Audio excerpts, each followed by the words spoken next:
Air. Water. Aside from Aang's display of bending, the other three are lacking pizzazz. Come on, you guys are avatars. Show some power, some style! When I was a boy, my father, Avatar Aang, told me the story of how he and his friends heroically... This opening sequence will be the only time the Legend of Korra shows any amount of respect to Avatar. The White Lotus has honored my family by coming. Thank you. The White Lotus is meant to be an ancient secret society. Why they'd reveal themselves to the world after the 100-year war really doesn't make any sense. What makes you so sure your daughter is the one? Everyone and their gran knows about the Avatar, mate. You don't need to use vague terms like the one. This isn't Dragon Quest. Look, the portable!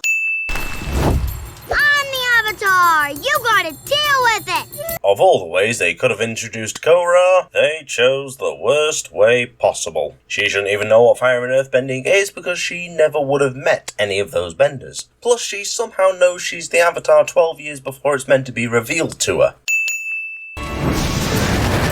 There was no point introducing her as a child when not even a minute later, we've jumped forward 13 years. The show may as well have just started here. Would have at least made her being proficient in 2 other bending styles aside from water more believable. Does anyone remember when fire did damage? She's strong. She lacks restraint. You've been teaching her for 13 years. That's something you should have taught her by now. Aha, yes. Sprinting whilst firebending. Because nothing says controlled martial discipline quite like running face first into your own flame jet. That's why I should start training with Tenzin immediately. He's Mr. Spiritual. Tenzin gets set up as Mr. Spiritual, but Book 2 will make it so that all his spirituality couldn't fill a thimble. Naga! Naga is unfortunately one of the reasons I question why the Avatar needs an animal guide. Because she never guides Korra. She doesn't really do anything in the show. Honestly, the whole animal guide thing felt tacked on last minute by the writers. Oh, Aang had a sky bison, Roku had a dragon, so every Avatar should have a pet. We'll call them animal guides. And then they proceed to show them never actually guiding the Avatar. Naga, go! That a girl! Go, go, go! One of the many moments the show will waste its screen time. They aren't doing any world building, character establishment, or anything. They're going for a run, and that's it. Admittedly, I did think this was just an old appa, since we don't really know the lifespan of a sky bison. But it turns out Aang found a herd of sky bison at one point. Just stumbled right upon them. How did they remain undiscovered for the entirety of the 100-year war? Oh yeah, they didn't exist. I've been dying to ask you, what happened to Zuko's mom? Well, Denora, it's an incredible tale. Katara, don't lie. The search was the most mind-numbing of the main Avatar comics. I should do a proper EU series on those.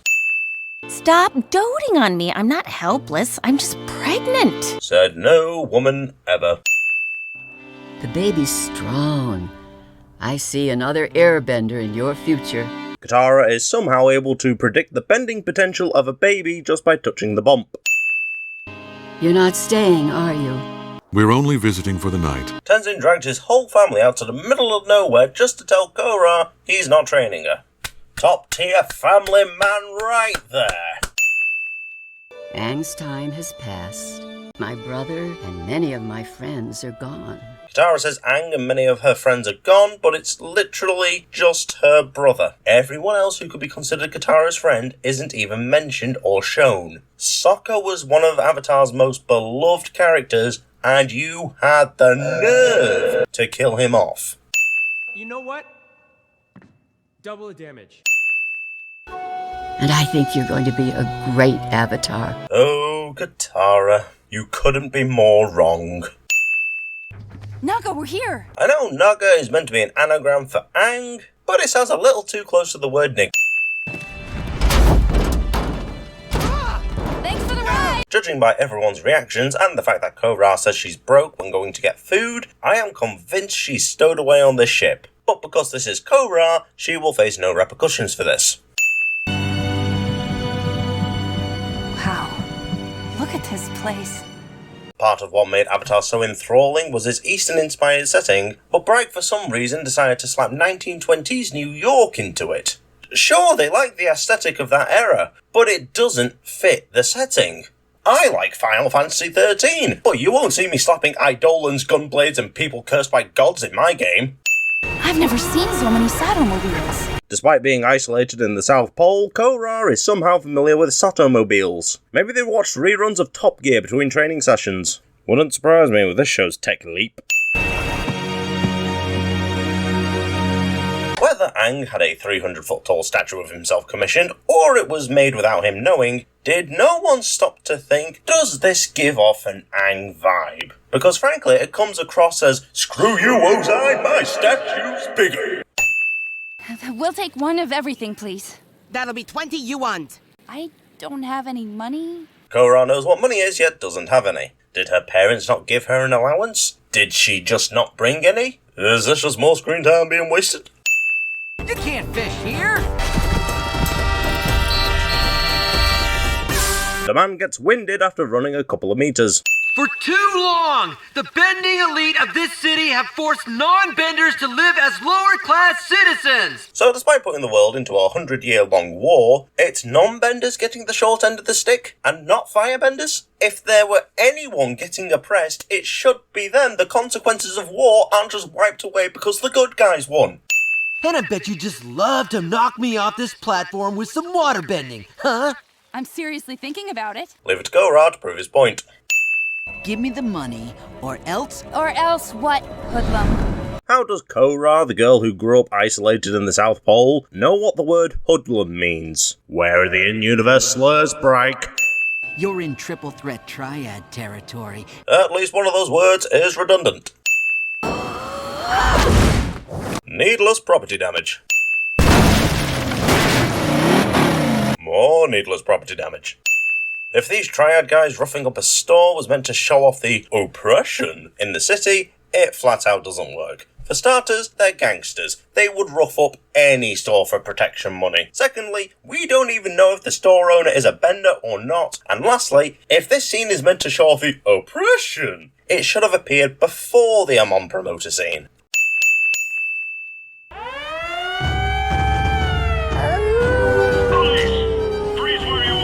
A loudspeaker, eh? You know that's a Western invention, right? Cool, metal benders. When did this turn into Attack on Titan? You're under arrest too.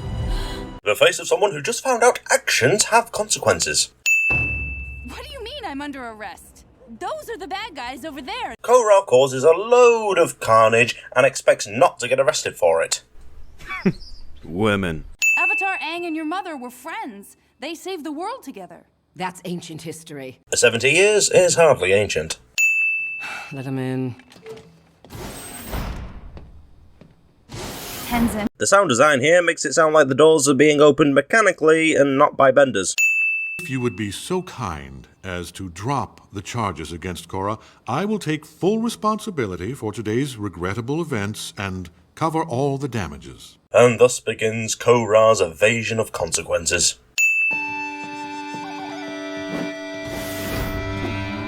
Why would you signal, "I'm keeping an eye on you," to someone who, as far as you're aware, is leaving the city? I saw a lot of the city today, and... No, you did not. Republic City does need you, but it needs me too. Korra will proceed to be the last thing this city needs. I thought I should put off your training in order to uphold his legacy. You are his legacy. And that legacy will be utterly tarnished. Not physically possible. Nice.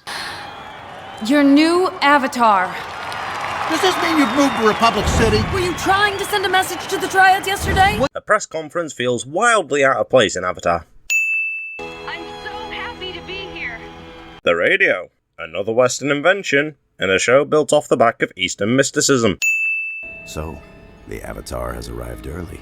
How has Korra arrived early? Obviously, he should have been expecting the Avatar, make enough noise and someone's bound to investigate. But with that in mind, he should have known she could show up at any point. Was he expecting her to show up after he overthrew the city? It'd make more sense if he said, "So, the Avatar has finally arrived." And my point still stands that aside from the credits theme, there aren't really any songs that stand out in the Legend of Korra. Avatar had plenty of memorable songs, but Korra just doesn't have any. Republic City welcomes a new citizen into her arms. The narrator doing a 1920s radio host voice wouldn't be as annoying as it is if it didn't happen at the start of every episode after this point. Come on, Tenzin. I've dreamed about seeing a pro bending match since I was a kid. Reich may as well have had Korra be born in Republic City, because it is not even remotely possible she heard about pro bending whilst growing up. Often the element that's the most difficult for the Avatar to master is the one most opposite to the Avatar's personality. Wrong. It's the element that is the natural opposite of the Avatars which is the most difficult to learn. It's why earthbending was hard for Aang to learn and firebending wasn't. If he had never burnt Katara, Aang would have learned firebending long before he even thought about looking for an earthbending teacher. In Korra's case, she's been a natural earth, fire and waterbender since she was in diapers, so I guess her struggling with air does make sense. But Tenzin is still wrong. Let's do this. Careful, Korra, you'll knock out your last remaining brain cell if you keep doing that. No, there it goes. Don't force your way through! Stance like the wind! Be the leaf! I can't even blame Korra for getting the snot beaten out of her here. Tenzin's kids are just distracting and unhelpful. What is wrong with me? Airbend! Everything Tenzin told her went in one ear and out the other. Maybe I'm just not cut out to be an airbender, huh, Naga? You're supposed to be the Avatar. Of course you're meant to be an airbender. Maybe if you tried bending the air out of your head and replacing it with a brain, you'd realise that. Korra, come down here, please. Tenzin somehow knew Korra was up there. Whatever. None of this airbending stuff makes any sense to me. Korra was so eager to learn airbending in the first episode and now wants nothing to do with it. Then, one day, they'll just click. Bryke just casually foreshadowing how she'll pull it out her ass. When waterbenders went under in Avatar, they'd form a water bubble around their head, but Korra just doesn't. So she either swam all that way on one breath, or had to pop up for air on her way there. One is unbelievable, the other is just silly. Nothing says martial arts stadium quite like the interior of Donald Trump's bathroom. Trespassing. Barbell, Western invention. I'm starting to notice a trend. I'm sick and tired of you kids sneaking in without paying. I'm taking you to security. No, wait! There you are. What? Korra evading consequences again? Say it ain't so. A miss? This guy is very clearly a water tribesman, but apparently bends gym equipment. So that's the fifth element. Gains bending. You have to stop bringing your crazy fangirls in here before the matches. Get her out of here. Mako telling Bolin to get rid of Korra will be the single most intelligent thing he says throughout the entire show. Hello, advance! These moments do not warrant slow motion. You did more harm than good out there. You almost cost us the match. We won, didn't we? Barely. Get off my case, pal. And just like that, he was never seen again. No, you're right. I'm a waterbender and a firebender. I'm very confused right now. Bolin somehow didn't know the Avatar was in town. Wow! Nice adjustment! You're a natural at this. That's the Mary Sue showing. No, it never really goes away.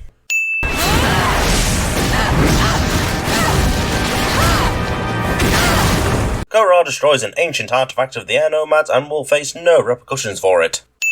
If you would only listen to me. I have been! Problem is me. Maybe the reason I haven't learned airbending yet is because you're a terrible teacher! None of Tenzin's kids will stand up for him, not even Jinora. Yeah, you're a terrible teacher, Daddy. Silence, deformed child. This looks a no-good, no-show. And just like that, he was never heard of again. I'd rather forfeit than look like a fool out there. Wow, thanks for the vote of confidence. You're a rookie going into a semi-final match. Mako has all the reason to prefer forfeiting. This girl is crazy. Mako's eyes are the wrong colour. Let's see if she's another diamond in the rough like the brothers from the School of Hard Knocks. From the School of Hard Knocks is a Western idiom. Bolin never bothered briefing her on the rules. You know, I'm beginning to think there's a reason I haven't been able to learn it. Because maybe I don't even need it. Korra's stupidity borders a line of insufferable and comical more than it should. No, this is what I need to learn. Modern styles of fighting. No, you don't. Platypus bears win round. No, a lift. Another Western invention. Of time before.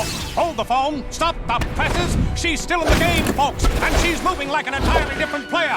So it turns out the one thing Korra needed to pull out her airbending was to have the other elements chucked at her. Oh, Tenzin, laddie, why didn't you just think of that? Just hurl me at her, then look at the airbending going. The morning is evil. We're the rookies, so we get the worst time slot in the gym. Morning is one of the best times to exercise. So no, you don't have the worst time slot. Bloody teenagers. Here's your winnings from the last match. Nothing says spiritual enlightenment like slapping the Avatar's face on money. Not so fast. At first you owe me for the Avatar's new gear, gym and equipment rentals for last rent, and a personal loan for groceries. This scene goes to show they make little to no money off pro bending. So why are they doing it? You wouldn't happen to have a secret Avatar bank account overflowing with gold, would you? I got nothing. I've never really needed money. I've always had people taking care of me. Considering Korra was raised from the age of 4 by the White Lotus, you'd think they would have set some money aside for her so she wasn't broke by the time she went out into the world. And the way she says she's had people always taking care of her like it's something to be proud of is... ugh. Finished, buddy? Stick the landing! Ta-da! Bolin, the poor man's soccer. Lightning Bolt Zolt is looking to hire some extra muscle. Lightning Bolt Zolt. Something Bryke wrote down, looked at, probably discussed, and thought it was a good name. I know Bolin's meant to be an idiot, but no amount of money should make him want to work with a guy called Shady Shin.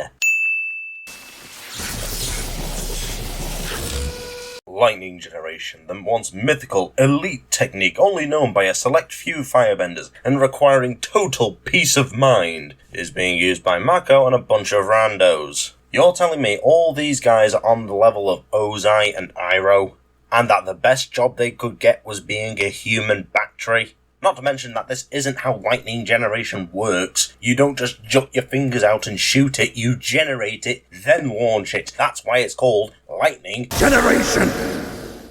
You know what? Double the damage. Bolin, you here, bro? The apartment's not that big. It's pretty obvious he isn't here. Korra does one fleet-footed performance on the pro bending arena, and now gets through unscathed. Outside of character designs like Tenzin and Korra, you can't really tell what nation these people hail from. Yes, they were likely born in the United Republic, but they should still represent the nation they're descended from. They all look so bleak and generic. All the triads are muscling up for something real big. I know triads are Chinese gangs, but considering the context of Avatar, having them be Yakuza would make a lot more thematic sense. Triple threat triad. I beat up some of those yahoos when I got into town. Calling someone a Yahoo originated from Jonathan Swift's novel Gulliver's Travels. I'm going to go out on a limb here and say that doesn't exist in Avatar's world. The technology in this show is both jarring because of how out of place it is, and boring because there's no unique flair to the machinery that makes it identifiably Avatar's. It's just bog standard bikes, trucks, and for some reason Ford Model Ts. A polar bear's top speed is 25 miles per hour, and a Labrador Retriever's top speed is between 20 to 30 miles per hour. Early motorcycles could reach speeds of 64 miles per hour, meaning Naga in no way should be able to keep up with the Equalists. Naga survives this. Korra is meant to be a master of 3 elements at this point, yet will proceed to have her arse handed to her by the average chi-blocker. I guess the standard of master went downhill after the war. Can I ask what happened to your parents? They were mugged by a firebender. He cut them down right in front of me. Firebenders killed my family, an in-universe cliché. Korra knocks the megaphone out of his hand, and it shatters like it's made of porcelain. A terrible material for a megaphone. I have no idea what you're talking about. Oh, I think you do. Korra excels at proving the Outer's point about benders being bullies. The avatars are pressing us! Help! Let's scram. Scram? Does the Avatar world have nuclear reactors now? That firebender took my family from me. Firebenders killed my family cliché.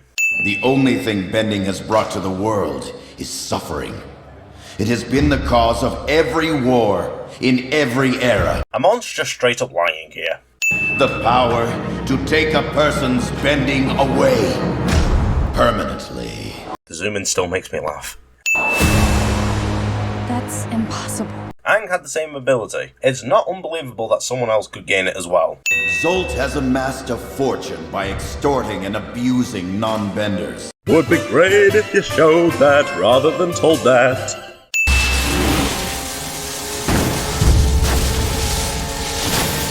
Zolt's lightning bolt should have stopped by now. Why does the lightning turn into fire? That's not how it works. They survive this. He survives this. He survives this. Oh, yeah!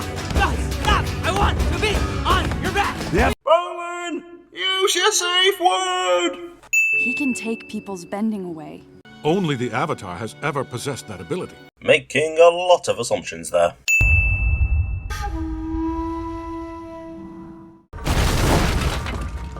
Bit of a missed opportunity to have this dream sequence be framed in a first-person view rather than a third-person one. Korra sleeps in the clothes she's been running around in? God, could you imagine the smell? Stop it. Yoko, your father wasn't afraid to deal with him head-on. This is a completely different situation, and how dare you compare yourself to Avatar Aang? Tenzin referring to his own father by his name and title is still bizarre to me. For it's too late. All in favor? Why does the council have 2 reps for the Northern Wards tribe but none for the South? And who is Tenzin representing? The 3, soon-to-be 4 airbenders Pemmer's popped out? The time has come for benders to experience fear. Yeah, no, Mads, the Southern Wards tribe and the Earth Kingdom would like a word about that. Mako should have, at the very least, fractured a bone here. Getting hit by a motor vehicle isn't something you just walk off. You might be able to walk on adrenaline, but not for very long. Hey, we've just run someone over. Time to flip my hair, make him fall for me. My name's Asami. What an odd way to pronounce plot device. Oh, I think you're the first authority figure in the city who's happy I'm here. I mean, I couldn't tell you why. Welcome to Kwong's Cuisine, Master Mako. Restaurants do not have changing rooms. Miss Sato? You wouldn't happen to be related to Hiroshi Sato, creator of the Sato-mobile? Yeah. You want to meet him? The chances of Mako getting run over by the daughter of the richest man in the city, non-bender by the way, her being generous enough to take him out to dinner and buy him appropriate clothes, and then her being a big fan of his pro-bending team and offering to meet her father so he can sponsor their sports team is so astronomically unlikely. It would have been more believable if a literal fat sack of cash dropped out of the sky and hit him on the head. Nice. Why? When I was your age, I was a mere shoe shiner. And all I had to my name was an idea. The Sato-mobile. Now, as I said, Hiroshi is a non-bender, yet is the wealthiest man in Republic City. That alone undermines the entire non-bender oppression narrative. If non-benders were truly an underclass, Hiroshi would have been crushed before he even got started. His ideas would have been stolen, or benders in the same profession would have tried to edge him out. But that never comes up. He talks about starting from nothing and building his company thanks to one selfless loan, not surviving systemic discrimination or clawing his way through a rigged game. So either the oppression isn't real, or Bright forgot their own premise. Milo, no, that is not a toilet! Why would you bring your kids here? Especially that one? Mako told me so much about you. Really? Because he hasn't mentioned you at all. They have only just met. Just because the city's throwing you this big to-do, don't think you're something special. You've done absolutely nothing to deserve this. Lin-based fog. I've never backed away from anything in my life. As of now, you've never had anything to back away from. Everyone except the main characters are wearing headgear cliché. Amon, I challenge you to a duel. Korra makes this announcement and expects him to honour her demands. I feel so safe with you. Going a bit quick with a guy you met, I presume, a few days ago.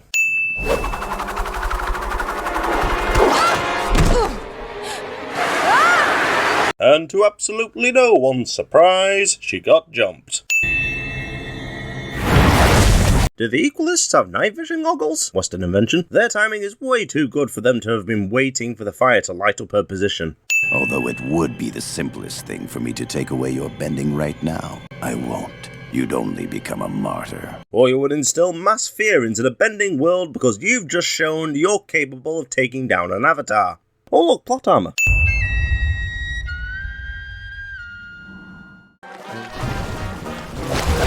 Jazz, a Western music genre in my Eastern-inspired show? Korra has shown little to no interest in Mako up until plot device showed up. And for all the things this show will waste its time on, the love triangle is the worst of it. Especially with how upfront it is. But let's just pretend for a second I am interested in him. What would I do? Of all the people she could ask for romantic advice, she chose 2 children. Years ago, I was in the exact same situation with Tenzin. For the longest time, I did nothing. I was so shy and scared of rejection, but watching my soulmate spend his life with the wrong woman became too painful. And then a homewrecker.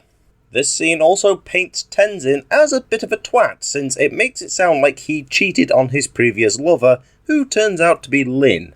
Korra comes to his defense, and she waddle-whacked Kumi back into zone 2. The ferrets are on fire tonight. Pro bending is easily this season's biggest waste of time. The rules are vague at best, it completely derails the main plot and asks you to pretend the extremist cult doesn't exist for a bit, and overall feels like episodes from an entirely different show got spliced in. You're the smartest, funniest, toughest, buffest, talentedest, incrediblest girl in the world! Bolin clearly doesn't know many women. You know what? I could use some fun. Okay, sure. Yes! She goes on a date with Bolin just to spite Mako. Cunt. Well, if it isn't the fire ferrets. Bro, are you eating that or are you eating that? Sacre bleu, they have stolen the Eiffel Tower! This wind is affecting Bolin, and Bolin only. You got him all in a tizzy, and I know you're only using him to get back at me. I am not. That's a lie! You're lying! I'm with Asami. Yeah, but when you're with her, you're thinking about me, aren't you? Korra tries to antagonize him with the kind of line you say to someone who's dating your ex, not someone you're trying to win over. So, you do like me? Yes, but I like Asami too. I don't know, things are complicated. I've been feeling really confused. That was not an invitation to kiss him. She'll also face no repercussions for this. Great! Look what you did! You're blaming me? After this and the previous scene, any interest Mako had in Korra should have fizzled away. But Bright don't know how to write real people. Let's go. No! I'm not going anywhere with you, you traitor! Bolin calls Mako a traitor despite Korra going in on him and not the other way around. And with how long he'd have to travel to get to where he was standing, he should know this, but for the sake of drama, Bright chose to write it like he doesn't. Why? Bolin has his heart broken and the show is playing it up for laughs. He might be the comedic relief, but bloody hell, let him have some dignity. I know things are confusing right now, but I hope we can still be friends. Definitely. Yes, Mako, keep being friends with the person who molested you and almost destroyed your brotherhood. Brilliant idea. Ow! Ah! Haven't you hurt me enough, woman? Relax, I'm a healer. Waterbending heals physical trauma. Only the gym will aid in emotional trauma. Brought to you by Cabbage Corp. Do you want to hand-fist that reference just a bit harder? There's no better force to deal with the chi blockers. Our armor is impervious to their attacks. Instead of training the police in the ways of countering chi blocking, they choose to slap metal on themselves and say, "This is fine." The police wearing metal armor is just daft. Not only would a dirty cop be able to squash you like a grape, but it's also just completely ineffective against water and firebending. Ha! Your wife.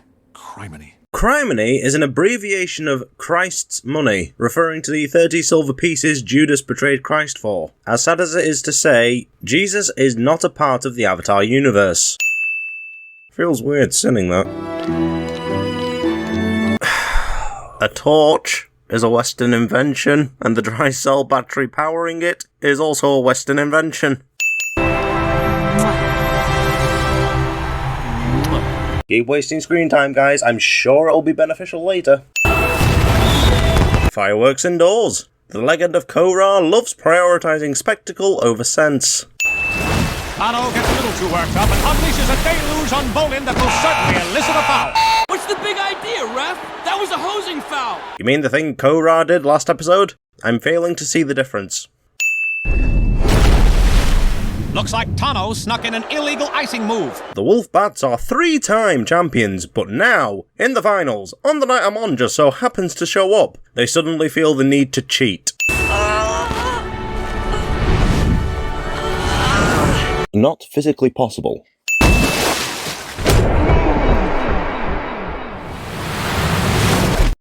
One time is funny, 2 times is fucking annoying, no? They survive this. They survive this. Because every day you threaten and abuse your fellow non-bending citizens. Would be great if you showed that rather than told that. For centuries, benders have possessed an unnatural advantage over ordinary people. And yet, in Avatar, every named non-bender could hold their own against benders. None of them needed bending to be relevant. You're portraying non-benders like helpless infants when the original show made it clear that wasn't the case.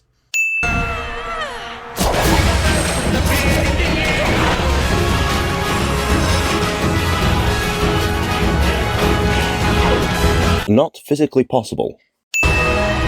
Something I'm surprised I missed in my original video is how the police were meant to have scoped out the place before the match, but Amon and his goons caused an explosion which came from underneath the arena, meaning a bomb was there before the match began and would have been there during the police search. It couldn't have been placed during the match or else they would have been spotted. Korra's firebending flies past Amon and doesn't damage him in the slightest.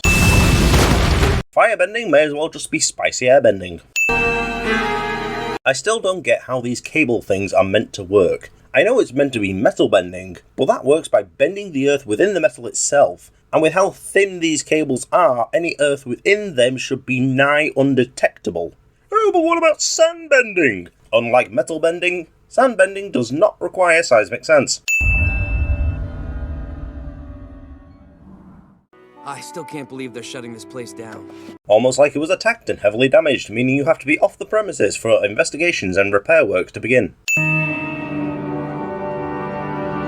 The joke character gets a statue, but Katara doesn't. We have frozen Mr. Ganlon's assets and are closing Cabbage Corp. No! Not my Cabbage Corp! My earlier question was meant to be rhetorical. See you around, Avatar. Was that meant to be a reference to the Avatar movie? Oh, hello, Long Feng. The Earth King has invited you to Lake Laogai. Ooh, sounds lovely. I'll go back. I have something a little more exciting in mind. The city just went through a terrorist attack, and our protagonists have decided, you know what we should do? Dick around with cars. Also, racetrack, Western invention.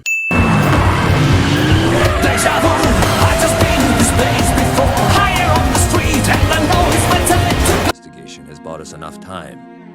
Trust me, by the end of the week, we'll be ready to strike. Giving your first season 3 non-reoccurring villains is certainly a choice. Not a good one, mind you. And he has a motive. A motive? 12 years ago, the Agni Kai triad robbed Sato's mansion. A firebender killed Sato's wife. Firebenders killed my family cliché.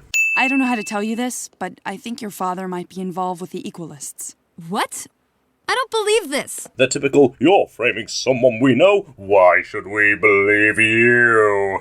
My #1 competitor was knocked out of the game. It's providing me an opportunity to strike the market with a new line of Satomobiles. As far as cover-up excuses go, that's not very convincing. And why does Plot Device not question this new line he's striking the market with? This scene could have planted a seed of doubt, but instead, nothing. Why are you doing this? Are you that jealous of me and Asami? You couldn't have just left the romance bollocks behind? If you don't drop this, consider our friendship over. Oh, so Mako's fine with being molested and his brother's harp getting broken, but he draws the line at accusing Hiroshi. There's a tunnel beneath the workshop, running deep into the mountainside. That reference was subtle as a brick. Workshop. So having played the first Avatar game, I now understand that Ultimaton was basically ripped from the game, neutered, and dumped into Legend of Korra. I still stand by my point that if it was just one prototype, I wouldn't be too bothered by it, but straight up mass-produced mechs like this feels weirdly out of place. I'm afraid you won't be able to metal bend that wall, Chief Big Bomb. It's solid platinum. Platinum will be the show's playground equivalent of "your ability doesn't work because I have this" for metal benders. They survive this. These people, these benders, they took away your mother, the love of my life. They've ruined the world. Hiroshi should have been the main villain, and just have Amon be his alter ego, like a Bruce Wayne Batman dynamic.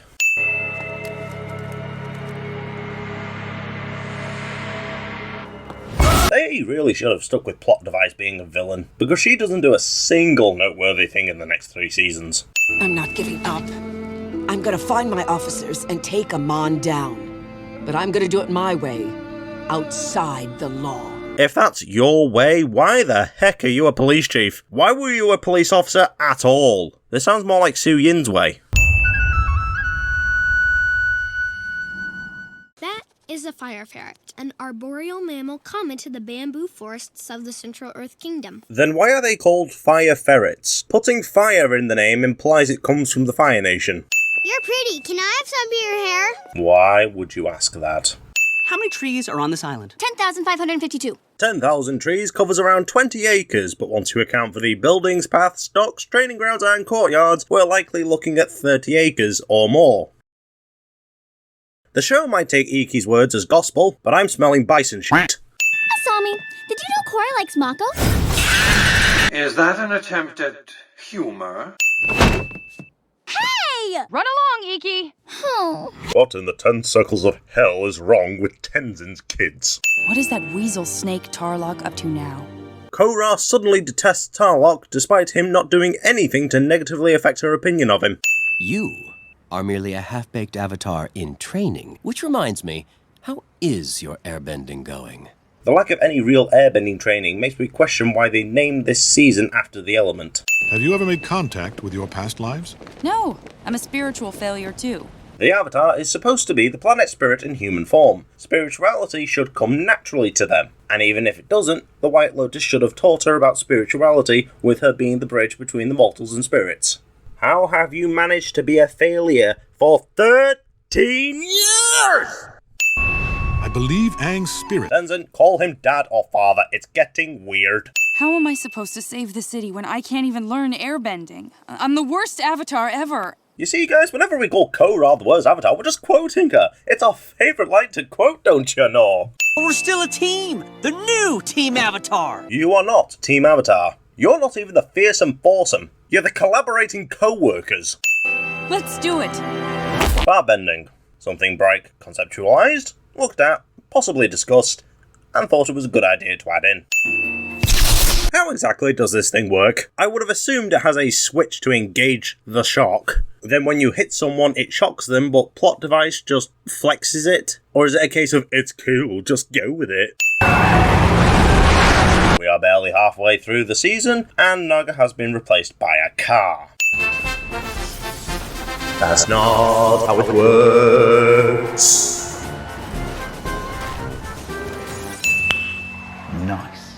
You can't punish all non-benders for the actions of a few. It's a bit more than a few, Tenzin. Let's continue wasting time on this pointless love triangle nonsense. It's not like we only have 4 episodes left. All non-benders, return to your homes immediately.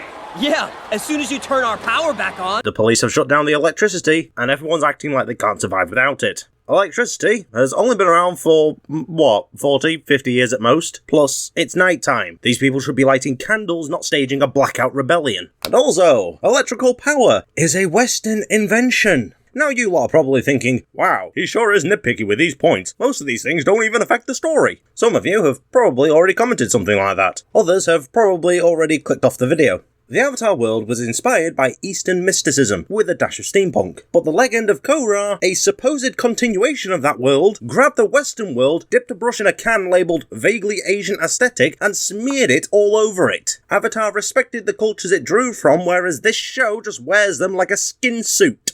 If it was just vaguely Asian New York, I would have thought, okay, questionable choice, surely there were better options. But it's not just that, it's the inventions, the idioms, the slang, for crying out loud. If any of these instances happened once, I could give it a pass to err is to human. But then there's another, and another, and another, and another, and another, and another, and another. And at some point, you've just got to ask yourself, how many hairs do you have to find in your burger before you realize that the chef doesn't give a shit? Because it's so clear they just don't care about the world they built. This is not Avatar. It's nothing but a mere imitation. You know what? Double the damage. Round up all these equalists. Only took the show 8 episodes to show the oppression of non-benders, and it's an entirely new thing. Arrest him and his brother. A missed opportunity to have the police go, but sir, they're the fire ferrets, why are we arresting benders? Are your friends all right? I don't know. These knuckleheads won't tell me anything. While knucklehead does mean foolish person, that definition spawned from a US Air Force cartoon character called RF Knucklehead. You're using your power to oppress and intimidate people. And you don't? Of course not. On the outside you appear to people as righteous, but on the inside you are full of hypocrisy and wickedness. Of all the ways she could have deflected these shards of ice, her first thought is punching them. Man, she's thick. Still think I'm a half-baked avatar? An anti-hero avatar could have been an interesting way to go, but that is not what we got. Bloodbending, a skill known only by 2 Southern Tribe women, which can only be performed on a full moon, being used by a guy with no affiliation to either of them on a night that does not feature a full moon. I think the only subbending skill this show doesn't screw up is combustion bending. Councilman Tenzin here. Yes, hello? Are you aware the telephone you're using is a Western invention? What? Yeah, I almost forgot it was in the show. That's when the Equalists attacked. So Tarlok either had these on hand in the event he had to abduct Korra, or he had to nab them from a police evidence room, which would be highly suspicious. Your fly was down. Bolin's trousers should not have a fly, as the fly is a Western invention. Shave it off, shave it off! Follow me, Twinkle Toes. Tough. I'm 40 years old. You think you can stop with the nicknames? Why does Aang have a problem with being called Twinkle Toes? Does he store his glider up his arse now? Let's try this way. And what if Korra's not down there? Then we pick another tunnel until we find her. Hey, my boyfriend is worried about his friend. He must be cheating on me. What do you know, Bolin? There was this one time during the tournament when Mako and Korra kissed, but... You missed the part about how it wasn't consensual. I'll ask you one more time.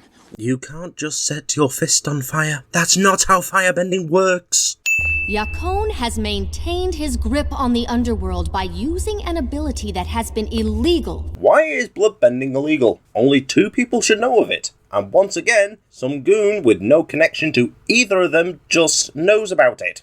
Bloodbending is an incredibly rare skill, and it can only be performed during a full moon. How bloodbending is so well known by the public despite only 2 people knowing about it will never be explained because Bright hope you're dumb enough not to question it. Yakone bloodbends a whole room in the middle of the day with his mind, with his only movement being the widening of his eyes. Bending with just small movements of the body, like a flex of the hand, a jut of the head, or a swipe of the arm, was always used for small things. Whether Yakone's eyes widening can be considered a bending movement, I don't know, but suffice to say, he shouldn't be able to take out an entire room with it.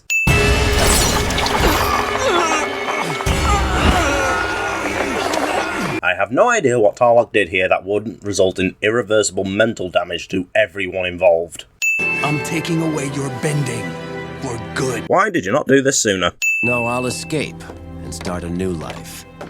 And you're coming as my hostage. Why not just kill her? I fail to see the logic here. How? Electrocute the box to knock her out before you open it. How convenient that he voices this plan loud enough so Korra can plan ahead. Tie her up. Boy, those equalists sure are lucky fire doesn't do damage. Amon could use his bloodbending to stop Korra, but for some reason doesn't. It would have been real easy to just pull her in chi blocker and knock her out before anyone could show up to notice him. Nice.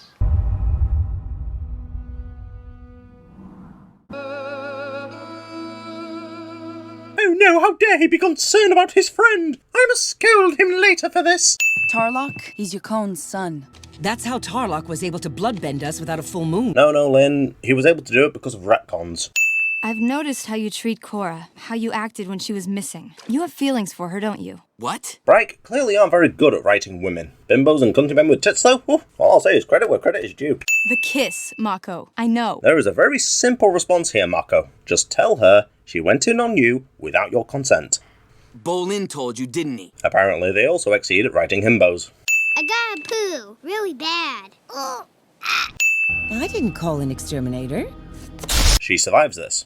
I'm afraid not. I just received a call from Chief Psychon. This guy ended up with a very unfortunate look. On a first watch through, I had no idea whether this was a guy or a girl. Wow. Nice parking job. Hey, you guys got arrested and left me alone with the car. They're called Satomobiles in this world, and I'm pretty sure this is the only time they get referred to as cars. I made it very clear I don't know how to drive. The car is a manual transmission, and Korra doesn't know how to drive. Anyone who's driven a manual knows damn well she wouldn't have made it 10 feet out of that burrow. For all these parking tickets. Relax, the city's under attack.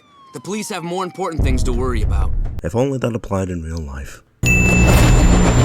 This wouldn't work. The magnet's strength would make Psychon fly right through Tenzin's air lasso like it wasn't even there. That is not how lightning redirection works. Plot device has lived a relatively stress-free life of luxury, but can take out 6 or 7 equalists by herself, whereas the Avatar, supposed master of 3 elements, can't handle one of them. Maybe Korra should get booked in for some of these self-defense classes. These mechs easily weigh over 3 tons, but Tenzin can just quickly airblast one several meters into the air. She survives this. Stay away from my dad's ex-girlfriend. Reich wrote that line, looked at it, probably discussed it, had it voiced, and thought it was a good idea. Get off our island! We can be in an Avatar, no problem. But right now the plot demands that we stand still and get our collective asses kicked by children. Taste my fury! Tenzin. I'm here, Pema. Reich are pissing away screen time like it's going out of fashion. Why is Naga now able to carry 4 people on her back, whereas before she couldn't? Hitting the gym? Making some gains? Boy, that's short of a time frame. She's not on the roids, is she? He survives this. Oh, so now she does the water bubble.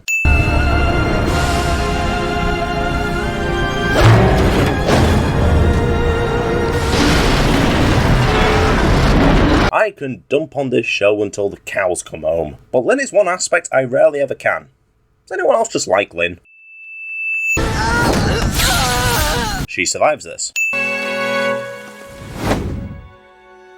But of course we can't have anyone upstaging Korra, so she gets neutered for the rest of the season. I just received a wire from the Avatar. Don't you mean Tenzin? Tell her we will be arriving in 3 days' time. As you wish, General Iroh. A general called Iroh was Zuko's voice actor. I'd say they're playing to nostalgia, but this is the first season, and this episode, as well as the next 20 or so after it, were done before the first episode even aired, so I can't say for sure, but it definitely comes across that way.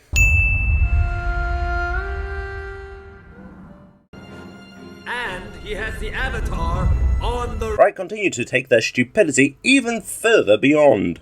How was this made? Why was this made? All this is making me think of is Amon sending his equalists up there to get the proper dimensions. This giant mask is easily one of the first season's goofiest bits. The United Forces are on their way right now to try and stop that dream. How do you know that? Are you reading from the script or something? Let's go back up there and knock some heads. They'll never know what hit them. I'm pretty sure Korra's still meant to fear Amon, but I guess Bright forgot about that little tidbit. You two were gone a while. We were doing reconnaissance. Whatever. Women. You're the most loyal, brave, and selfless person I've ever known. Mako clearly doesn't know many people. Once again, no water bubble. Sweet lord, the lungs on that girl. Bog standard bikes, trucks, and Ford Model Ts weren't enough. Now we have bog standard biplanes. I still think the dragon-inspired biplanes would have been a better idea. But that would mean the show would have to put in some effort. Where does Hiroshi find the time to keep inventing new evil machines? Silly boy Lim. When story demand, plot will provide. He survives this. I was prepared to deal with Sato's mecha tanks, but not these new high-speed aircraft. I know. Every time we think we have an advantage, Amon outsmarts us. No, Bright just keep pulling stuff out of their ass to artificially ramp up the stakes. Fleet ambushed and destroyed by Equalist aircraft. Oh, Morse code. Another Western invention. My gut's telling me it's time to end this. My grandfather would respect the Avatar's instinct. I don't think Zuko ever respected Aang's instincts. Yeah, Bright, did you by any chance re-watch the original show before writing this one? No. Well, you could have fooled me. We're not alone up here. How convenient that Amon chose to move Tarlok to the Air Temple Island attic. The exact place Korra planned on hiding. And what makes you so special? I'm Amon's brother. Ooh, what a twist. Yakone. With the help of his former gang, he escaped prison and underwent surgery to change his appearance. I've seen a few people say that the next Avatar always has to clean up the previous one's messes, and frankly, I don't agree. Yakone escaping and fathering Amon and Tarlok isn't on Aang. He stripped him of his bending and left him powerless, meaning he couldn't escape from the hearing this time. Aang did his part. It was Republic City's council that failed to imprison him, or the police that failed to keep him imprisoned. Either way, this is not on Aang. Also, the Avatar world just has plastic surgery now. Another Western invention. Our family has the strongest line of bloodbenders in history. Unless Hammer got piped or Katara's a cheating wench, you are talking out your arse. Mastering my father's psychic bloodbending technique by the time he was 14. What, did the animators take a month off, so you had to invent a new bullshit skill? We're your sons, not your tools of revenge. And yet both of you end up striving to do exactly what he wanted. Bolin, once we get down there, I need you to tear up those runways. This is a classic Sally Ann situation. Not Iroh shouldn't know the word runway. This technology is alien to him. Yet he speaks about it casually because Bright know what it's called. He's not speaking based on what he's seen or learned, he's speaking with their knowledge, and it shatters any immersion if you pick up on it. Why would there be fence posts but no fence? They use electricity way too much in this season. Amon is a waterbender. The truth does not matter when it's spoken by the enemy, and to these people, Korra was born the villain. Her statement should not garner the reaction it does. So does Amon just have that bacon strip painted on his face at all times, or did he have it on just for today? I don't get the whole thing of unmasking villains. Let there be mystery to them. Let people speculate as to what they look like underneath. A little mystery is good for the soul. So how did Amon capture them? Because last we saw, one airship was going down and the other was falling back. So how and when did he get his hands on them? That's right, General. I intercepted your message to Commander Bumi. I know exactly where they're hiding. Well, isn't that just convenient? I don't suppose you know how to metal bend. That is a negative, sir. That's not the response of someone who's wanted to be a metal bender his whole life. I guess Equalist cages are built like American housing. What do you know? Just like a future industries forklift. What kind of forklifts have you been driving? That's not how it works.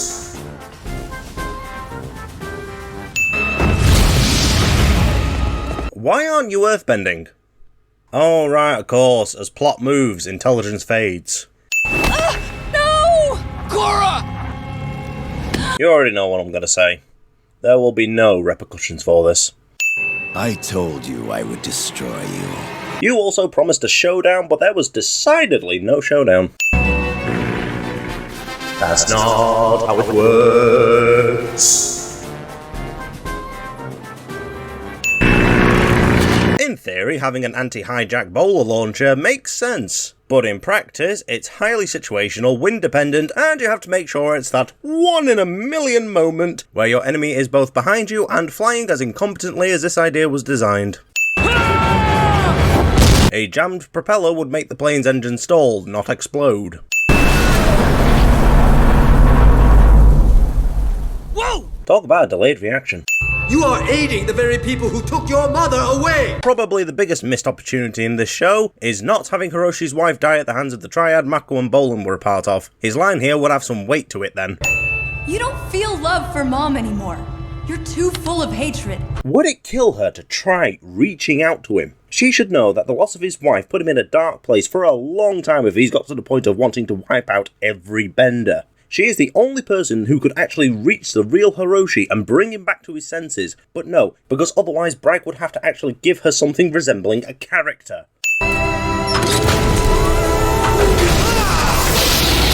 My suspension of disbelief was already on life support. A mech overhead tossing another mech pulled the plug. You really are a horrible father. And you are a horrible daughter. Finally, you are powerless. She could have been powerless 8 episodes ago. Come on! Everything the Avatar said is true, isn't it? You traitor! Could have had a bit of nuance here. Have him see things from Amon's perspective. Understand why he did what he did. But hey, that'd be out of character for Bryke. That's not how it works. He survives this. I'm impressed. No one has ever gotten the better of me like that. It's crazy what plot armor allows you to do. No! At our lowest points, it makes it easier to pull things out her ass. Also, she should not be able to airbend, since Amon has severed her chi paths, as that's how his bending removal works. No chi paths means no bending, but she'll be able to pull airboxing out her ass anyway. Yes, airboxing. The kind of forceful aggression that is the exact opposite of airbending.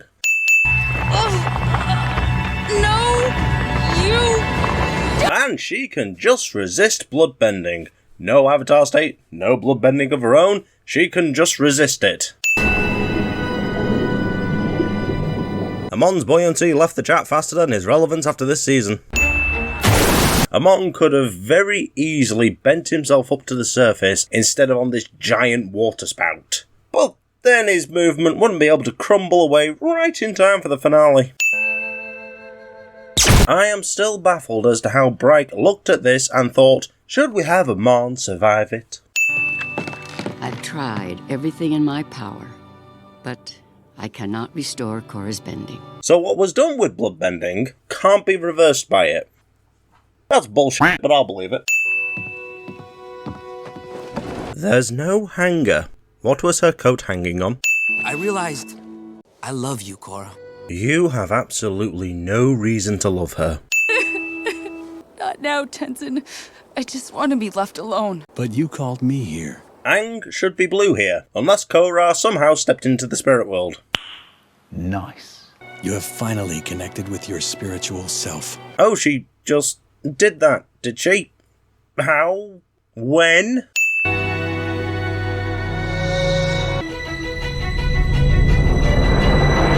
In true Korra fashion, any chance of repercussions are swept away and she's given her bending back with the addition of energy bending and the avatar state. Despite the fact that Aang shouldn't have been able to use his energy bending to repair Korra's physical block, he is a spirit. He cannot bend anymore. We're not even bending the rules here, we're breaking them. And why is this the first time Korra uses the avatar state? It's supposed to be an instinctual defense mechanism triggered by emotional distress, which she was in numerous times.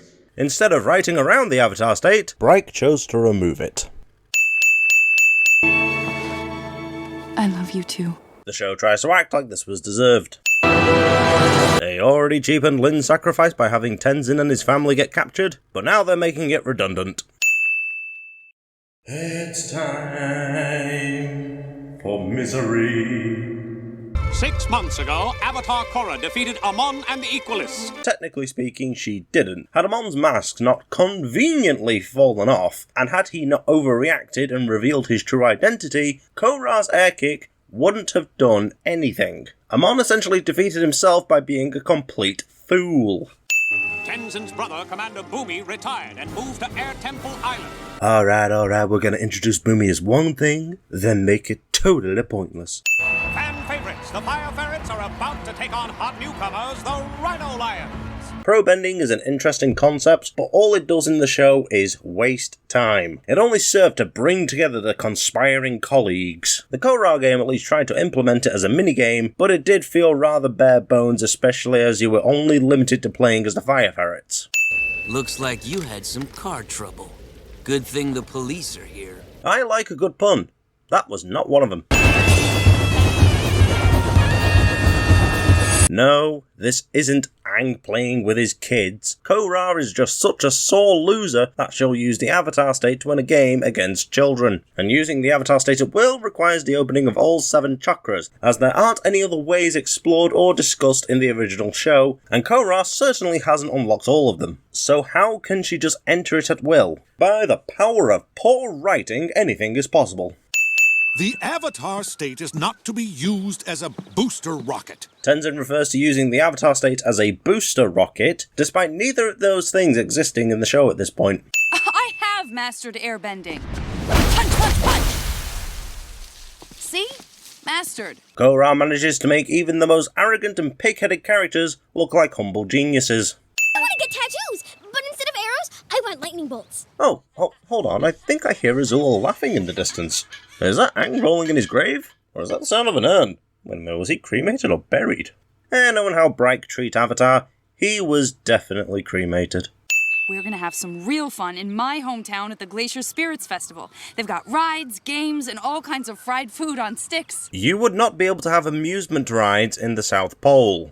And frying food down there just isn't feasible. Looks like you guys should put more try in triad. When you get to jail, tell him Mako sent you. Come on, that last one wasn't even a pun. It's like Tenzin's totally forgotten how I beat Amon. You kicked him out a window. Were it not for external factors outside of your control, the city would still be under his thumb. Also, what happened to the Equalists? Of course you take his side. I'm not taking his side, I'm gonna take a walk. It must be that time of the month. Why is it so much easier to bust triads than it is to get through one conversation with my girlfriend? Because you picked the wrong girl. Tonrak? Brother. We need to make it really obvious that Unalaq's the villain. Musical sting? Musical sting. I wouldn't mind learning about fighting spirits. Airbending is getting pretty boring. You know what would be a great piece of Avatar merchandise? A 1-to-1 scale Korra punching bag. Look me in the eye. We got a deal! Varric, the definition of trying too hard to be funny.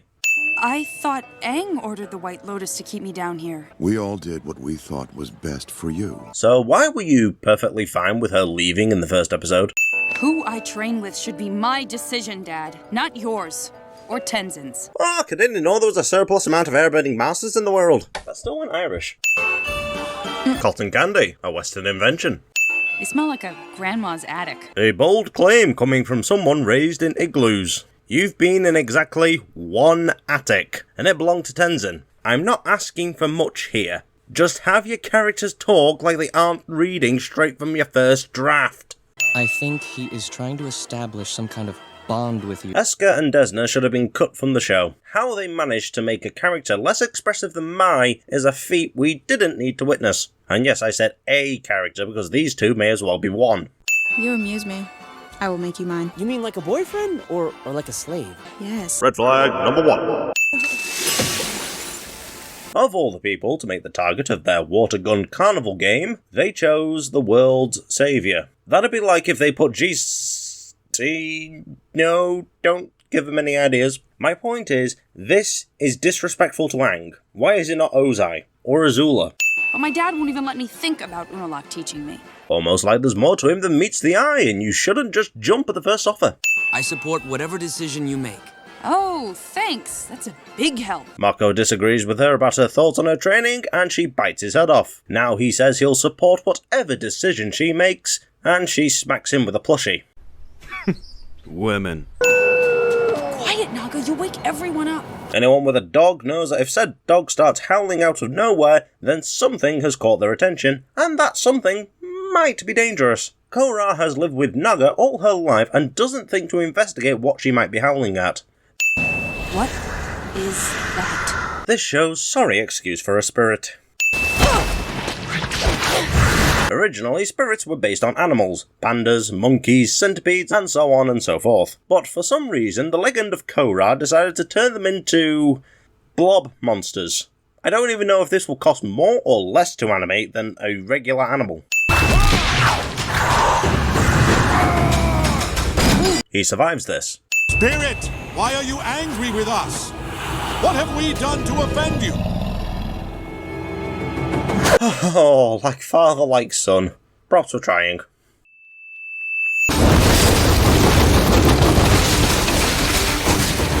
The Avatar state has been reduced from the collective skill and knowledge of all your past lives to I hit slightly harder now.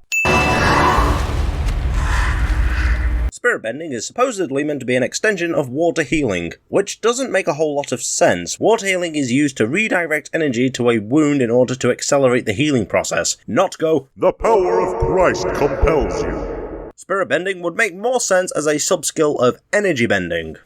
Korra, please, listen.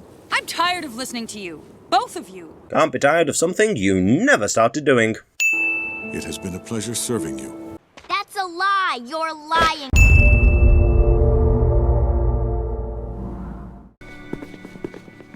Master Tenzin, welcome. If it weren't for the comics, I'd have no idea who these people are. You don't even like to read. Yep, those are the world's next generation of airbenders. Until book 3, that is. Sorry, I thought you were the servants. We're Tenzin's brother and sister. Avatar Aang had other children? How did she not know he had 3 children? Aang is the founder of the Air Acolytes, and his kids are half air nomad. He doubtless would have brought them along, right? A snowmobile, a Western invention. Dad, why do you always think you know what's best for me? Because he's your fucking dad. Dad, come if you want, just don't interfere with my training.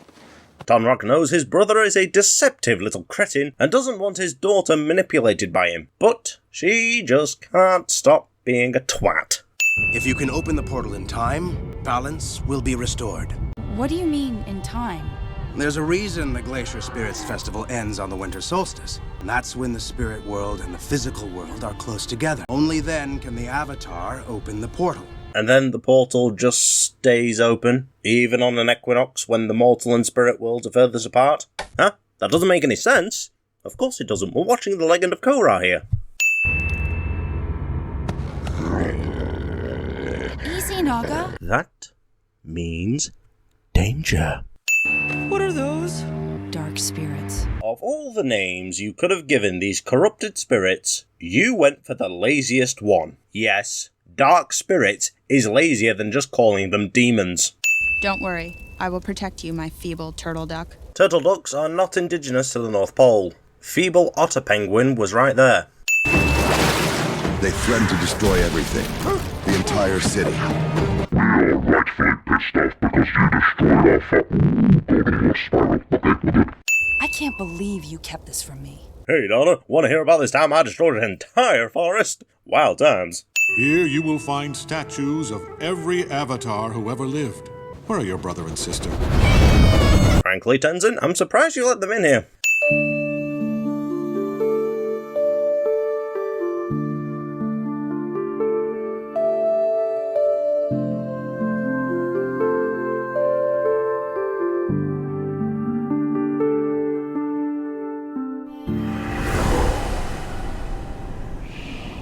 What? Look to the sky. Where I'm from, the spirits are at peace and they light up the dark. Are you sure about that? Panic! Naga has sensed every spirit attack thus far, even sensing one before it had even materialized, but doesn't sense this one because we need Brolin. Brolin! But doesn't sense this one because we need Bolin to break out the funnies. So, what exactly were you and my dad talking about? Nothing. He was just worried about you, that's all. You know, sometimes I wonder whose side you're on. Could you not be a bitch for 5 damn minutes? Yeah, if she goes, we go too. The Avatar must go alone. But why? A reason is never given. It's just, you have to go alone. Alrighty then. Who made this statue? Korra's first avatar died alone, no friends to speak of. And why did Jinora decide to come up here? The light in the dark. Should I try the Avatar state? The state where I'm at my most spiritual? Nah, I'll just punch it. Well, punching didn't work, so I'm going to blow fire at this spiritual artifact. Why isn't it opening? I see why people who enjoy this show deem Korra relatable. It's because she's an idiot. Hey, Korra, you're back! Hey, Korra's back! Why are you initiating physical contact with another woman? Red flag number 2. By the way, I'm really sorry for being a total pain. That's a lie. You're lying.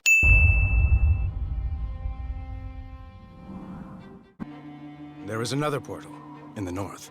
Well done, you just made the entire journey of Avatar Book 1 redundant. Because if Unalaq knows about them, chances are Aang would too. Him being a travelling nomad and knowing about penguin sledding would imply he's visited the north or the south at least once. And does Aang really come across as the kind of person to pass up the opportunity to visit a place of cultural significance to the Water Tribe?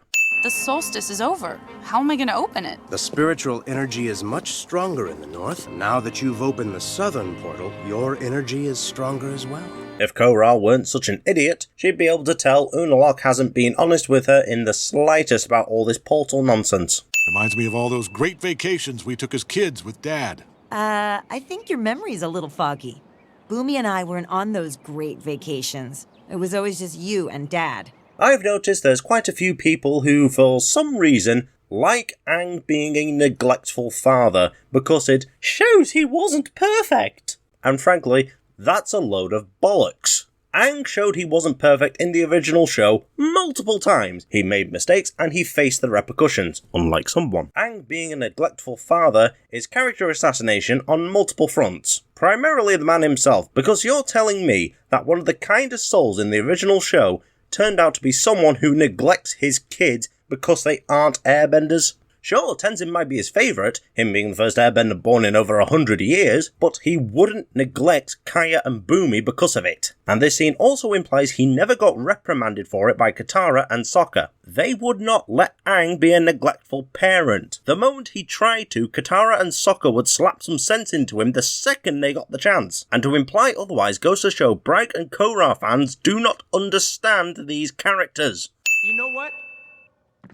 Double the damage. How long before he starts telling us what kind of cookies we can eat? Probably a couple of days. Julie could have been cut from the show and little to nothing would change. Chief Unalaq is here to help the South. He wants to show us how to restore balance with the spirits so they'll stop attacking. That's why he's used military occupation to cut us off from the world.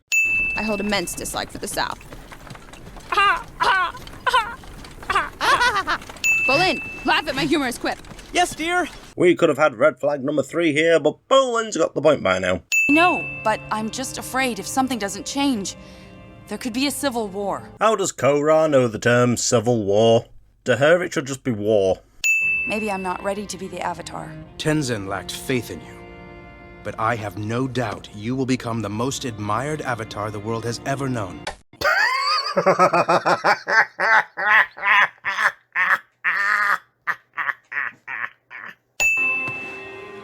They're not worth our trouble. Go back to your homes. Damrock makes for a better Avatar than the current Avatar. My tribe's about to go to war, and I'm supposed to stop it, but will anyone listen to me? No. And I didn't ask for my father's help. Can't he just let me be the Avatar? Try not being utterly crap at it, and maybe he would. Boomy, It's pitch black and the rocks are slippery. You're gonna hurt yourself. This is pitch black to you? Hold on. Yep. Now that's pitch black. Did Dad send you to talk to me? Your father doesn't know I'm here. Korra, what's going on between you two? Ask Dad. The only thing the Legend of Korra manages to keep consistent is how much of a twat its main character is. Grow up! You haven't changed one bit since we were kids. You're still trying to prove you can do everything a bender can. Well, you can't. Deal with it. Sokka would like a word about that. And why is that water not touching his head? You're the oldest of us, but you always acted like the youngest. How is Boomy the oldest whilst Kaya's the one with grey hair? Where were you after Dad died and Mom was all alone? Because I was the only one who packed up and moved my whole life to be with her. So where the hell were you in Book 1? Where's Varric? We should have closed our deal an hour ago. Would you look at that? The animators managed to scrape together enough budget to put plot device back in the show. Honesty is for fools, kid. Varric? Where are you? Inside Ping Ping! Ah, thank you, Julie. The man hides inside a platypus bear with his assistant. I haven't got a heart of stone, I'll give him that one. What's the money for? Bribery, of course! There's always someone willing to look the other way for a few yuans. Another thing I can give this show is that the paper money is actually an Eastern invention, although it should have been called Fiki An, sorry if I pronounced that wrong, as that was the original name of China's paper money. We're good to go. I gave all the money to some guys over there. I told them to take care of it, and then I winked. Pretty sure they got the message. Just let Bolin be competent, at least once. Except marriage. We will wed at sunset. You may express your joy through tears. Bolin may be the comedic relief, but putting him in an abusive relationship for laughs is like kicking a puppy and calling it slapstick. You can't do this! You take their lives and I'll take yours. Korra needs to get that brain cell replaced as soon as possible, because what in the world made her think that was a good idea? Your lives will be spared, but you will live them out in prison. Still standing by my point that death would be preferable to a lifetime imprisonment. At that point, you're not even living anymore. You're just existing. You may as well be a houseplant. And even if you're able to break out, you'll be a wanted man for the rest of your life. And something I've got to bring up in this scene, the judge sparing Tonrock and company doesn't actually change anything. It defangs whatever tension this episode could have had. If the death penalty was still on the table, it'd add some urgency, some thrill, some, dare I say, organic stakes. But what about Milo? He's hilarious too. You never know what's going to come out of his mouth. Milo is about as hilarious as a nettle sting. I hate feeling so helpless. I know. Korra says this like she had no control over what was happening. Unless you want to be Naga's afternoon snack, you better keep talking. Korra will be allowed to threaten a man's life and face no repercussions for it. She brought the shot glove on what was supposed to be a simple business trip. What, was she going to threaten Varric if he didn't help? I'm done being manipulated by you. The rest of the story would say otherwise. Because you still need me to open the northern portal. No, I don't. Yes, you do. What do you plan to gain from lying? Is anyone else left wondering how Varric and Julie operate this thing? Would it have hurt to have Bolin ask how he plans on moving, then Varric says something like, "Don't worry kid, I've installed a pulley system inside Ping Ping's thoracic cavity. No need to panic, she was already dead!" A plane? Well, why didn't you say so? In Avatar, the peak of flight technology were hot air balloons and zeppelins. But now we just have mass-produced biplanes. What even inspired biplanes in the Avatar world? The war has been over for 70 years at this point. There was no need for these to exist. Now! A biplane requires more than 300 meters to take off, roughly the length of 3 football pitches, and needs to be going around 50 to 80 meters per second in order to generate the necessary lift and take off. 2 firebenders are not going to put out enough force to reach that speed, since the deck of Varric's yacht, which appears to be a luxury one, would only have 15 to 30 meters to work with. You do not need to be an aerospace engineer to know this wouldn't work. Also, something I noticed while editing is that these two are shooting fire past the steel wires, which will compromise the structure of the biplane.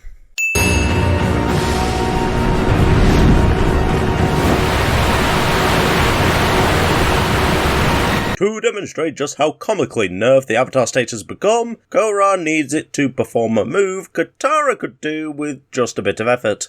Jump! Why did that explode?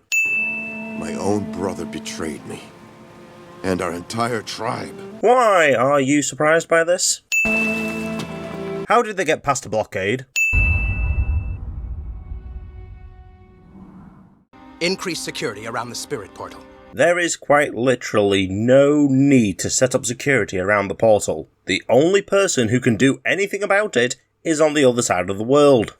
The Avatar is leading a group of Southerners in a peaceful protest against Chief Unalaq. Oh, come on, you call that a peaceful protest? There's not a single burning building or looted store in sight. Get a real dog! Did someone just say, get a real dog? Get a real dog! The animals are chimeras in this world. A real dog would be even more weird. Hey! Stop! Republic City Police! I have heard more intimidating 12-year-olds. The Northern Water Tribe is out of control. I saw a firebender running away from the blast. The North might not be responsible for this. Who else would it be? A firebender, like he said. Sending troops is not something I can do at this time. But I promise I will work with Unalaq and the South for a diplomatic solution. This meeting is over. My family is going to be wiped out. And it'll be on your head for doing nothing about it. Raiko not jumping headlong into a civil war he's only just found out about and instead offering to help resolve it peacefully is reasonable.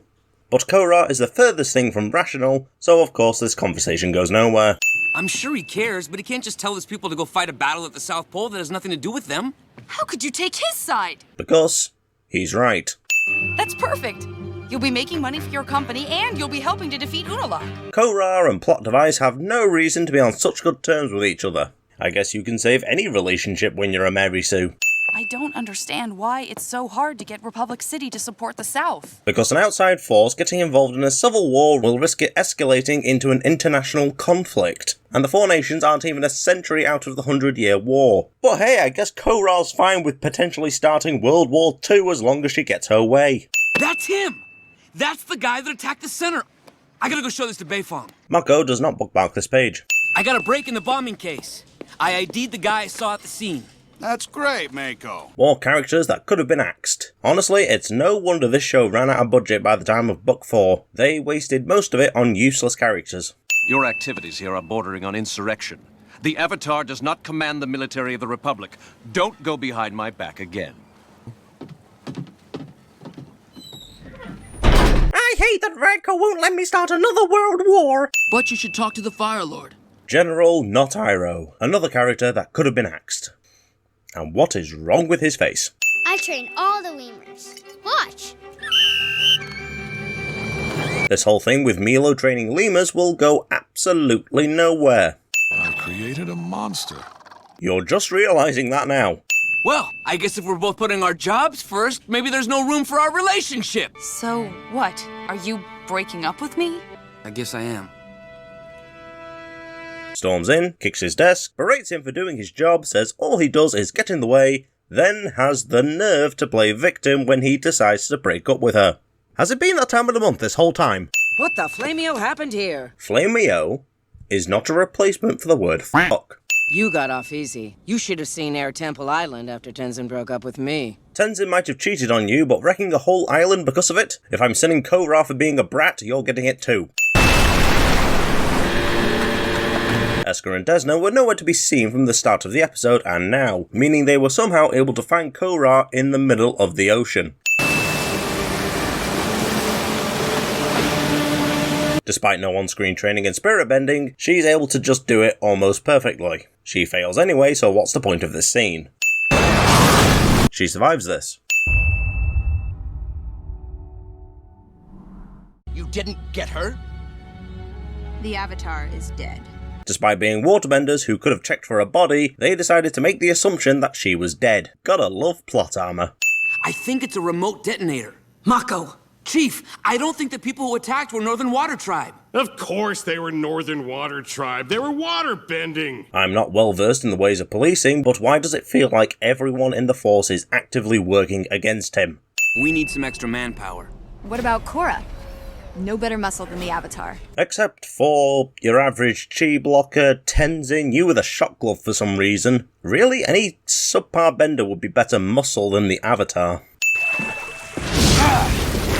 He survives this. +1 for attempted fratricide.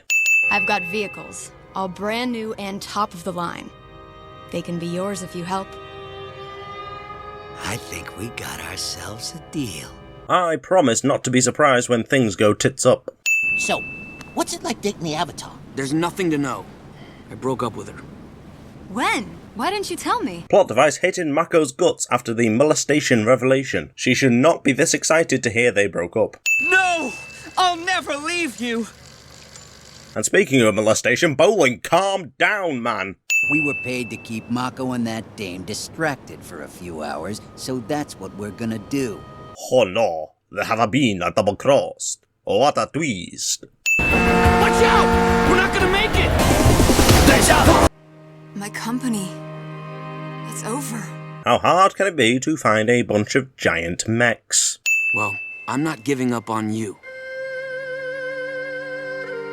I feel like we've been here before. Have we been here before? Oh my god, this is happening again. Hello, Mako. Barrick's twist as a bad guy will be ultimately pointless. We're here to help you, Avatar Korra. Who's Avatar Korra? The protagonist gets amnesia cliché.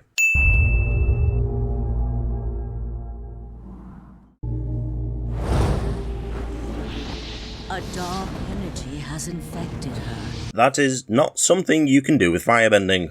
Let the waters cleanse the darkness that plagues your spirit. Spirit water used to only be available at the Spirit Oasis because it has 2 primordial spirits swimming in it for countless millennia. Where are the spirits in this water? Is it imported from the North Pole? Is Unalaq selling spirit water? And now we have the sponsor of today's video, Latwi Spirit Water. Do you know someone on the cusp of death? Are you afraid they aren't long for this world? Well, fear no more, for we have Latwi Spirit Water. Available for just 200 gold yuan per litre. Buy one now and get one totally free when you use code RETCON at the checkout. Do the spirits approve? Of course they do. Of course they do. Oh no, my nose. Do the spirits approve of this? Of course they do. Just look at them dance. That's a dance of approving spirits right there, folks. Latwi Spirit Water. Bye now. Oh hey, Aang. Here to give Korra more undeserved power-ups? I don't know what that is. You didn't need amnesia to work that one out. In order to remember, you must regain your connection with your Avatar spirit. She should actually be trying to re-establish her connection with you, Aang, Kyoshi, and Karuk, like how Aang did it in Escape from the Spirit World. If you don't, darkness will engulf the world. Taking into account what's learnt later on, no, darkness would not engulf the world, because then one of the 2 portals will remain shut, then after 10,000 years the upcoming carpets will be stuck in the big tree, probably forever. Are you Rava? This is supposed to be the first Avatar. Motherfucker looks like he'd sell the 4 elements for a Scooby snack. My name is Juan. The first Avatar, the man who started it all, and they made his name a pun. Nobody steals from the Chu brothers! Excuse me, the what brothers? Chu brothers! And now they're just ripping off the first Aladdin movie. Juan, you should eat. They need it more than I do. Animals have a wide variety of places to get food. You're just making yourself an easy target for them, and will be harming them in the long run when you're eventually gone. I can handle myself. We all get fire, right? It's all downhill from here. Drawing the backgrounds to be in the style of Chinese inkwash paintings is a nice touch, but it's ruined by the characters being in the show's original art style. They don't look like they're a part of the world, it looks like they're doing a ruddy stage play. The rise and fall of this lion turtle would likely kill or injure a few dozen people each time, not to mention the damage it would do to the buildings. The power is yours to keep until your return.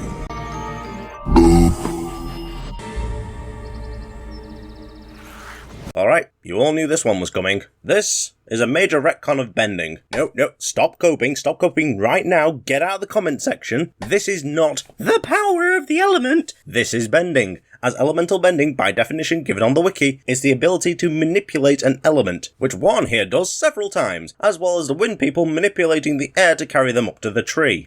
they are bending, which retcons the fact that elemental-based bending did not exist before the Avatar came into being, and the fact that humanity learned bending from nature. They did not have it booped into them by lion turtles, because then, how is it inherited? One would assume they're bending their energies, not altering their DNA. And if this is how it's done, what does spirituality have to do with bending? It would have made more sense if they just made humans the original energy benders. I do not know what Bright were thinking when they wrote this. Probably fair to assume they weren't thinking at all. You know what? Double the damage. I knew you were nothing but a sniveling coward. Go give your fire back to the lion turtle, and don't ever show your face around me again. The hunters have never met Juan, as they express no familiarity with him, but will wholeheartedly trust him not to sneak back into the city with his bending. You can't steal from the lion turtle? Really? Because I just did. Judging by Juan's reaction, I assume no one has ever tried bringing bending back into the city before, because he reacts very casually for someone now at risk of banishment. We're gonna attack the ruling class as a band of 7 and a fire-bending hobo is certainly a plan. Not a good one. You're not getting past us. We have the weapons. You're powerless. I remember when Avatar did a scene like this. If only the writers for this show were half as competent. Sure is a good thing this shed doesn't react with the fire. I mean, could you imagine animating that? Juan has had firebending for less than a day and is already better than the likes of Zuko. Even when you have the power, you're afraid to use it. And now you're just paraphrasing Ozai. Never again may you return to this city, but I will allow you to keep the power of the element. You stole from me and disrespected our city's laws. Banishment will do. Bet he doesn't last till morning. The people who relied on him most have such little faith in him. Hey! Watch where you're stepping, human! Down here! Ko and the baboon spirit speaking I can get, but why can this random frog talk when the likes of Heibai couldn't? He survives this. He survives this. Juan has been maimed by the spirit wild several times now and really thought this was a good idea. He survives this. Let me pass! I guess the apple doesn't fall far from the tree. Do you think Bright ever stopped at one point and asked themselves, are we drawing spirits or aliens? Very well. You may pass. Do you think Juan would have made it in if he didn't walk at the average pace of an OAP? No! Alright, bosses, run away. We can finally get dinner. Forget cat dear. Tonight we dine on Szechuan chicken. Why didn't they firebend the grass before jumping in? It's safe to assume these guys are more experienced in the spirit wilds than Juan. He should not be outplaying them this easily. There are not nearly enough bugs there to lift an entire person. Looks like you're all out of tricks, Juan. Why are you here? Really hate humans! So Juan gets 2 hunters killed and 1 horrifically mutated, all because they wanted dinner. This is supposed to be the protagonist. I feel great. What's in this water? It has special healing properties. Which requires a waterbender to bend along the chi paths. It's not a sodding Duncan cure. I think I've had enough of humans for a while. I decided to stay here and learn the ways of the spirits. Vegan Grills has decided humans are bad for doing the natural thing to survive. A human living with spirits? It's never been done. The next episode would say otherwise.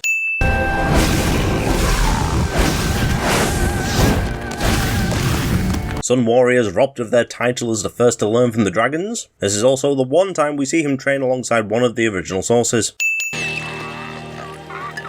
Where did they get a cup of tea? So I say we leave this city and start over. Who's with me? Man, do you remember when people had to earn their powers instead of getting them from a bending dispenser? The all-powerful spirits are battling! They're gonna wipe out the entire valley! Thank you, Spirit of Exposition, your timing is impeccable. I don't know what possessed Bright to go with these designs. Giving them a humanoid look with the power to shapeshift depending on what they're dealing with would have been much better. The entire conflict of this story is set up by Vegan Grills being a complete moron. My name is Rava. That spirit you freed is Vatu. He is the force of darkness and chaos. I am the force of light and peace. Despite the obvious yin-yang reference during the Sonic Spinball introduction, they've already screwed it up by getting the genders wrong. I am beginning to question why Bright based the original show on Eastern mysticism when they can't even get something as basic as yin and yang right. And for the past 10,000 years, I have kept darkness under control and the world in balance. Balance would be Rava and Vatu working in tandem with each other, sowing chaos where order clutches too tightly, and bringing order where chaos runs amok. Constant light and peace, and no darkness and chaos is simply imbalance. Rava, I found you. You did not find anything. You're watching a film in your head. Only the Avatar can master all. A missed opportunity to change up the intro and have it be Vegan Grills instead of Korra. That hard cut was a bit suspicious. Brig, did you have a recap ready for this episode but then scrapped it at the 11th hour? She must confront her own past if she is to move forward. We can only hope that she survives her ordeal. She's watching a film in her head. What the hell is there to survive? This is why humans have no place interfering in the business of spirits. Another missed opportunity is how these characters set 10,000 years before the modern day don't speak any differently. It wouldn't have hurt to have them speak in a Shakespearean tone. Let me help you. I don't want your help. Don't interfere with me again, human. Don't interfere with my affairs. How about I do anyway? More humans!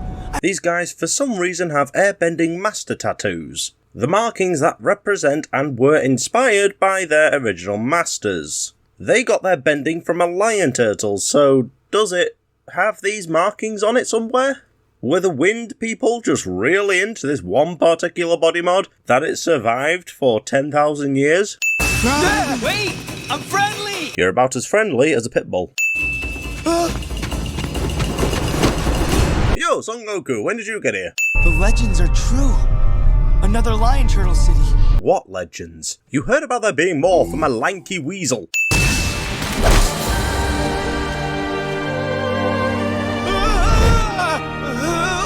He survives this. For the past 2 years, I've been living among the spirits and exploring the wilds. Remarkable.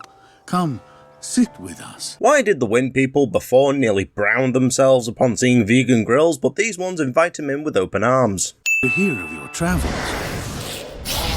The whole point of people living on lion turtles is so they are protected from the spirits. Yet these guys are coexisting with them peacefully. So why are they on a lion turtle? Nice. This is where the wind people are meant to live, yet there's a looped animation of generic NPCs running around in the background. This woman has airbender tattoos on her hand, but none on her head, legs and feet. Rava barely touches the spirits, and yet they go flying off into the distance, meaning they're no longer a threat, I guess. Now that Vatu is free, he is turning other spirits dark. If Vatu can do that, then you should be able to return them to normal. So why don't you? No human has ever held two elements at the same time. I'm not like other humans. I can learn to do it. You are a firebending hobo. What in the world is giving you this grandiose sense of self-importance? But to do so, Rava must hold the power for you. Since when have spirits been able to possess bending abilities? Especially one who's caused so much trouble. Rava, please. I can't let the world fall into chaos because of my mistake. Neither of us can defeat Vatu alone, but together we have a chance.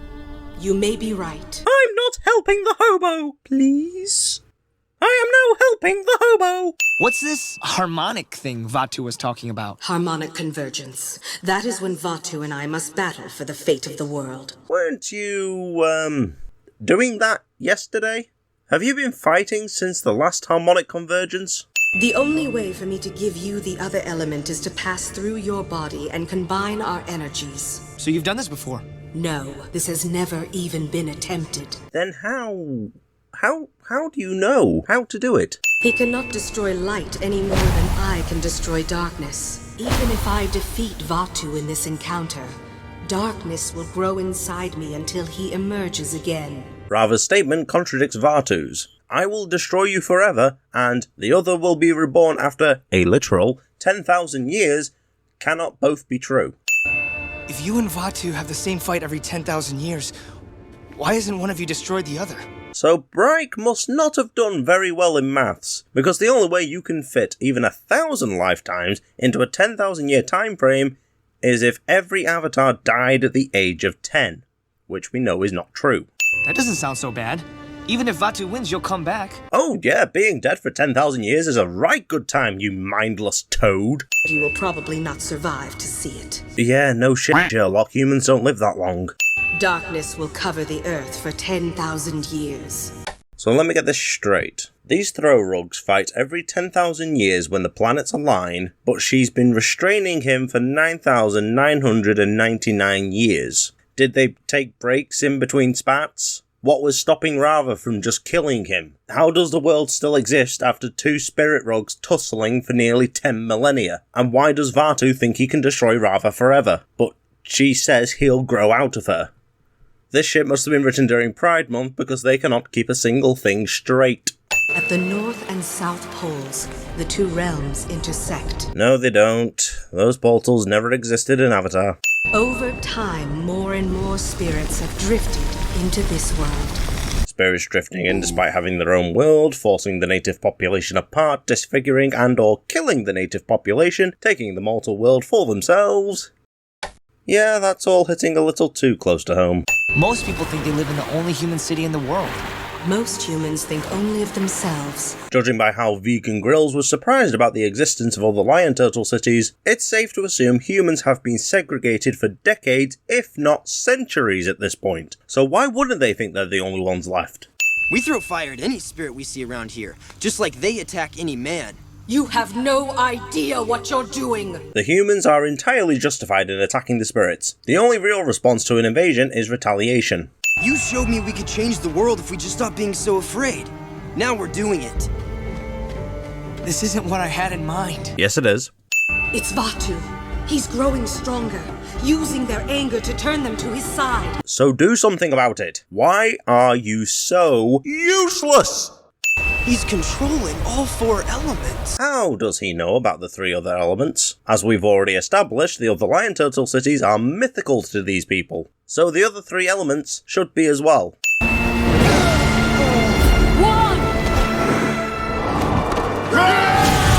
Vegan Grills wields all four elements in a grand display of power and stops the fighting. Then the second it's over, they go back to fighting. This is not a tension-filled moment, it's a bloody comedy sketch. Was I alone in thinking the spirit portals would have some kind of design and not be a literal hole in the ground? Haven't you heard the legends? I'm not a regular human anymore. What legends? You've been doing your thing for a year. You'd be a rumor at most. He survives this. He survives this. He survives this. To fight me is to give me strength. Excuse you, you got stronger when Rava stopped fighting you. Rava! The only way to win is together! Why is the cat deer just stood there? He should have taken cover by now.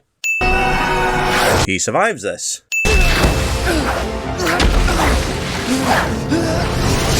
He survives this. And before I forget, why weren't Rava or Vatu using these lasers during their tussle? Either of them could have very easily killed the other by firing one point blank. The harmonic convergence is about to begin. The era of Rava is over. This fight just feels incredibly hollow. We know Vatu can't win, and we know Vegan Grills can't die. The stakes are non-existent.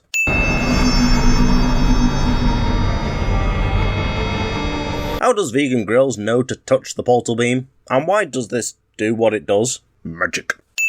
We are bonded forever. So now the Avatar state isn't a defensive technique developed to give them the collective skills and knowledge of all their past lives, it's just a byproduct of a human spirit fusion. It's no longer the Avatar state, it's the Rava state. And the Avatar is no longer a deity manifested as a human, they are instead a carpet vessel, because this human-spirit fusion doesn't fit either definition of the word Avatar. You know what? Double the damage. Vaatu gets hit with one decent combo and becomes an absolute pushover.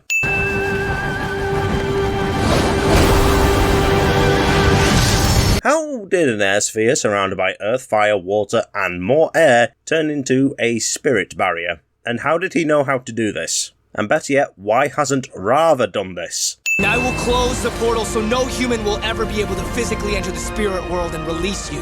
Sealing the portals does not stop people entering the spirit world, nor does it stop spirits from traversing into the mortal world. Sokka got whisked away into the spirit world by Heibai, and he was there physically, without the use of a portal. And spirits have their own ways of entering the mortal world. And besides, you are the only one who can open the portals, so there'd be no threat of anyone releasing Vaatu. I will be the bridge between our two worlds. You're not the bridge, you're the porter.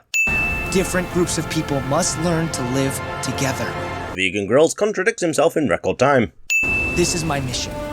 To use Rava's light spirit to guide the world toward peace. A fiery but mostly peaceful solution to the conflict. Even with Vaatu locked away, darkness still surrounds humanity. So Rava winning doesn't mean anything then? No 10,000 years of light and peace? Bloody hell, she really is useless.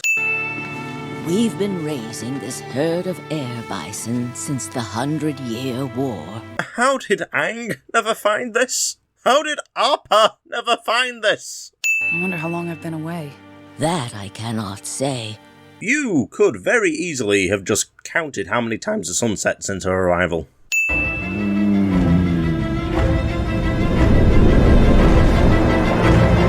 The only bright side to these episodes is that it makes it so the Legend of Korra can't be canon to Avatar.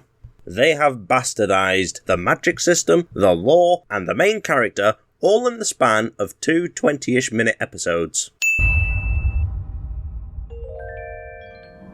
Jinora, there you are. Come on, everyone's waiting. See, I told you his spirituality couldn't fill a thimble. Imagine dubbing someone Mr. Spiritual, and he can't see spirits. Just tell us everything. Everything? Okay. I opened a spirit portal at the South Pole, but then Uno turned out to be a bad guy and wanted to take control of the South, so I sort of started a civil war, but I went to find some help. I was attacked by my cousins, and then by a giant dark spirit, and then I forgot who I was, and then I met the first Avatar, and then I realized I should have opened the portal in the first place, and now we need to close it again. Is that an attempt at humor? This is all my fault. No, don't blame yourself. She is literally the only person to blame. I found out who's been stealing from Future Industries. Varric. What? No. He wants Republic City to go to war, and he wants control of the businesses that stand to profit the most from it. He already had all the shipping. All he needed was Future Industries. Varric helped save Future Industries. Varric said in front of Plot Device that if you can't make money during a war, you can't make money. Here would have been a moment for her to put the pieces together, instill some doubt in her mind, but Bryke can't allow her to have anything resembling a character. Wait a minute. Are you two? You're dating again? What? And we're like, here, Bolin put 2 and 2 together in no time flat, and he's meant to be the buffoon of the group. The detonators he uses in his movers are exactly like the one I found at the Cultural Center attack. And those explosions were exactly like the ones the captain reported. Anyone could have gotten their hands on one of those detonators. So they're just doing the Hiroshi thing again? Man, I just love lazy writing. Are you in the spirit world? I would be, if Milo could ring his bell at the appropriate intervals. I'm not one for meditating, but I get the feeling it'd be easier to do it with nothing but the ambience of nature. Kaya, this is too much smoke. You set it up wrong. This isn't going to work. I'm sorry. I did what you told me. Well, the moment's ruined. Tenzin said that things like this require patience, and yet he's somehow being more impatient than Korra ever was. I am focusing. No talking. Feel the energy of the universe. Okay. I feel it. Korra, really? I'm going to guess that Tenzin is being a total moron right now because he's Aang's son, and Bryke clearly have a bone to pick with Avatar. Tenzin, harmonic convergence is almost here. If Vaatu escapes from the spirit world... You have to trust me. The stupid thing about this season is Korra could avoid everything that happens if she just did nothing until harmonic convergence passed. Her friends and family are safe. She has nothing to lose by just doing nothing. How did you do that? Why, oh why, does everyone look like they're made out of cardboard in this scene? Actually, they're Dragonfly Bunny spirits. Spirits are not meant to be chimeras. How long have you been able to do this? She's been able to do it ever since the writers decided to make you incompetent, Tenzin. Unalaq, the supposedly wise and spiritual sage, is going for the violence approach. Why isn't he using spirit bending on the spirit portal? I heard you've been investigating the recent attacks on my ships. And I think you know that I know that you know. You know? Varric could have made an interesting side villain had they stuck with the Civil War storyline, but they chose to make him Funny Man 3 instead. Bats! Evil bats! Not bats! Dark spirits! They're bat spirits. What, you think they're dark just because they're purple? Racist. Amazing. Bullshit is the word I'd use. I can't believe my little girl had to guide Korra into the spirit world instead of me. Believe it, Tenzin, because you're getting written as the moron of the family now. They won't have their bending in there. They'll be defenseless. Excuse me, but I've never had bending, and I don't think I'd call myself defenseless.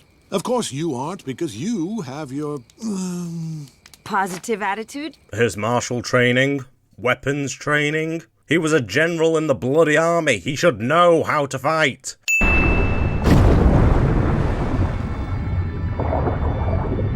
Why are they holding their breath? Their lungs are back in the mortal world.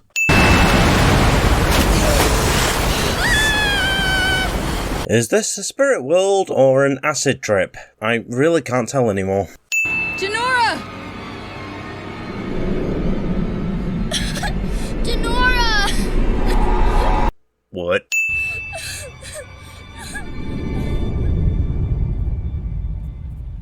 Korra! Where are you? The transition implies they aren't that far from one another. So why can't they hear each other? I read about this place. It's Wan Shi Tong's spirit library. How did it get here? Wan Shi Tong wasn't teleporting his library to the spirit world in Avatar. He was burying it. So unless he chose to bury it, then teleport it here, which doesn't make any sense because he would have been able to do the latter without burying it, there's no way for it to be here. And why is it upside down? You two look lost. Maybe I can help you. I was good friends with Avatar Aang. Iroh. The nostalgia bait isn't gonna work on me, Brick. All I feel is pity that the poor man got mischaracterized and dragged into this show. Of course, you won't lose any either. Hey, my belly's not that big anymore. I really trimmed down. It was yours long, long ago. When you were Avatar 1, you used it to carry the light spirit Rava around. Iroh may be a spiritual sage, but how on earth does he know all this? And how does he have a 10,000-year-old teapot? You can still taste a little light in every cup. So it's tea infused with what? Rava dandruff? And I know it's been 5 or 6 years since Baldwin's voiced Iroh, but man, he sounds off. Borderline creepy. The last human who said that is still here. You know what would have been nice? Professor Zay being a spirit in the library, like a curator, instead of showing that Wan Shi Tong let someone who could be considered a kindred spirit rot. So you should know that humans are no longer allowed in my library. Get out! Wan Shi Tong's also had an effect removed from his voice for some reason. Yes, I am well aware of the radio. But do you know how it works? Of course I do. There is a box, and inside the box there is a tiny man who sings and plays musical instruments. That sounds more in line with Avatar's world than an actual radio. I can just see the mechanism making something like that. When we speak, our voices produce sound waves. Radio takes those sound waves and converts them into electromagnetic energy that is transmitted through the spectrum. All right, enough. Jinora sounds like she's reading that off Google. I wouldn't be surprised if Bright just typed in "how radio work" and copied it verbatim. My grandfather was the Avatar, and I came to the spirit world with the new Avatar to find the spirit portals. I would think that you'd want to help me. Oh, you came with the Avatar who in a previous life exploited my knowledge alongside his foolish friend. All the more reason to mount your head on my walls. Oh, I've been here for many years. I had always enjoyed the company of the spirits. So when my work was done in the material world, I chose to leave my body behind and come to the spirit world. Iroh always showed respect for the natural order of things, even going as far as fighting back against his own nation when Zhao killed the moon spirit. He would need a much, much better reason than "my work was done" to make him cheating death in character. At the top of High Rio Peak. Why does a place in the spirit world have a name? Wan Shi Tong, how can you be helping him? Unalaq has proven to be a true friend to the spirits. Unalaq is the most blatantly evil character this show puts out, but Wan Shi Tong, the spirit well known for hating humans, is helping him. Are there any more characters you'd like to assassinate before we move on? No? Oh, that comes later. Oh, lovely. Jinora's Pokemon turns evil because plot.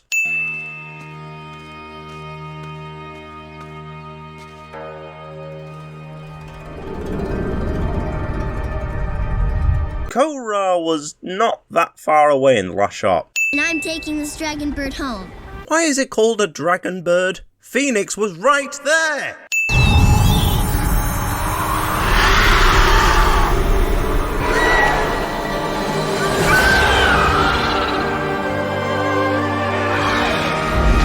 What? So you've returned, Rama. Why? What causes that to happen? What will it be? Open the portal, or lose your friend's soul forever? Spirit bending can just do that now. The technique that's supposed to be an extension of water healing can destroy souls. Stop! I'll do it. The only thing stopping Unalaq from killing Jinora is his own non-existent morality. Why are you trusting him not to kill her?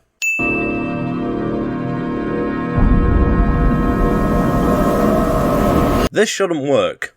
Korra isn't here physically, so she wouldn't be able to enter the Rava state. I'm so sorry, Pema. I tried to save her, but Unalaq tricked me. Oh, but you said you were done being manipulated by Unalaq. Hey, I brought you something. How is this poster in colour? It's not stylized like how Appa's missing posters were. This looks like a photograph. How is it in colour? I know our lives have been moving in two different directions, but I want you to know that I will always be there for you. We are brothers, after all, even if one of us is a member of high society and the other one is a criminal. Bolin, you were doing so well there until the writers remembered you're a comedic relief. Where's Asami? She'll listen to me. She is a plot device. You'd be better off talking to the walls of your cell. It's time we take back what is ours. It's time to take back our city! I know he isn't meant to sound sarcastic, but man does he sound it. President Raiko and the First Lady Buttercup Raiko just arrived. Her name's Buttercup.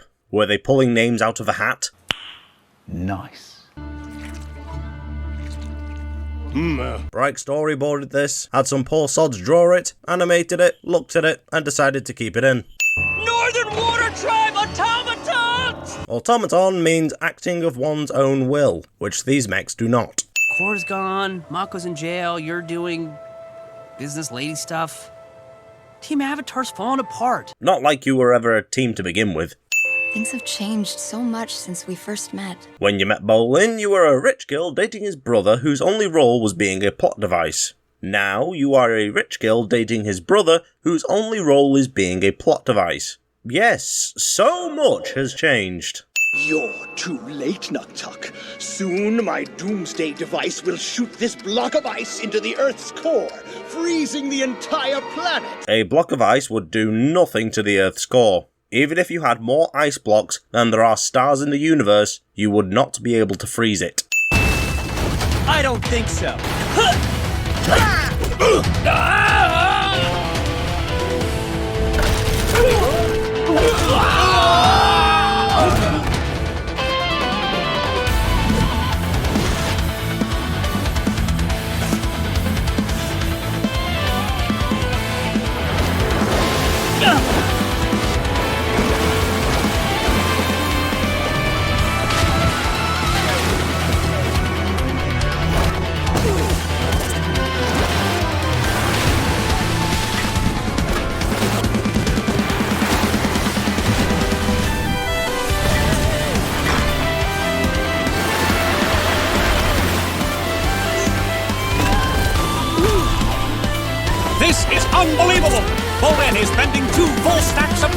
attacks at once, which would normally be illegal. But then again, he's fighting 3 waterbenders, so all rules are out the window.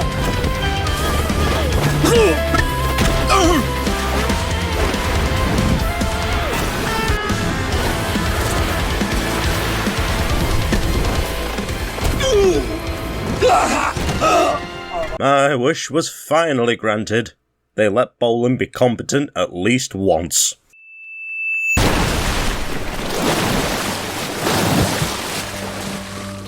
They're falling back!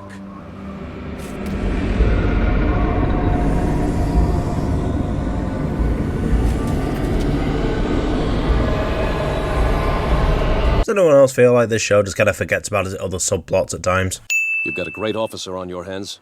He's one of the best. If only you had actually treated him that way. He's trying to release a powerful dark spirit during harmonic convergence, which is only a few days away. If he succeeds, the world as we know it is over. Vegan Grills clapped Vartu the second he started wailing on him with the Rava State. Do you really doubt your own abilities that much? I'm aware that lives are on the line, and that's precisely why my troops are staying here. If the world is going to be thrown into chaos like you claim, I need to protect my citizens. A political leader putting his people first? Even for fiction, that's unrealistic.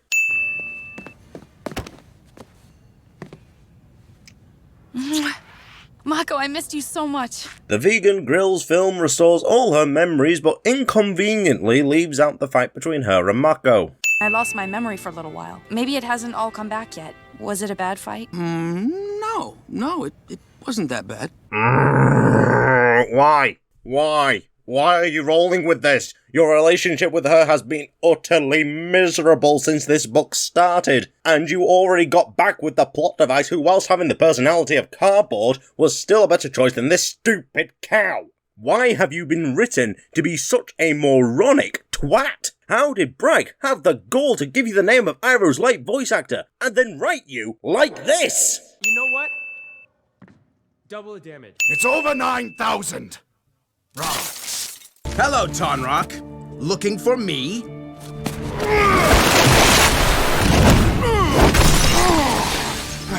Brother, I'm too strong for you. You're no brother of mine. You betrayed me. You had me banished. Yes, I did. The dialogue in this scene sounds like a first draft.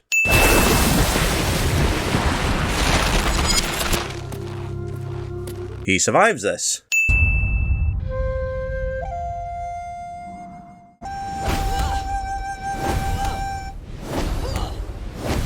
Six months of airbending training and she still can't do it properly. I guess Tenzin just gave up. So, have you told Korra yet about how you guys broke up and then you kind of started dating Asami while she was off getting attacked by dark spirits? You want to keep it down? I'm waiting for the right moment. When she first asked was the right moment, you dolt!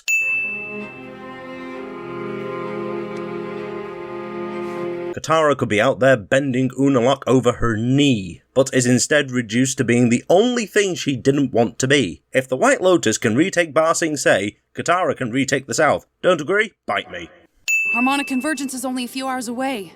Then we have to break through the enemy lines ourselves and get to the portal now. I don't get why Korra and co. don't just go to the North Pole and close the portal there. Unalaq's brought a good chunk of his forces to the south, so an infiltration wouldn't be impossible, especially as your target shoots a giant beam into the sky, and you were already in the United Republic. Oh, yeah, I completely forgot. I'm the only one here with a brain. We don't have a catapult and hog monkeys, but we have a flying bison, and there's a plane on Varric's ship. I'm pretty sure that plane exploded. The B-plot's over, boys. You're back on the bench. The spirit portals are open. You've restored balance. Now we would like to go home. So toddle off through the portals. Who's stopping you? The Avatar will be here soon. She has no choice. I mean, she did, but that would require any of the main characters being smart. How can plot device fly a plane? Who taught her? I mean, it certainly wasn't a father. Oh, yeah, plot device. Nice. World War I style biplanes could reach speeds of 70 to 117 miles per hour. Mako's firebending should be sending him flying off, fishtailing through the sky as he screams for Bolin. Brace yourselves!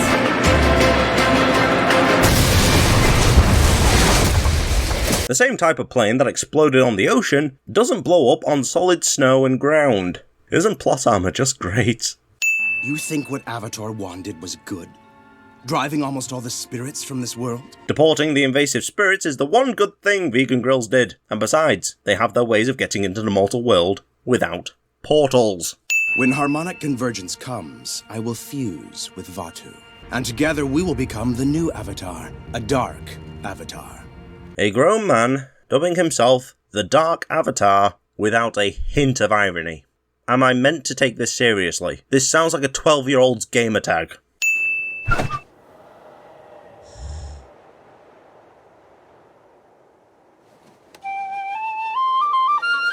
Spirits used to become foul mockeries of their normal selves when they were corrupted, but now, just change them from round to edgy. Man, this show is lazy. If everything goes as planned, we'll all walk out together after harmonic convergence. If not... let's go. Oh, that speech was so inspiring, I feel like I could just press this red X. Why isn't she closing the portal from the outside?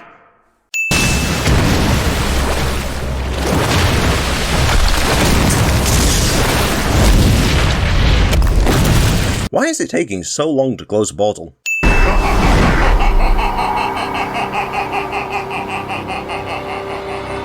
Oh, what is his face?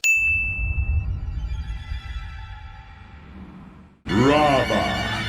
Nothing could stop this moment. Except for Korra not being a moronic twat. Korra trusting her father instead of her uncle. Korra listening to Tenzin for once. Korra not meditating into the spirit world. And of course, the most important one of all, Bragg not writing everyone to be a dumbass for the sake of plot.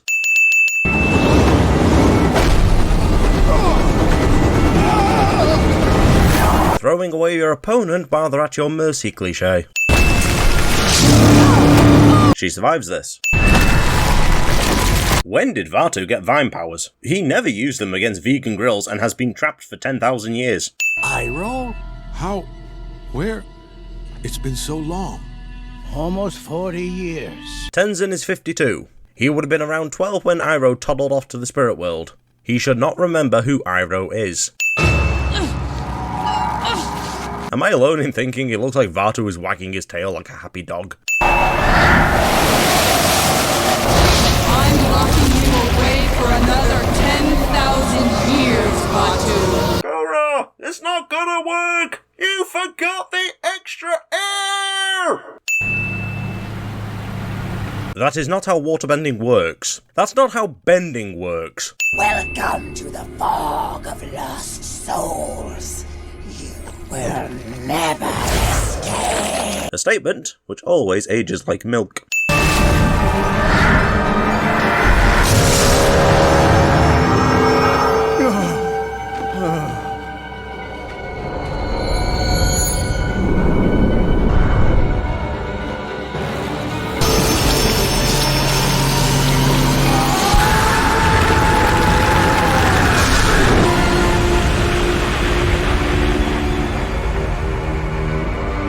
This being comically edgy aside, what does Vaatu stand to gain by fusing with Unalaq? They don't have the other elements, and the show wants you to believe Vaatu was already powerful on his own. He isn't gaining anything from this. Alright, who slapped the Patara on them? How long can you be trapped in here? I am Zhao the Conqueror. I am the Moon Slayer. I will capture the Avatar. Zhao was at the very least in his mid-40s during Avatar, and has been here for 70 years. He should be dead.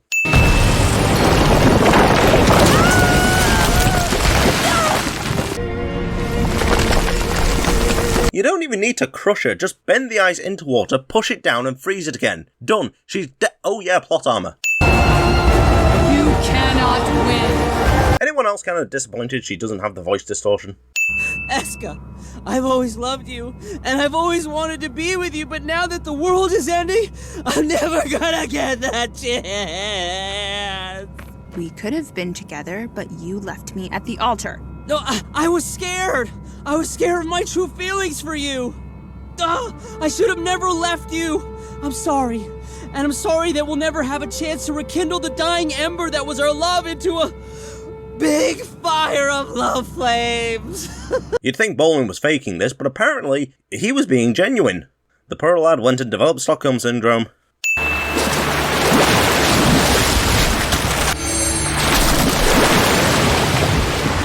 I have seen a myriad of people say, "How can you look at this scene and blame Korra for losing the past lives?" And to that I say, how can you look at this scene and not blame her? Not even taking into account her actions that led to this moment being able to happen. In this one scene, she had nearly 10 seconds to get herself out of this bind. She could kick up a sheet of ice to break the connection, shoot out fireballs from her mouth, forcing Unalaq to either release the bind or dodge, blast herself away with a kick or breath of air. She had so many opportunities to free herself, but let herself get dragged in. Let me put this another way. If I go stand on a train track, and after a few minutes, a train comes shooting down said track, it rams into me, I die. Who is at fault in this scenario?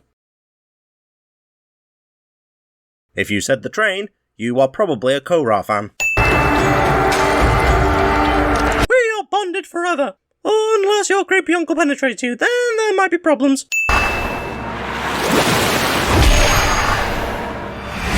Initially, I thought this was just cheap shock value. Since Korra isn't losing anything here, her Rava state remains pitiful and she never made a conscious effort to contact her past lives. This is one of Brag's biggest spits in the face to Avatar. It's painfully obvious they have no respect for the original show. So instead of trying to make Korra stand on par with it, they drag it down, belittle it, and erase almost everything that came from it. You know what? Double the damage.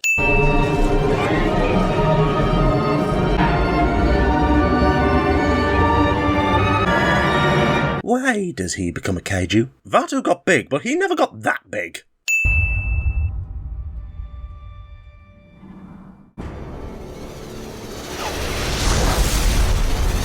Unalaq quite literally had no reason to come here, other than to have Bright symbolise tearing down the old in order to prop up the new.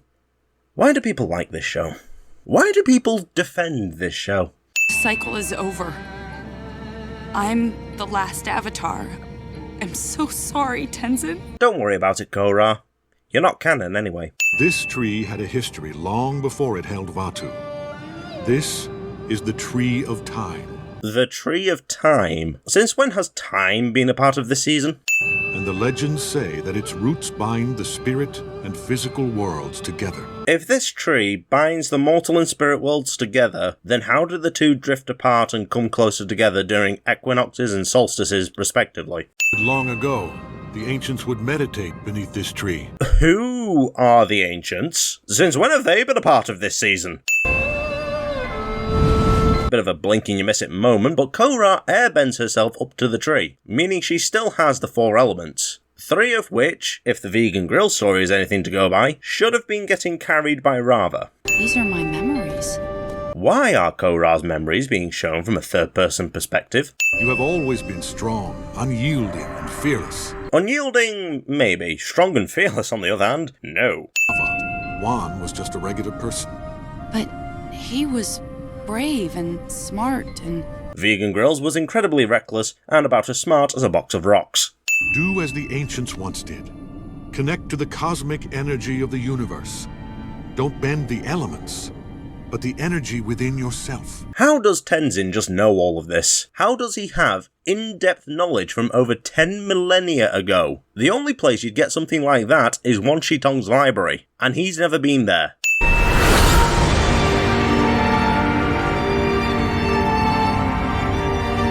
They couldn't have changed the pose up a little? There's no point making Avatar callbacks, Bragg. You've tarnished any meaning it'll ever have in the future of the franchise.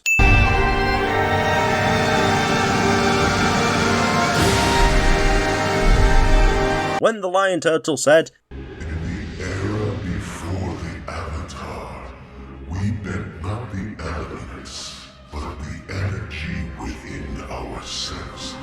I don't think turning yourself into a blue kaiju is what anyone had in mind.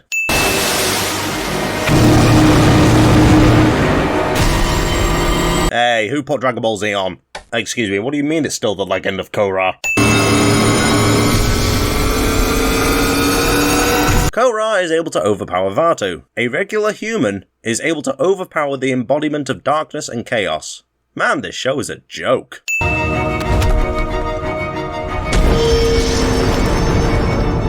Korra should know Rava won't be there. It's not been 10,000 years. It hasn't even been 10,000 seconds. Rava has been destroyed, and soon you will be too! That statement would be true if your laser beam wasn't so pathetically weak. Weak laser aside, one thing I can appreciate is the unique sound of it. I would not have been surprised if they just grabbed a Kamehameha sound effect. But no, dubstep laser. They're coming for Korra! That's not how it works!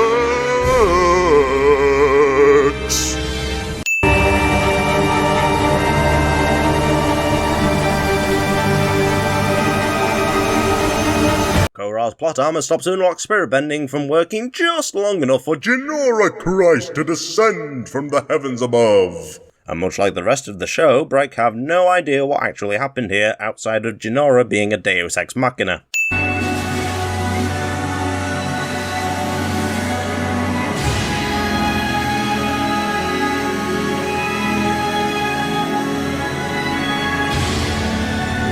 Convenient that what was taking Unalaq ages to do took Korra mere seconds. And let's not forget the fact that Korra shouldn't even be able to bend, as you can't use your bending without a physical body. And I don't know if anyone's noticed, but she is currently a giant blue spirit.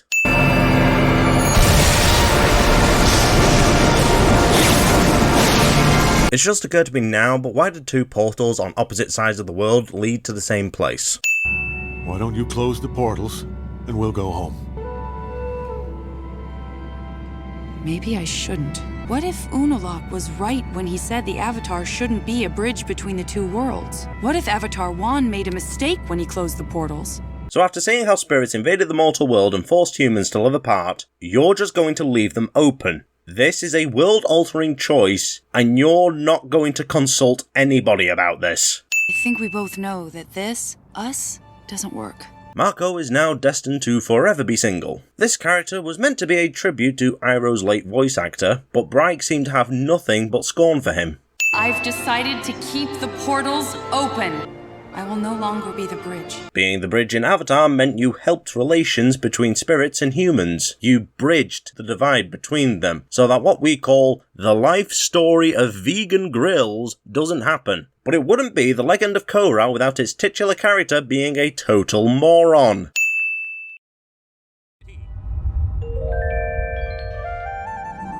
After 2 weeks, Republic City continues to recover from Korra's epic battle with E.W.W. That fight was the furthest thing from epic. A little help!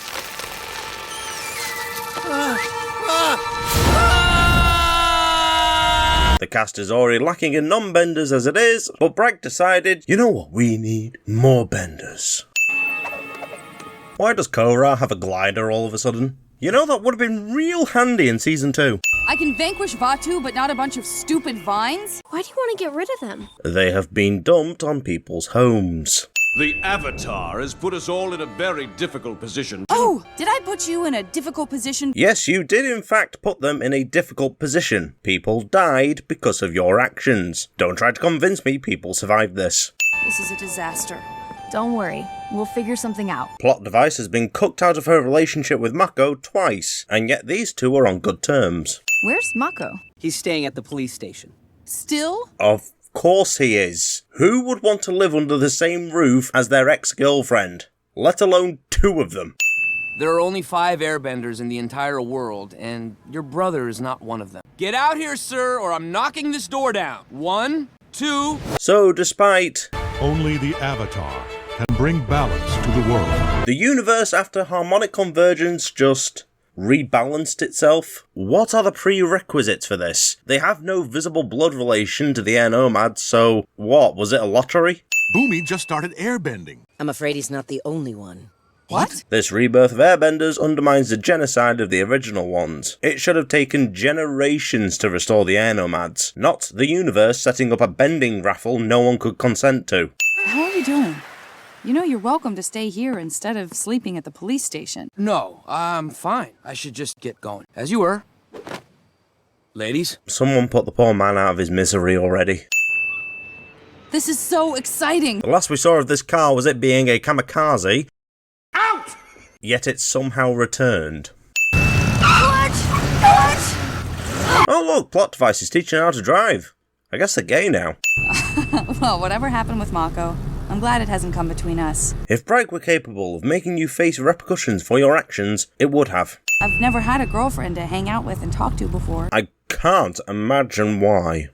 What's wrong, Daddy? I just wish your grandfather were here to see this. If Korra didn't get the past lives erased, he might have been able to.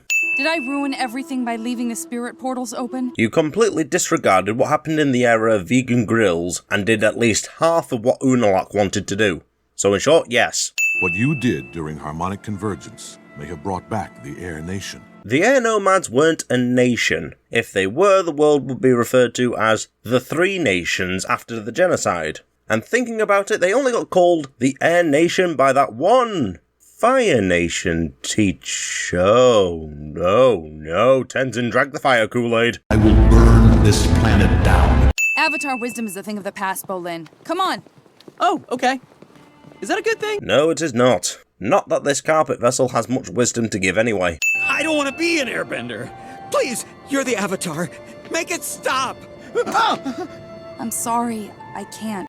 That's a lie. You're lying. This could have raised an interesting conflict between Korra and Tenzin. Of course, there'd be people who don't want airbending, and Korra, having energy bending, could remove it from them, but Tenzin wouldn't want that.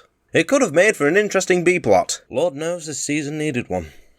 I've never met a new airbender before. Well, at least not one whose diaper I didn't have to change. Actually, I just fell off a bridge, so I could use a fresh diaper right about now. And the moment's ruined. Listen, I know you're having a tough time getting used to these changes, but you and everyone else are gonna have to learn to live with it. Importing untold amounts of foreigners and telling the native population to learn to live with it? Man, Korra's a better representation of politicians than the actual Hold on, what's happening to her nose? Why does Zahir's cell have a lock? On his side!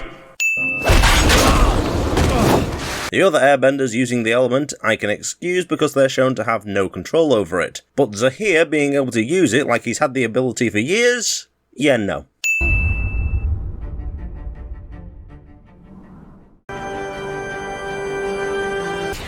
Did someone order a fully equipped Future Industries airship? Future Industries was bordering on bankruptcy last season, but somehow had the funding and resources to build... Oh, I forgot again, plot device. Who's excited to spend some time with your Auntie Kaya?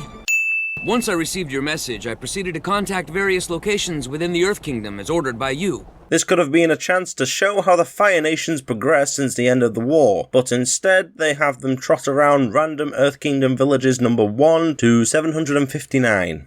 Hey, how come Denora gets to go with you, but we don't? Because you are easily the most annoying side characters in the show. We're going to bring the Air Nation back from the brink of extinction after nearly 200 years. And it's all because of you, Korra. Stroke my ego hard, Tenzi. Hey, where are the other guards? Zahir? How do they recognize him when he looks like any other White Lotus sentry? Lava bending is meant to be an Avatar-level ability, as it involves using fire and earth bending. This could have been the time to introduce dual bending to explain how he can do this, because while yes, waterbenders can control the temperature of water, they're only cooling it by about 6 to 20 degrees Celsius. Earthbenders, on the other hand, would have to heat the earth up by 800 to 1200 degrees Celsius. So needing fire, which can get that hot, is more reasonable than just saying, oh yeah, some earthbenders can just do that. Speaking of which, these guys are getting hit with a disc of lava, yet aren't being critically injured. Where'd you pick up the new skills? I have harmonic convergence to thank for that. I was given a gift. I believe it's a sign that our path is a righteous one. All you did was win the Airbender raffle. I have a family and a farm. Of course you can come. This is of the utmost importance. Your wife will understand. Tenzin really thinks he could just walk in here and conscript a man into the Air Nomads. Your dad is an airbender, and he should learn about his culture. He's an Earth Kingdom citizen. The Air Nomads are not his culture. You're an airbender now, and there are thousands of years of culture you must learn about. Skills you must master.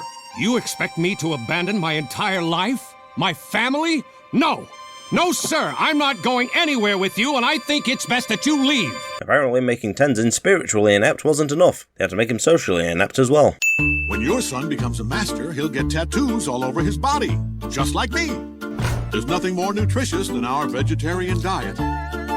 I can tell that you're going to love wearing our ancient Airbender robes. They're very breathable. You'll never have to worry about your worldly possessions again, because you won't have any. You'll get to shave your head. Your best friend will be a giant bison. Tenzin really sucks at selling the idea of being an air nomad. It also would have made more sense if these scenes came before the previous one. It would at least explain why Tenzin is trying to conscript the guy. Consistent failure would make even the most patient of people frustrated. How old is he? He's 22, and still just figuring his life out. Hey now, I don't remember getting put in the show. You're an airbender now, and you have a responsibility as a citizen of the world. I didn't ask to become an airbender, you know. Well, I didn't ask to be the Avatar, but I am, and I'm fulfilling my duties. It only took you 3 books to start.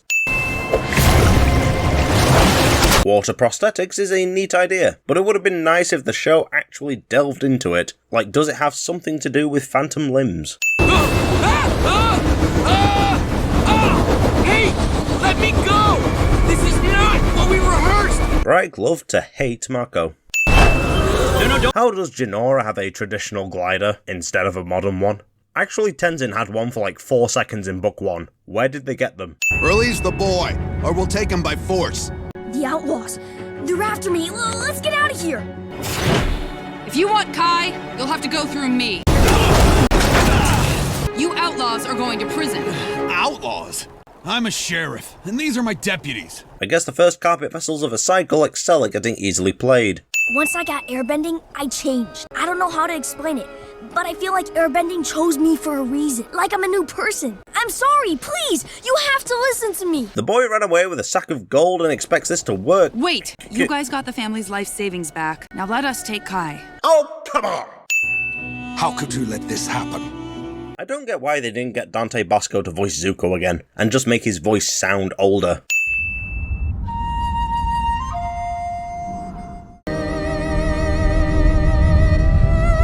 I can't imagine it's every day an airship flies over. Where are the people looking up?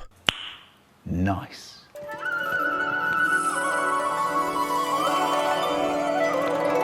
The character we'll keep an eye on doesn't have an eye kept on in cliché. Some of my subjects are refusing to pay their taxes. The Earth Queen, the Legend of Korra's second most obviously evil character. I'll need you to do something for me. I have a vault full of tax money sitting in a town south of here. Barbarians have stolen my past 2 shipments. Go, collect my money, and bring it back here. We are now going 3 for 3 on Korra getting manipulated by a character with a glaringly obvious ulterior motive. Dick move. This is the express line to the lower ring. Next stop, Polcom Station. Instead of having earthbenders move the trains, we are now doing it the bog standard way. Man, I miss when shows were creative. The bad news is, we're stuck here. The good news is... Why not just look for a radio? Surely there's at least one down here. Are you sure we shouldn't have brought more people to collect the tax money? No, because I probably need to establish that we're gay now. Oh, I think I slipped a disc sleeping here. Bolin, the street kid turned pro bender turned film star, somehow knows what a slipped disc is. I bet everyone's freaking out that we've been gone all night. Bold of you to assume they care. Bolin? Mako? How do you know our names? 2. They're your cousins! Mako said in the first book that Bolin was the only family he had left. I guess retconning Avatar got old. Now the show's retconning itself. Flash! So much for our escorts. Why does Plot Device have the shock glove on what was meant to be a simple airbender pickup trip? Was she going to threaten them if they didn't come? At first glance, it looks like Plot Device just took a man down with the power of her industrial-grade cheeks. But it turns out it was a very strange leg hook. But with the speed that Motorbike flies off at, Iroh and her could have some tailbone bonding. She's a powerful firebender who can create explosions with her mind. I hired a guy with a similar ability to kill the Avatar myself once. Didn't work. Even after 70 years, Zuko is still an awkward mess. The intense cold prevents her from firebending. So they put Ghazan on the ocean so he can't earthbend, Ming over a volcano so she can't waterbend, and Sparky between icebergs so she can't firebend. Why in the world did Zahir, the non-bender, warrant such an intricate prison? And better yet, if these guys are such a threat, why haven't they been executed? Because then book 3 couldn't happen. Then maybe it shouldn't have. And why is Sparky locked up in the north where Unalak, a member of the Red Lotus, was the chief? Why did he have his own comrade locked up in Sub-Zero Azkaban? Dad's wearing your scarf. I'm sure they would want you to have this.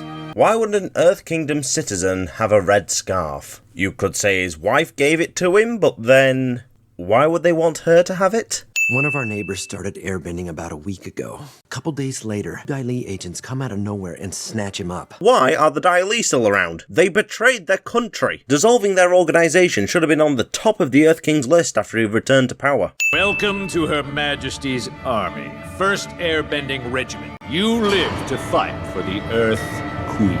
Why not brainwash them? From what we've seen of the Earth Queen, it's not beneath her.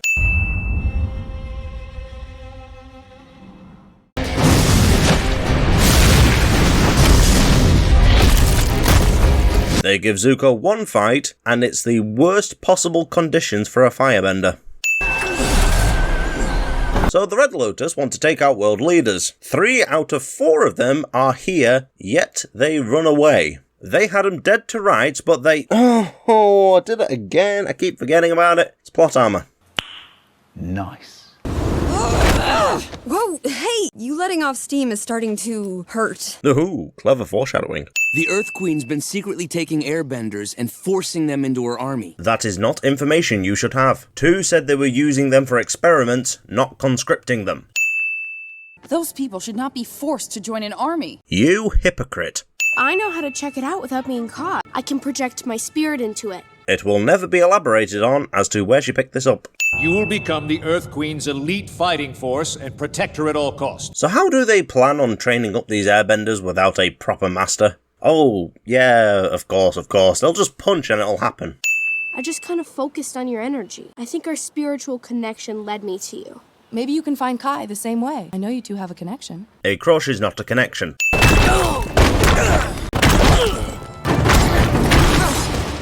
I'm convinced Avatar characters have indestructible bones and an immunity to internal bleeding. It's a high-level airbender move, with a little spiritual stuff thrown in. Projecting one's own spirit is not an airbender move. Anyone with a high enough spirituality can do this. Does anyone have a badger mole that knows Morse code? Morse code is named after one of the men who invented it. Could Bragg really not be asked to change the name up a bit? Lynn? What are you doing here? We need to get Korra out of here immediately. Her life's in danger. What? This whole conversation could have been a radio call. Shortly after we found out you were the Avatar, Zahir and 3 others attempted to kidnap you. Luckily, your father, Lord Zuko, Chief Sokka, and I were there to stop them. So, no Suki, no Katara, no Toph. If Zuko was there, he would have rallied Team Avatar to fight them. Hi. How? Where? These airbenders are Earth Kingdom citizens, and I am their queen. Taking them will constitute an act of war. They're leaving with me. Korra will make an enemy of the Earth Queen and face no repercussions for it. Those rock gloves looked horrid. Where are the others? A rock almost whacks both of them and they give no reaction to it. Korra has just learned that 4 people who can take down the entire world are after her, but Tenzin's shuffling off to the Northern Air Temple. My brother in Christ, get your priorities straight.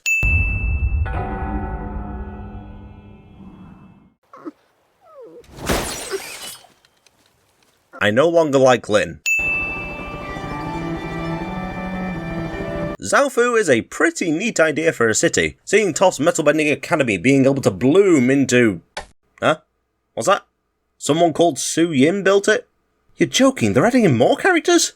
7! Does Toph live here? I'm afraid not. She used to visit from time to time. Years ago, she left to wander the world in search of enlightenment. Toph Beifong, going out to seek enlightenment. Did she ever seem like the kind of character to care about that stuff?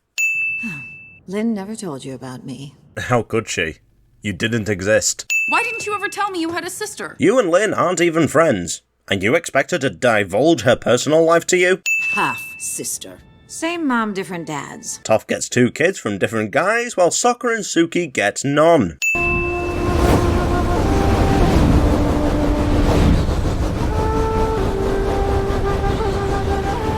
Opal is able to get a better hang of airbending than everyone else despite barely being a novice.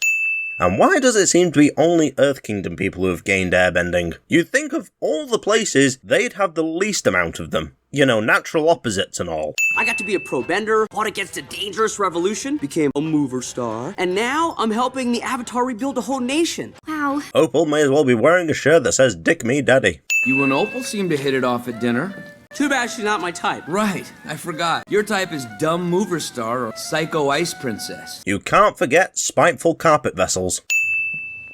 You know, before I built this city, there was nothing here. Now that you mention it, how did you build a city of 5 megadomes, platinum by the way, with a high-tech tram line, a legion of elite metal benders, and an entirely new culture, all within just 5 to 16 years? And on land that likely belonged to the Earth Queen, who absolutely would have thrown a royal tantrum over an independent super city popping up in her territory. Yeah, Brake, is there anything in this show that holds up under scrutiny?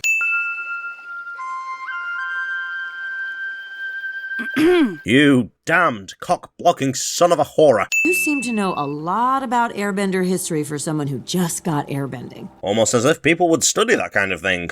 Like the air acolytes. Wait.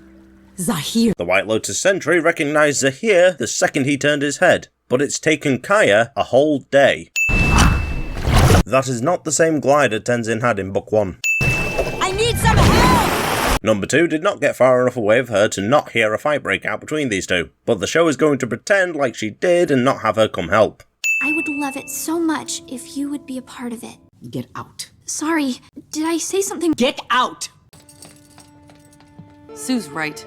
You're never gonna change. You're always gonna be a bitter, lonely woman. If this were coming from any other character, I'd agree. But Korra? She's been the definition of bitter for most of the show. I can't metal bend. Lynn never offered to train you? Why would she? Lynn's not a teacher, and they aren't friends. Acupuncture often taps into people's buried memories. It does not. That is a myth. What are you guys doing? You're metal bending over here or something? Want to give it a shot? Nah, it's okay. I mean, only like one earthbender in 100 can metal bend. Considering how many metal benders we've seen, those stats are a load of bollocks. Try to focus on the fine pieces of earth within the metal. Korra, despite having no on-screen display of seismic sense, can metal bend. 3 people would not fit in there. And if there were 3 in there, why was there only 1 shadow? Wait! Leaving in the middle of a session could make you sick. It would not. That is another myth.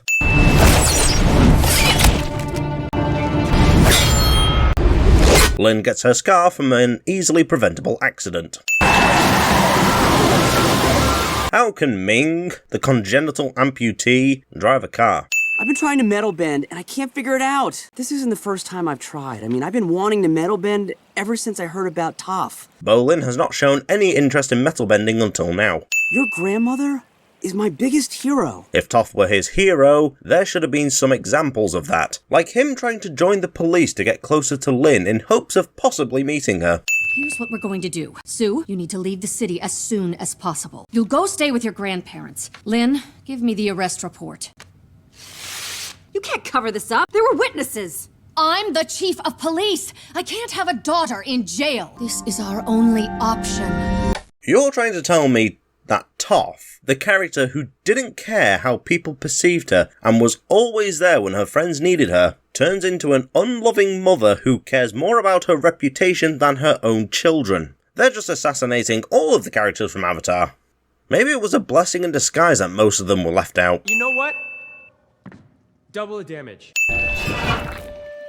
Congratulations. You're the first metal-bending Avatar. Aang never learned metal bending. He already knew seismic sense, and him being the Avatar, he'd want to get his hands on all the skills he can, since that would have given future incarnations more utility when using the Avatar state. When the metal's in contact with the ground or any other surface, I can understand them being able to metal bend it without touching it. But while it's airborne? No, that's not how seismic sense works. Oh. 1 nap later. Chief? I'm going to assume Bright didn't know how to end this subplot, so they wrote out the 30-year-old chip on Lynn's shoulder like it was nothing. The Air Nation Thanks to the energy shift during harmonic convergence, certain people have acquired airbending abilities. So if airbenders only came back because the spirit portals are open, what happens if Korra closes them? Do these airbenders just poof back into non-benders? Monk Tang Zhu completed the 97th day of his historic fast. On which island? Anyone besides Otaku? Otaku. Yeah, they really are just pulling names out of a hat. And also this guy is the only confirmed air acolyte to have gained airbending. Out of all the people in the world to gain it, only one of the people dedicating their lives to preserving air nomad culture got the gift. Did Bright just look at them and go, man, they're prime candidates to gain airbending? Fuck them. How is everything in the city? Well, Zahir infiltrated the air temple. What? The use of radio in this show is ridiculously inconsistent. Lin not radioing Tenzin to warn him about the Red Lotus before she showed up. Mako and Bolin never trying to find one when they were trapped in the lower ring. And here, why did Pema and Kaya not use a radio to tell Tenzin about Zahir? The radio should be used to relay important information or call for help, but the show either forgets they have them or uses them for unfunny jokes. And harking back to Book 2 for a bit, radio communication would have prevented Vatu's escape. Send Tenzin, Kaya and Boomy through the portal, close it, they go find Jinora, and then once she returns to her body, plot device radios Korra to say she's back, and if harmonic convergence has passed, pop the portal back open and let Tenzin and Co back through. And if circumstances turn dire, just head for the northern portal. No one seems to be interested in the hard work required to become a part of the Air Nation. Let Jinora and the kids help you out. And what about Boomy? He was a naval commander. Maybe he has some ideas about how to get people motivated. He's my worst student. But he loves to organize people. If you ask him for help, you can trick him into taking more responsibility by making him think the whole thing was his idea. Why is the mentor character getting mentored? Conflict resolution. It's what I do. You have been starting conflicts for 2 bloody seasons! Why don't you have tattoos like an airbending master? Because she hasn't mastered all 36 tiers of the element, or made her own skill. Jinora's airbending skills have hardly been shown throughout the show. He survives this. I'm tired of all this complaining! Jinora, take over! Does this mean I'm the master now? Just lead them through some basic exercises. Well, since I'm a master, when do you think I can get my tattoos? You really thought now was the best time to ask? The answer is no, you're just a little girl. I'm not a little girl anymore. You are 11 years old. Sorry if what I said got you in trouble with your dad. He just can't believe that I'm grown up now and I don't need him telling me what to do. You are 11. With them being at the Northern Air Temple, you'd think we would have met some of the Mechanists' people, but it seems any presence of them has been wiped away. The Earth Queen and her fancy friends pay big money for bison steaks and other weird meat. I even heard she ate her dad's pet bear. She fucking what?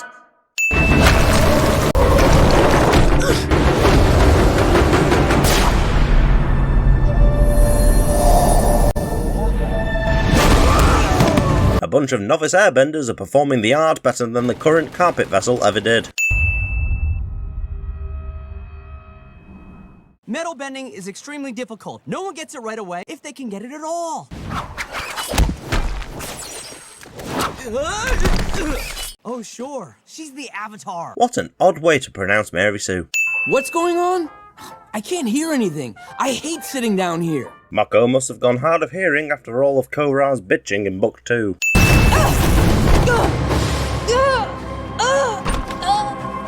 Korra's rather say should have triggered here.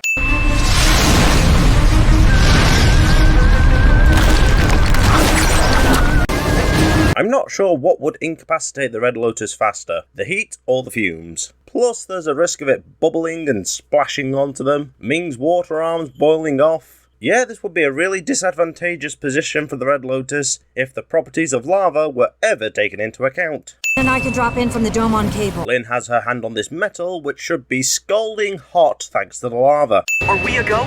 No go. Copy that, we're a go. Mako should have known to say negative, him being a policeman and all. No!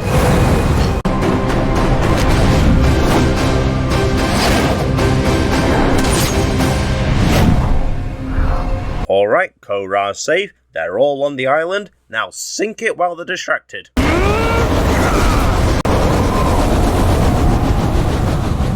Or just let them pull an Azula. This time it makes even less sense. Where did they go? This should neutralize the Shirshu toxins. Not that quickly, it shouldn't. From 9 to 10, I checked my body for ticks. Lyme disease is a serious killer. Lyme disease gets its name from the town of Lyme in Connecticut, where an outbreak occurred. I'm pretty sure an entire US town doesn't exist in Avatar. Maybe it wasn't a guard after all. Maybe it was someone a little higher up the food chain. Aiwei, why don't you question Sue? Lin, the daughter of Toph Beifong, doesn't know how to detect lies, an ability that will be crucial for a chief of police. And she just doesn't know it. But this side character does. Do you have any knowledge of the people who tried to kidnap the Avatar? No, of course not. You're lying. Why no one suspects Aiwei, the one person who could feasibly lie and get away with it, is incredibly daft writing, especially as Lin suspects her own sister first. I don't know, but we all saw the evidence. It's pretty overwhelming. Maybe a little too overwhelming? They could have used Varric's past as a villain to have the finger be pointed at him, but he is now just Funny Man 3. Just pull it down. That would have been so much easier. They survived this. We're going to hold off our search for airbenders and hunt down Aiwei. Naga can track his scent. Korra thinks she could just hunt down Aiwei and the Red Lotus. She might be less bitchy now, but the dumbass part of her character has remained consistent. Stop trying to protect me! I'm the Avatar! This is my job! Don't lecture me about jobs! They really didn't have a good comeback for Lin here, did they? Here. There's a Jeep. The Jeep got its name from Eugene the Jeep from the Popeye comics. I am fairly certain those do not exist in Avatar. Those are wanted posters. And there's one for each of us. How did the Earth Queen get her hands on these? The best thing Naga does in the show. How has the ice spring regenerated? Look! Why not just jump him? It's 2-on-1 and you have the element of surprise in a town of bandits. There's no law enforcement to stop you. I think our friend Mr. Rulebook might disagree with you.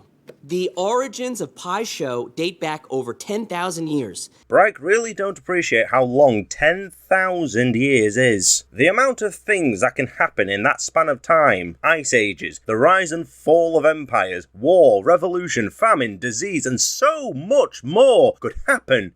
And you expect me to believe a board game survived it all?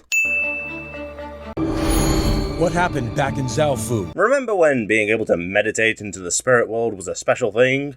Now apparently anyone can do it. Some guy? Yeah. Children? Sure. Scarborough? Why not? Tenzin? No. They're here!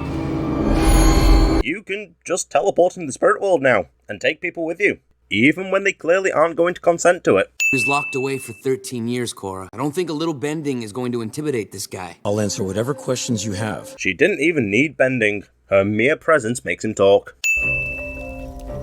Avatar Korra. Misty Palms Inn. How is he doing that? Why did Aang not do this when he found out the identities of the ocean and moon spirits?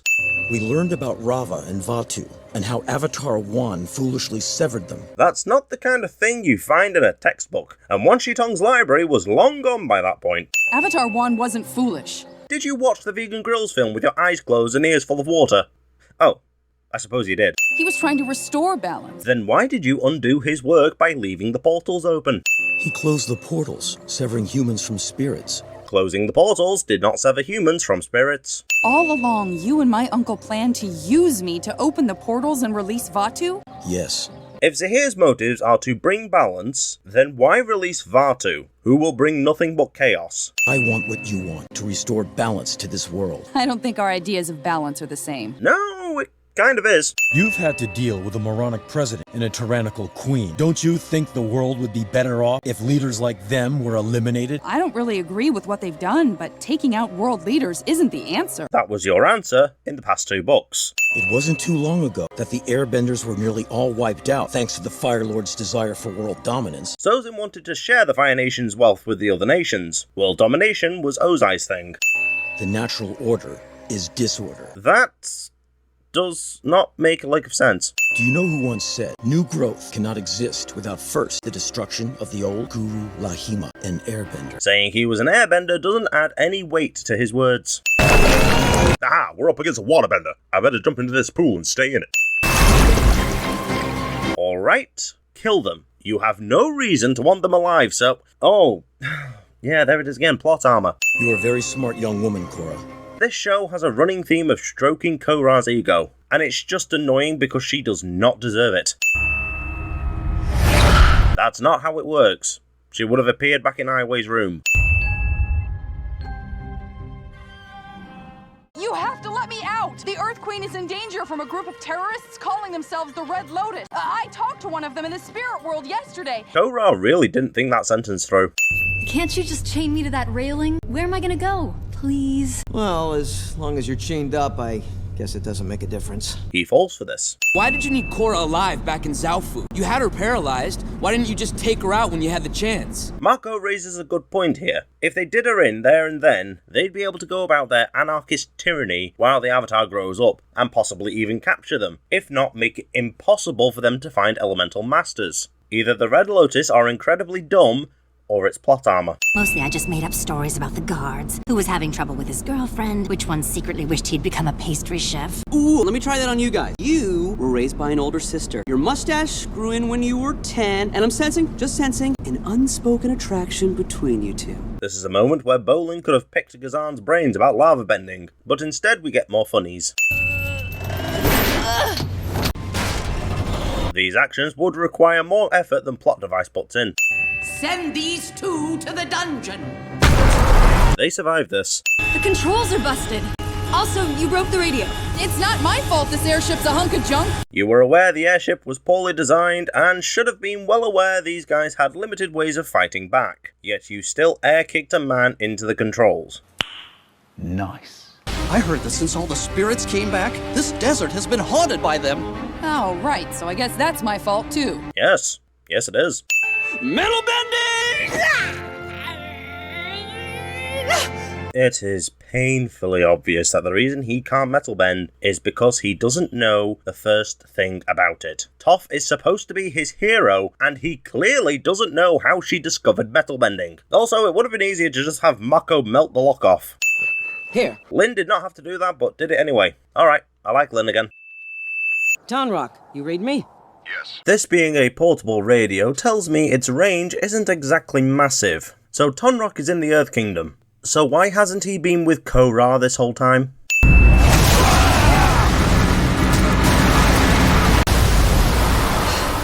That's no spirit! If that's not a spirit, then where the hell was that in Avatar?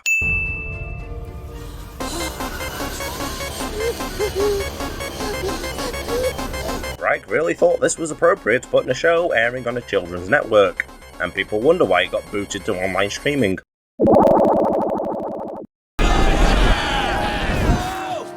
Burn the lock, you dumbass. We did it! Korra fires straight behind her where Plot Device is standing. Captain, have we been in the desert too long, or is that really a dragon over there? The existence of the Sun Warriors, and by extension dragons, was meant to be kept secret, but Zuko will just park Druk outside the oasis for all to see. Did you hear about the Earth Queen? What about her? Once again, the Earth Queen's reign has come to an abrupt and violent end. Thank you, Radio of Exposition. Your timing is impeccable. The Red Lotus. What's that? Tonrock fought the Red Lotus, but apparently doesn't know who they are. Oh, you think just because you dated Asami, you know how to fly this better than me? Yeah. How does "I dated a Plot Device for a few weeks" translate to "I know how to fly a Zeppelin"? Grandma, there's one thing that Mako and I have learned from all our years on the street. It doesn't matter where you go. If you have your family with you, you'll always be at home. I'm not going. The Legend of Korra is incapable of having emotional moments. There's either a stupid quip, it gets made redundant, or any emotion that's meant to be there is hollow because Bright have done a terrible job at making me feel anything positive about these characters. This airship is nice. Is it our new home? No, Grandma. I'm not sure where we're gonna take you, but right now we need to find Korra. Getting your family to somewhere like Republic City or Zaofu should be a higher priority. You can't house and feed this many people on a Zeppelin for long. Where's the rest of it? I don't know, but there are some tracks. Desert winds would have blown those tracks away by now. What lovely young women. Mako, why aren't you dating any nice girls like them? One has been an incorrigible twat for 2 seasons, and the other has the personality of cardboard. If these are the kind of women you want Mako to date, he's better off single. Zahir is headed to the Northern Air Temple as we speak. He said he's gonna wipe out the new Air Nation. Zahir got on Sozin's case about wiping out the Airbenders, but will now try to repeat his actions. There might be another way to stop him. Zahir is always meditating into the spirit world. If I could find him there, maybe I could somehow trap him. Korra knows Zahir can teleport whilst in the spirit world, so she should know he could take her anywhere. There would be nothing stopping him from grabbing her and tossing her into the fog of lost souls or something. Damn it, plot armor again! Please don't hurt me, Korra. The first Iroh cameo was enough, now you're just milking it. I'm the only one since Avatar 1 that can't get help from my past lives. I wish I could talk to Aang. You never once tried to contact him before letting the past lives get erased. Also, why don't you just ask Rava? You're supposedly meant to be more connected to her than ever. If the Red Lotus is targeting the nation's leaders, I need to protect my daughter. You have to keep the Fire Lord safe. Zuko abdicated his throne. Being the Fire Lord was implied to be a lifetime gig, unless you were forcibly removed like Ozai. It was never a role you could just shirk off. Your uncle was right. You spoke with my uncle? Yes, a couple of times actually. One can only imagine just how distraught Zuko is in this moment, going from thinking Iroh is dead to knowing he just up and went to the spirit world. But the story has not got the time to dive into such a subject. Tenzin, listen to me carefully. Zahir is on his way to the temple. Leave, now! Oh, no. It's too late. That timing is impeccable! Also, why did the collaborating co-workers go all the way to Zaofu for a radio instead of just flying directly to the Air Temple?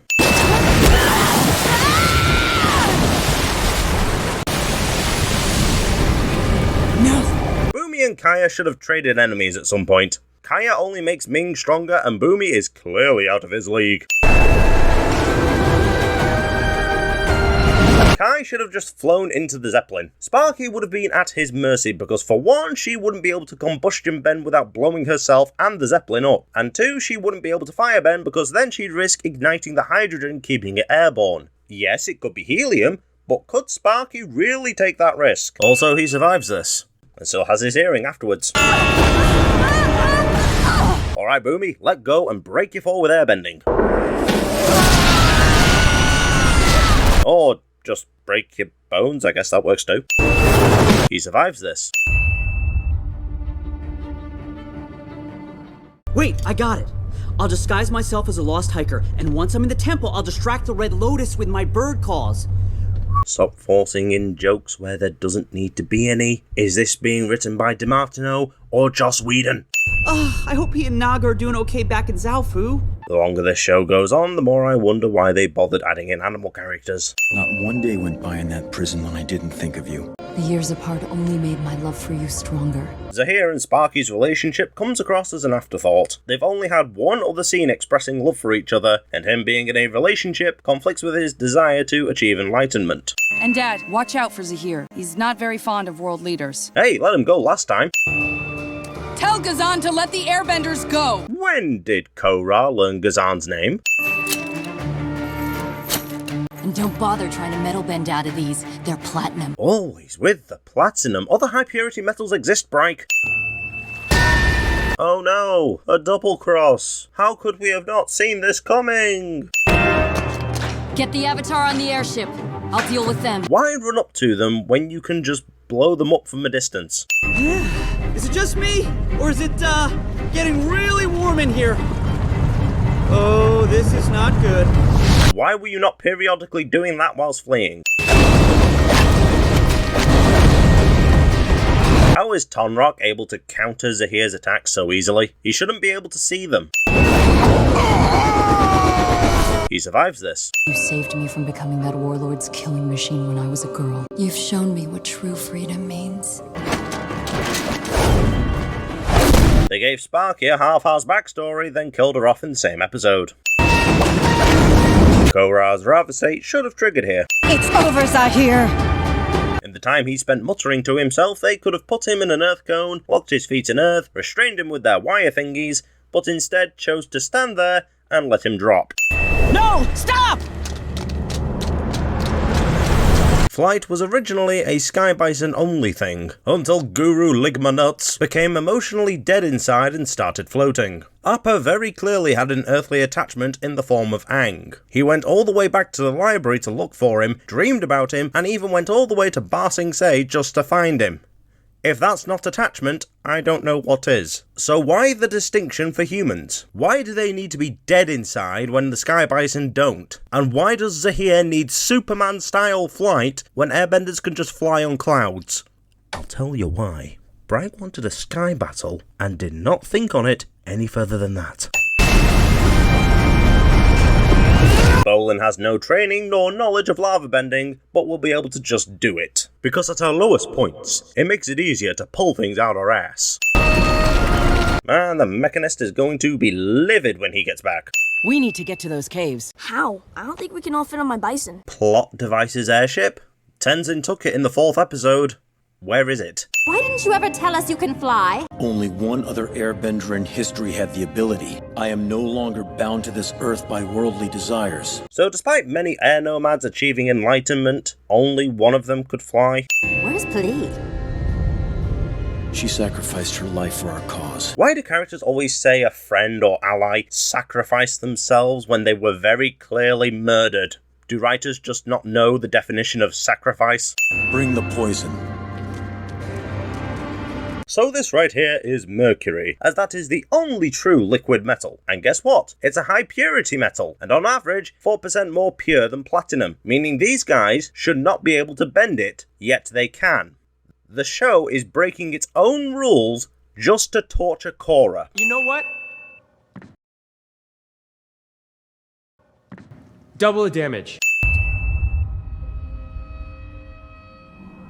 Once we administer this poison, your body will naturally react, forcing you into the Avatar state in an effort to keep you alive. This plan is so incompetently stupid. Yes, her Rather state is pitiful, but it's still her most powerful state. And you're just hoping these chains are enough to restrain her. The Earth Queen's goons did a better job at restricting her, and they weren't trying to kill her. When we dispatch you in the Avatar state, the cycle will end. How do you know this? This is not knowledge anyone but the carpet vessel should know. Mercury can kill you by just huffing the vapours of it, but these guys are essentially injecting it straight into her bloodstream. And as Korra is approximately 140 to 150 pounds, it would only take 25 to 55 grams to be a lethal dose. And just so you can visualise just how small that is, did you ever own glass marbles as a kid? This is how small the mercury would have to be lethal to Korra. So as you can probably guess, there's a lot more than 55 grams being pumped straight into her bloodstream. I'd go as far as to say she's getting a kilo per limb. It only takes about 600 grams to drop an elephant, and she's taking in enough to kill 6 or 7 of them. Did no one on the writing team do any research into what they chose to torture her with? Never mind organ failure, respiratory issues, and severe damage to the nervous system, Korra shouldn't even be conscious, let alone breathing! But she's just able to fight it off because Rather state. And that's not how it works. It is not a cure-all for any toxic substances in your body. You know what? Double the damage. This is just excessive, and I am convinced that either Bragg or someone on the writing staff is into torture porn. Sir, please, could we just have some water? There are children and a baby here.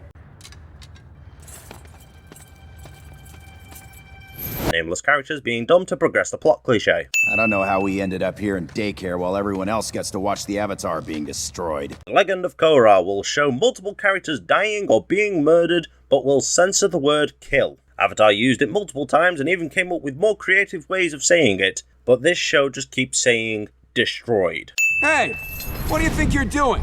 He might have survived this. Oh, honey, I'm so glad you're safe. Me too. All in time and a place.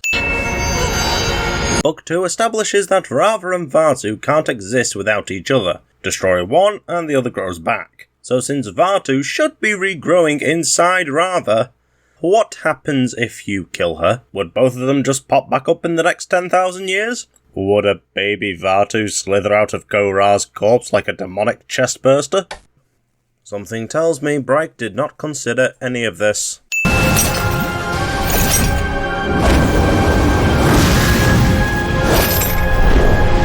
What a surprise! Shit went sideways! Korra! The voice of a concerned parent, everyone. She survives this. What are you smiling about? I was just remembering the last time we fought. Well, a lot has changed since then. So that's how you got out of the temple. Not bad. Let's see what you got. The Red Lotus severely lacked personality. They aren't individuals, they're just extensions of Zahir. The only things that define them are their abilities. Characters should be more than just their powers. Used a big rock to distract from the falling Korra PNG. Ah, very sneaky break. Zahir was able to fly whilst carrying Korra, but will drop like a fly because of a bit of ice. You can't fight me and the poison. Then in that case, leave. You know the poison will eventually kill her, so just leave. It's over. Not yet. Mako really thought it was a good idea to jump in here. Now it's over.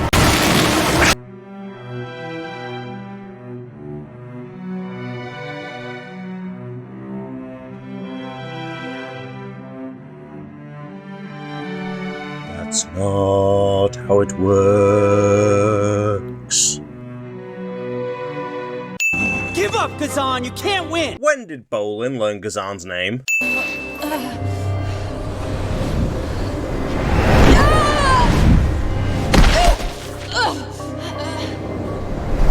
Just kill her. Good grief, this man is a dumbass. She survives this.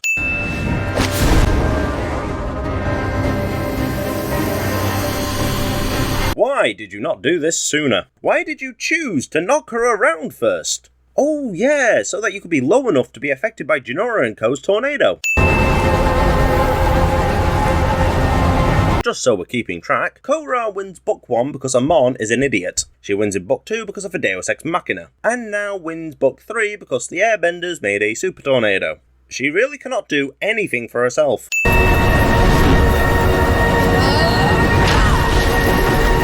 They survive this. The Red Lotus has won. You can save her. The poison is metallic. Just because it's metallic doesn't mean it's bendable. That's not how metal bending works. You know, nobody expects you to bounce back right away. And holding out of wedlock, the audacity, the gall, the gay. Let's go. Alright, adding bog standard wheelchairs to the list. Would it really have been that hard to just stylize it? Even with Zahir locked up again, we still don't know how many Red Lotus members might be out there. Why did you lock him back up? He should have been executed. Korra, I vow that we will do everything in our power to follow in your footsteps. After the events of the last two books, those are not a set of footsteps you want to follow. Now, let us anoint the master who will help lead us in our new path. Jinora did nothing noteworthy in Book 1, was dead weight in Book 2 up until Bright needed a Deus Ex Machina, and only started doing stuff right at the end of Book 3. The Legend of Korra has done nothing to show her growth as an airbender, just stuff being pulled out of thin air like her spiritual connection. Yet she is deemed a master at 11 years old. 1 year younger than Aang. Almost like Bright were trying to strip him of his youngest airbending master title. This moment is unearned and rings hollow. Aww, they're trying to make me feel something. It's not working.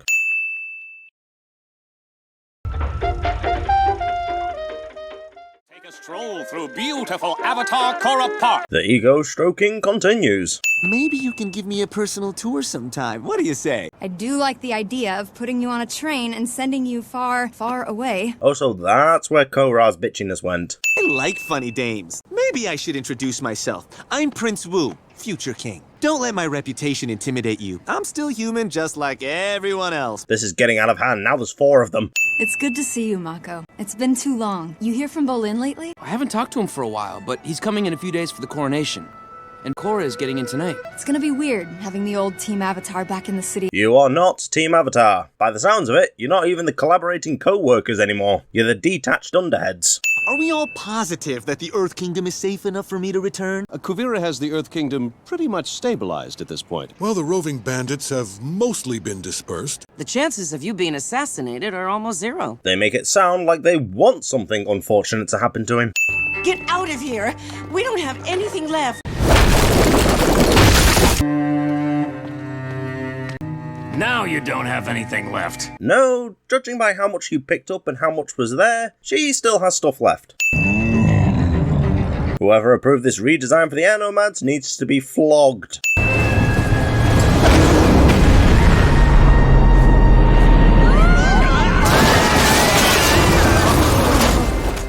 It's safe to come out, everyone. The airbenders are here. So the air nomads have gone from being nomads to flying squirrels playing hero, complete with spandex. I called Master Tenzin because my state has been under siege by bandits for months, and all he sent is you 2 kids. You'd think Tenzin would take something like that a bit more seriously, especially as Kuvira's retaken 90% of the Earth Kingdom. You can't be spread that thin.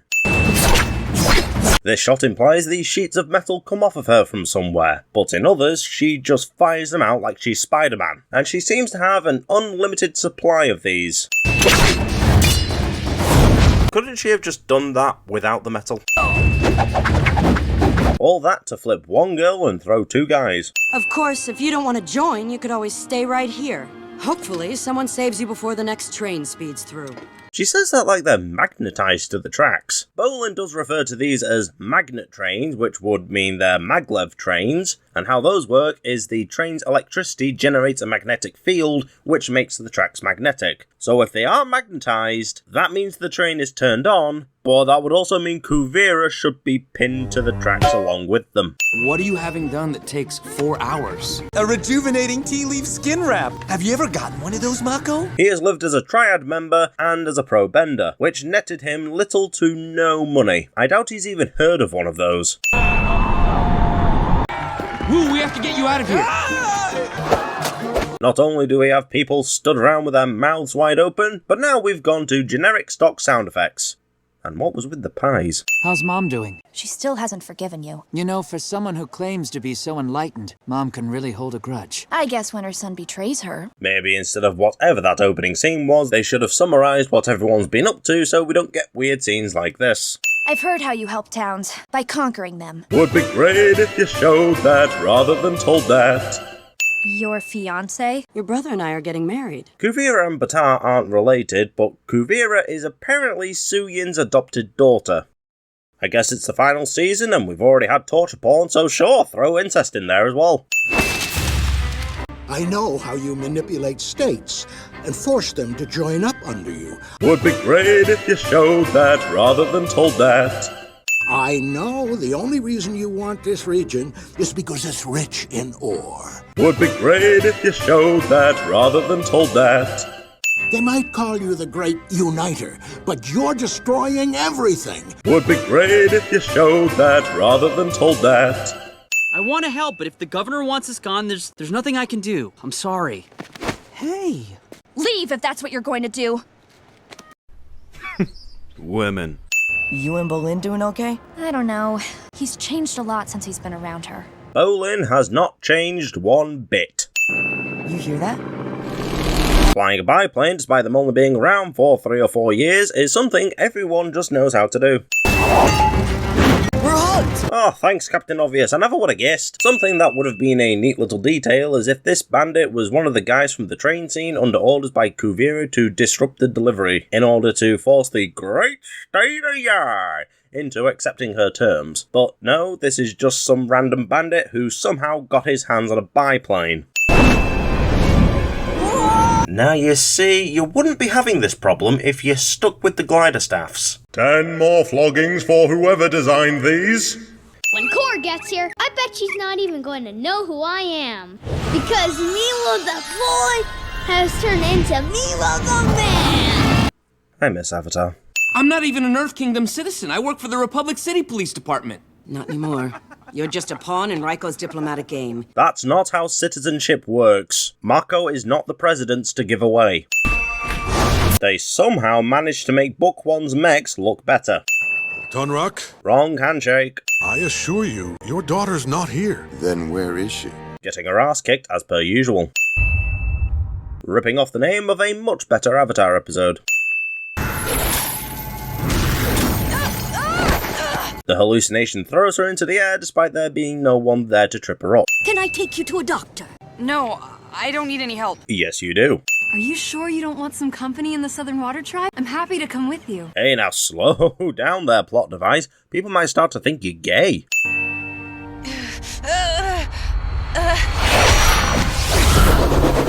Korra has had her bending stripped from her, almost died several times against Unalaq, and has had her soul ripped out. But this is what finally gets her. Did you see that? Why did they draw Katara to look like that one picture of a smiling cat? Dear Korra, I miss you. It's not the same in Republic City without you. How are you feeling? Things are going well here. I just got a big contract to help redesign the city's infrastructure, so I'll be keeping pretty busy for a while. Hey, Korra. So, I'm not very good at writing letters. It's 2:15 in the afternoon, weather is fair, chance of snow showers later today, but enough joking around. I hope you're doing well. Me? I'm back on the beat. Beifong has me staking out the Red Monsoon hideout. You won't believe what's going down. My dearest Korra, though several fortnights have passed since your departure to convalesce in the homeland of your tribesmen, I feel our friendship knows neither time nor distance. Mako and Bolin's letters have personality to them, but Plot Device's letter is completely devoid of any. You know what? Let's add Plot Device being a non-character to the list of things this show kept consistent. Do 2 things count as a list? A crazy man poisoned me, and now I can't dress myself, cook for myself, or do anything for myself. Korra has done none of those things throughout the entire show. I am trying to understand why this happened to me. You already know why this happened to you.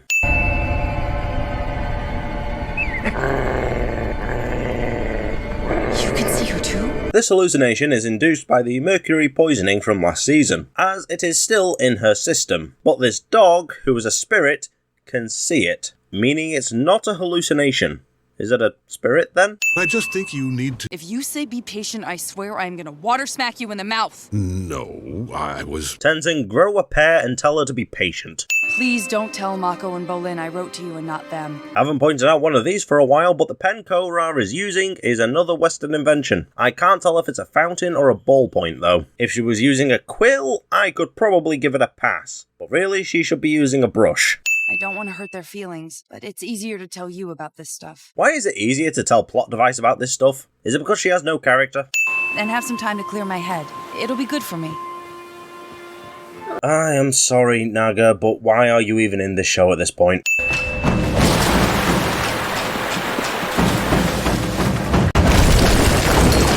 Korra gets flashbacks from just about anything, but doesn't get one when rushing headlong into a fight. The thing that has got her into near enough every bad situation she's ever found herself in.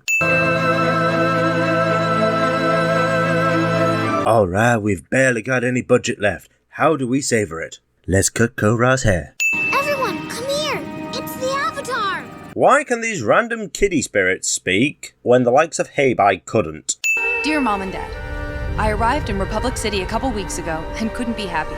Korra sure is lucky no mail from Tenzin or his kids came in during this time. I am ending this. So did no one do any research into what poisoned her and tell her one of the side effects is hallucinations?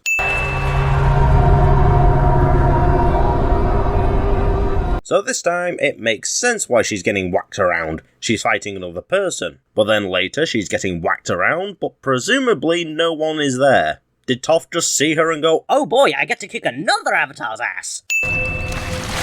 You're just in my mind. You're not real. If that were true, how could the spirit see it? Is this a hallucination or a spirit? The show never really alludes to either. It's kept a mystery. One that doesn't make a whole lot of sense. What happened? I was hoping you could tell me. I found you passed out in the mud. Okay, so it wasn't Toph. Who the hell was she fighting? Toph? Nice to see you again, Twinkle Toes. Sorry to tell you this, Toph, but you got Twinkle Toes erased. You're stuck with the flat-footed fool. You sure that's the guy you want running the Earth Kingdom? We'll be sending a delegation of experienced advisors to handle day-to-day governing. If he's sending advisors to handle day-to-day governing, then Raiko's essentially going to be ruling the Earth Kingdom by proxy. It's no wonder this is basically New York. I'm concerned about reports I've heard regarding Kuvira's growing military. They say she's throwing some of her dissenters into prison camps. Would be great if you showed that rather than told that. Well, she'll be stepping down tomorrow. Kuvira has accrued a vast amount of renown and military might, and he expects her to step down just like that. And with how this season goes, it's evident they never had a plan B in mind should she decide to go rogue. You gotta help me get back into Avatar fighting shape. I've been getting my butt kicked by losers all over the Earth Kingdom. You get your ass handed to you by everyone. Heck, you haven't had a single unassisted win throughout this whole show. The world doesn't need you one bit. Off-based fong. But I've stopped some really bad people from doing some really bad things. You did not stop him on. He screwed himself over, then his movement vanished. You did half of what Unalaq wanted, and were it not for Jinora, you would be dead. You didn't even stop the Red Lotus. Su Ying killed Pli, Mako killed Ming, Gazan killed himself, and Zahir got taken down by the Airbenders. Korra is the main character, and she hasn't done a damn thing in her own show. When I was chief of police of Republic City, I worked my butt off busting criminals. Toph being a hard-ass cop who busts criminals before breakfast is completely out of character. Oh, but she's older now. Did you expect her to stay the same as her childhood self? No, but we're never shown what caused this transformation in her character. Toph was a girl with a big heart who didn't care about other people's opinions and actively caused mischief because it's fun. Then in the Legend of Korra, she's an unloving mother who will fracture her family for the sake of her reputation and bust criminals for stuff she'd do. You cannot go from point A to point B without showing the journey, or at the very least giving your audience a reason for it. Without either of those things, this is just a different character with the same name. But I can't stand you being so pathetic and getting your butt kicked all the time. All right, I guess I can help. Thank you! And from what we see of her here, she's essentially gone full circle and reverted back to her preteen self. Possibly because at this point the show's viewership had tanked by 3 million and Bright were desperate to hook people back in.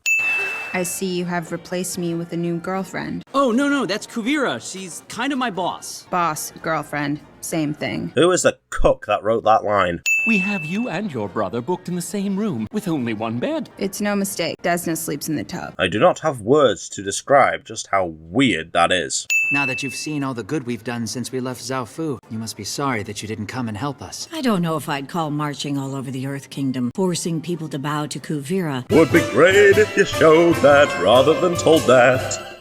Tell me what you did wrong. Well, I was thinking that you were gonna... Exactly! You were thinking! Toph's line isn't just a quip, it's Bright's creative manifesto.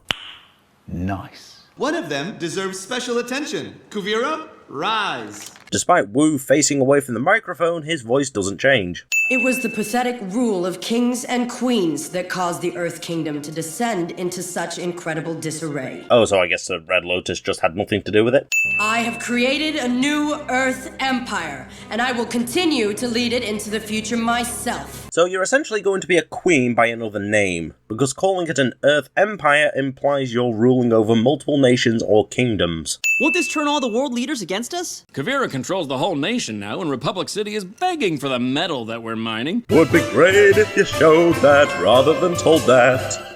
When the Queen fell and everyone was asking you to help keep the Earth Kingdom from falling apart, all you wanted to do was hide in Zaofu. So Yin believed the monarchy needed to go, and when given the opportunity to make real change, she refused. Man, the show's mischaracterizing its own cast now. Tell your world leaders to stay out of Earth Empire business. We won't accept their hand-picked dictator. What makes you so different? Wu is an absolute joke of a ruler, whilst Kuvira has proven herself to be more than capable. But because she's not of the monarchy, which Su Yin is now an absolute fan of, she's not allowed to take over. Kuvira is the preferable choice. Don't pretend the people put you where you are. I know what happens to cities who don't want to hand over control to you. Really? Are you going to show any of that? No? Oh, you don't have the budget for it? Why am I not surprised? I mean, Kuvira is basically just like Korra. No, she is not. It seems like she's just a dictator who's taking the Earth Kingdom by force. The Earth Kingdom was in utter disarray, and she brought order back to it. There'd likely be a civil war between monarchy loyalists and Kuvira's army. If anything, her retaining power is the better solution. Probably carrying around that metal doesn't help. I gotta get it out. You can get it out for me, right? If the show knew how metal bending works, no she couldn't. We need to get you out of here. Mako's suit is clean in this shot, then in the next there's an orange stain on it. It wouldn't hurt if you would just relax. Stop fighting me! Just knock her out. She can't go into the Rava state, so you don't have to worry about the glowing eyes. Conflict is coming to the Earth Kingdom. Can I count on you three to bring Korra home? Tenzin will send his kids to find Korra instead of going out to find her himself. Raiko asked me to stay here and help figure out a diplomatic solution to this Kuvira problem. The Avatar has a history of excelling at taking out world leaders. If anything, getting Korra back should be a higher priority than a diplomatic solution. Pepper, yip yip. Why do all the named sky bison in this show have such weird names? Appa is Korean for dad, but in this show we've got Oogie, who is just named after the feeling Sokka felt towards Katara and Aang in the comics. And then there's Lefty, Pepper, and... Juicy. They're all named so strangely. Then again, they're not the only strange named thing in this show. Like, what's up with the name Republic City? I've been holding my pee for an hour! There's a design flaw in these outfits. From the looks of it, they're all one piece. So you'd have to take the whole thing off when nature calls. 10 more floggings for whoever designed these. Go away, Iki! Janora's been looking for you. We're moving on. Looks like you gotta get back to your mission. Good luck, Milo. Yep, just keep wasting screen time, keep wasting budget. I'm sure this will all pay off in the end. Iki, this is all your fault. You need to start pulling your weight. That goes for you too, so-called leader. I wish I knew more about animating and voice acting, then I'd be able to accurately calculate how much budget is being pissed away with scenes like this. Tell me the story about how you taught Aang to earthbend. I threw some rocks at the Avatar, he got all whiny, and Sokka fell in a hole. Thought there'd be more to it than that. I mean, there was, but the show has no reverence for the original show. What about the time you guys took down the Fire Lord? That must have been epic! It was hot. I was on a blimp, and I think a giant turtle showed up. Wow, what a day. You're terrible at telling stories. If you're looking for an in-depth analysis, you're asking the wrong person. Then why don't you go and collect some mushrooms for dinner? Oh, and make sure you get the big slimy ones. So those mushrooms are either slippery jacks, which can cause indigestion if improperly cooked, or those mushrooms are spoiled. Either one does not sound like a fun time. Where's all the food Mom gave us? I threw it in the river. You did what? Just strap him to a tree and leave him. He's nothing but a detriment to your mission. This is not how the swamp shows visions. She should be seeing these happening within the swamp itself, not as a vision of the past, so to speak. Although it is possible it's been done like this because Bragg have pissed away all the budget they had. Looks like you got some bad berries. I just ate too many of them because they're so... Not many things can make me physically cringe. This goes on that list. I know you're gonna find her. Now let's get you out of those ropes. Jinora and Milo must be reading from the script, because how did they know Iki was here? What did Amon want? Equality for all. No, the inequality never existed, and all he wanted to do was rid the world of benders because of his unresolved daddy issues. Unalaq? He brought back the spirits. The spirits were never gone to begin with. All this line does is show how shallow of a character Unalaq was. And Zahir believed in freedom. Zahir was an idiot whose idea of freedom was essentially return to monkey. But because of a good voice actor, it made people think he was smarter than he actually was. Really, it seems like you could say the most batshit insane stuff, but as long as you say it with a cool enough voice, you're bound to get a following. The problem was, those guys were totally out of balance, and they took their ideologies too far.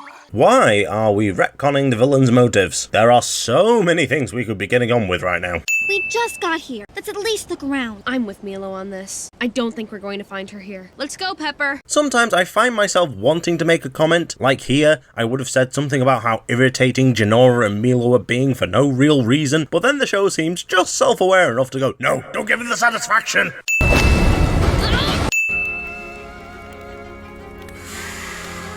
So despite being a novice in metal bending, she too can just break its rules. Yeah, past me, this isn't master level bending, this is fuck the rules level bending. Do you remember how I mentioned a marble-sized amount of mercury would be enough to kill Korra? Probably even less now since she's clearly lost weight. She's been carrying this around for 3 years. She should be dead, but that would require Bright to understand what they chose to torture her with. So here's a weird one. The font sizes on this title card, and only this title card, are the wrong size. Just to show I'm not crazy. And for good measure. What a bizarre mistake to make this deep into the show. Kuvira's already here and she brought her entire army. Bringing her whole army to Zaofu will prove to be overkill. We need Bolin. Sue trusts him. Why would Su Yin trust Bolin? He's working for you, she has no reason to trust him. Boo! Avatar fight! Milo, there's not gonna be a fight. You wanna bet? In this stasis capsule is a preserved spirit vine sample. It's registering 5 barracks of power. Now 7 barracks! Why would you experiment with the remains of a spirit who embodied darkness and chaos in an enclosed space, let alone on a train? Kuvira can undoubtedly spare expenses for a lab, so why aren't you doing it there? And just like that, the laser produced by this vine has already outdone Vaatu in terms of power. What if it fell into the wrong hands? Since when does that matter to you? I know, it's not like me, right? It's like Brack realized I'm a fan-favorite character, and if they had me stick to my villainous, opportunistic ways, well, they might not like me anymore. So now I have this, whatchamacallit, Julie? I believe that is your conscience, sir. A conscience, that was it. I just really gotta stand my ground on this one. Whoa! I did not know Kuvira was also Darth Vader. How nice of Kuvira to straighten out his crumpled pauldrons. But in a life of regret, you're the one thing I look back on that makes me smile. I just want you to know I'm so proud of you. You are the greatest thing I ever created. This scene would hit the way the writers intended if Plot Device was an actual character, and if Hiroshi trying to contact her had been an overarching subplot. Okay, guys. Obviously, there's a lot of personal, painful history here. Would be great if you showed that rather than told that. Citizens are forced to work as slave labor. Would be great if you showed that rather than told that. Dissenters are sent off to who knows where. Would be great if you showed that rather than told that. Maybe you need to spend some time in a re-education camp. Kuvira is one plagiarization of air nomad symbolism away from being gender-bent Hitler. There's a vacuum of power, and I'm concerned about what will happen if someone doesn't take control of the situation. And do you think I should be the one? The world is evolving and the Earth Queen can evolve with it. Step aside. I'm not interested in imposing my ideals on an entire nation. Su Yin is given the opportunity to enact real change, but throws it away. She'd rather preach than practice. Zaofu has always been a beacon of modern progress, and now you can share that with everyone. And now they're just copying Sozin. I want to fix this. You can.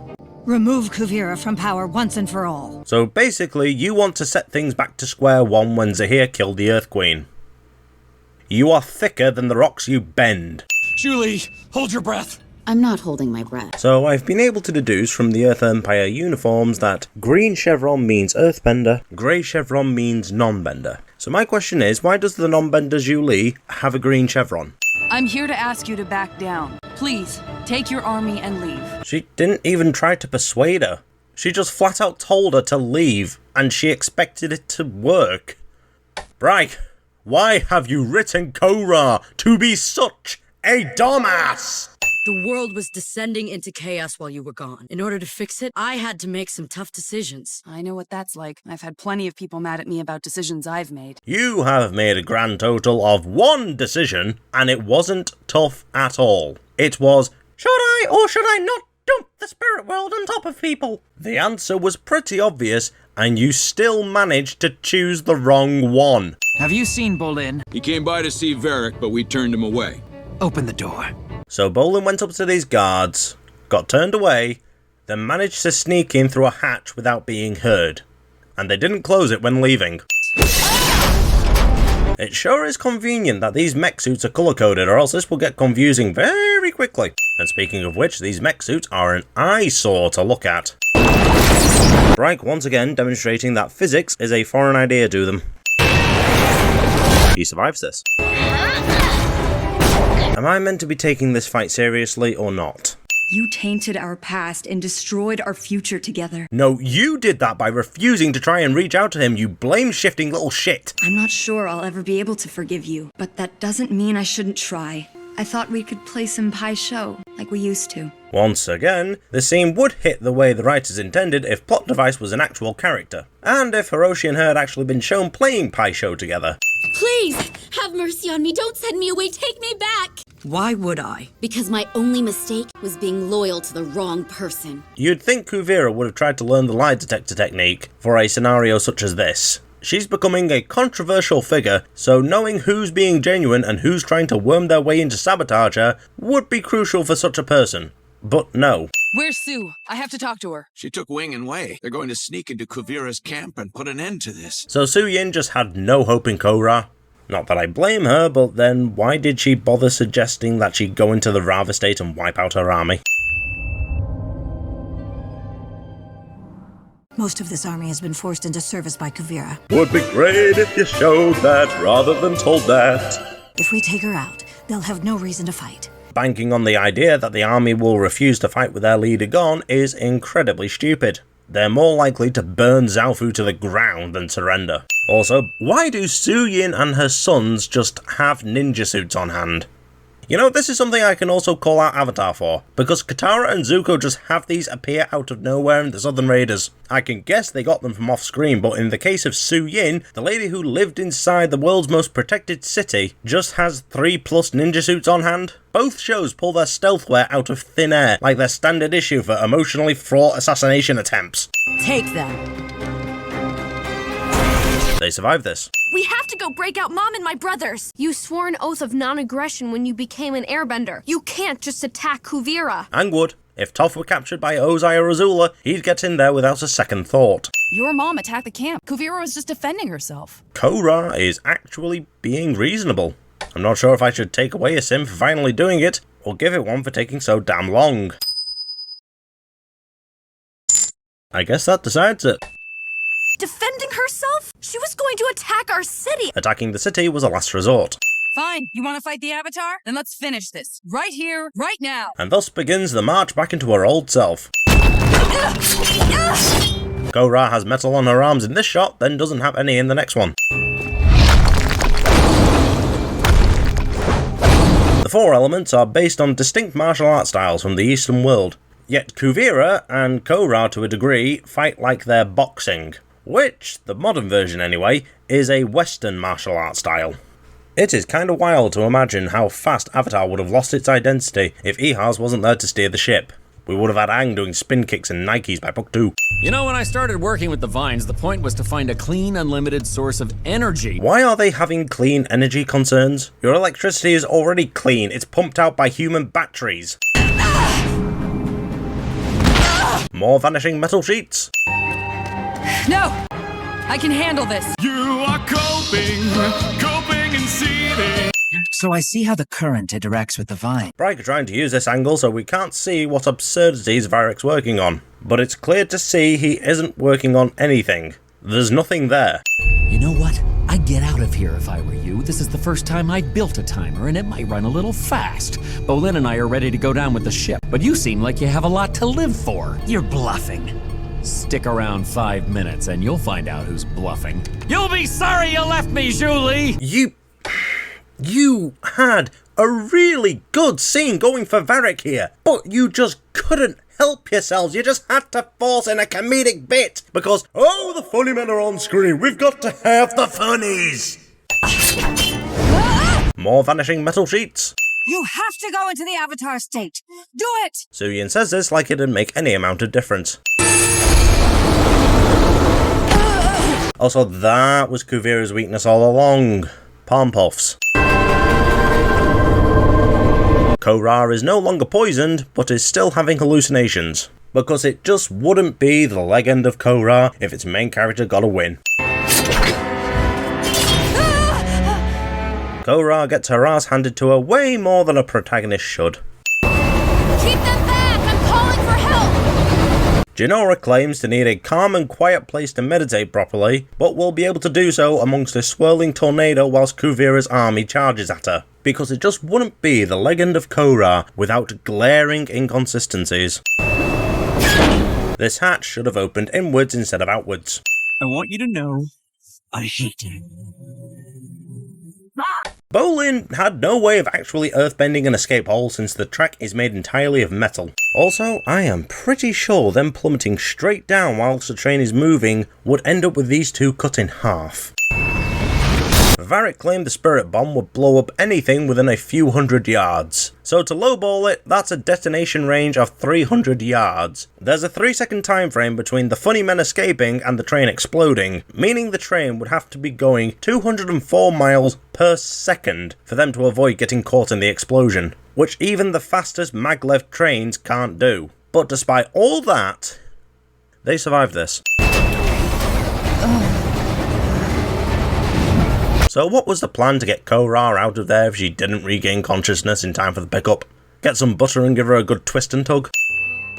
Bow to her! Do it! She is your rightful leader! They're calling it the Earth Empire, yet seem to have an aversion to calling her Empress.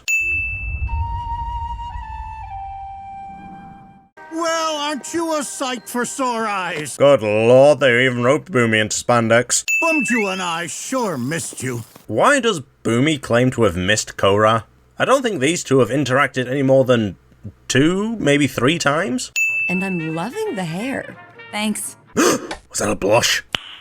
Nice. Mako got us a table at the restaurant.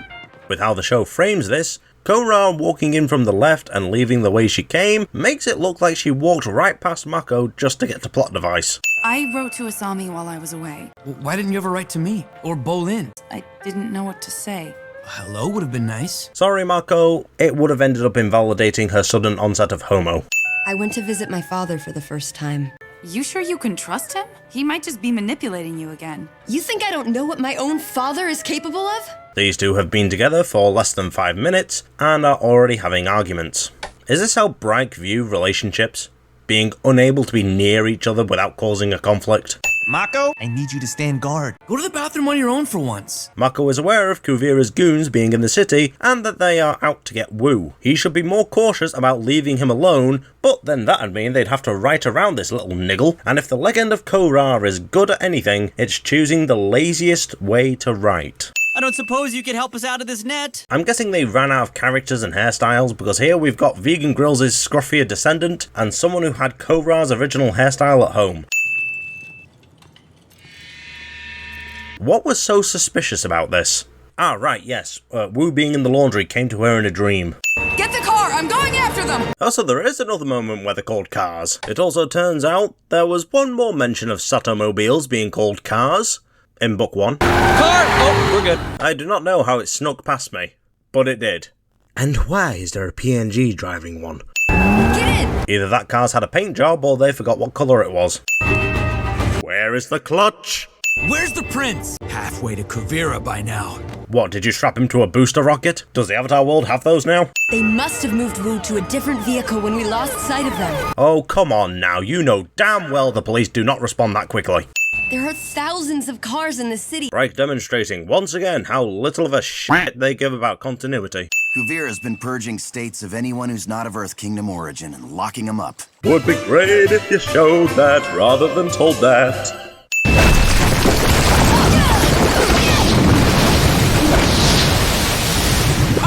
Lava bending, the most wasted bending style in the show.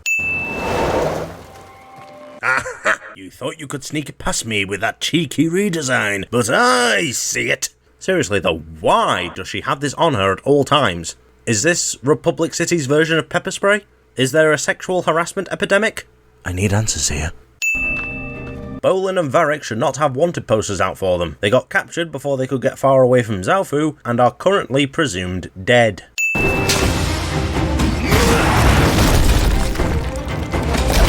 This whole segment makes me wonder why they didn't just go further down the checkpoint and sneak under the wall. Huh? Oh, so we could have a fight scene. Does this look like the kind of show that has the budget to spare for such a thing?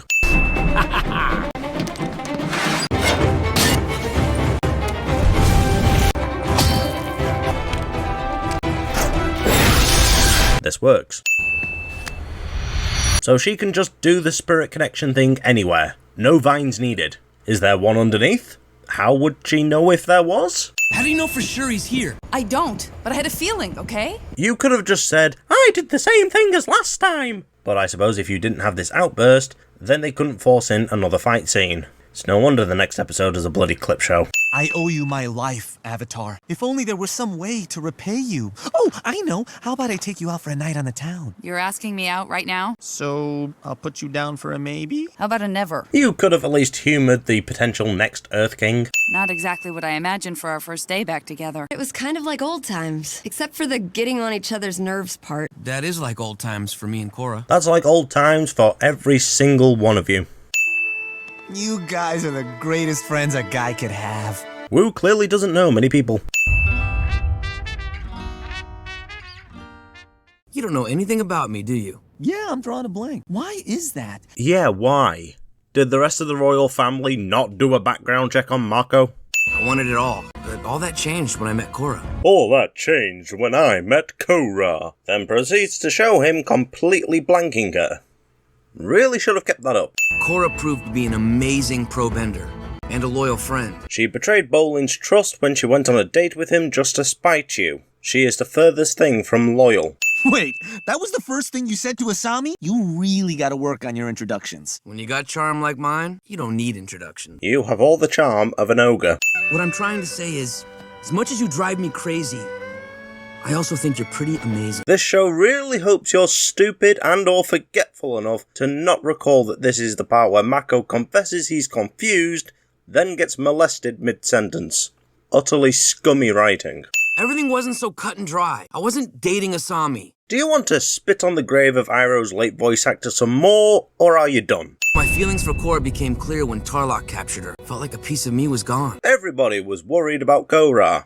Your concern wasn't anything special. Korra and I ended up stopping Amon together. No, you did not. Well, I guess if we're both putting our jobs first, maybe there's no room for our relationship. So what? Are you breaking up with me? I guess I am. The show once again hopes you're stupid and or forgetful enough to not recall that Korra kicked his desk over and berated him before that line. They even cut out her grunt. This does not come across as Mako retelling it this way to save face. It comes across as Bright trying to gaslight the audience into thinking Korra wasn't an obnoxious twat. You officially broke up with Korra, and therefore you're free to smooch whoever you wish. If only it had been that simple. It was that simple. Well, me and Asami were never officially back together. You were! Stop lying, man! Team Avatar traveled around searching for new airbenders. No, they didn't. Zuko was looking for the Red Lotus, Toph was probably chilling in the swamp, and Katara was in the South Pole. You meant the collaborating co-workers. I eventually helped Korra defeat Zahir. Korra did not defeat Zahir. Korra showed me the importance of putting others before myself. Kinda like how watching a drunk driver plow into a crowd of people teaches you about road safety.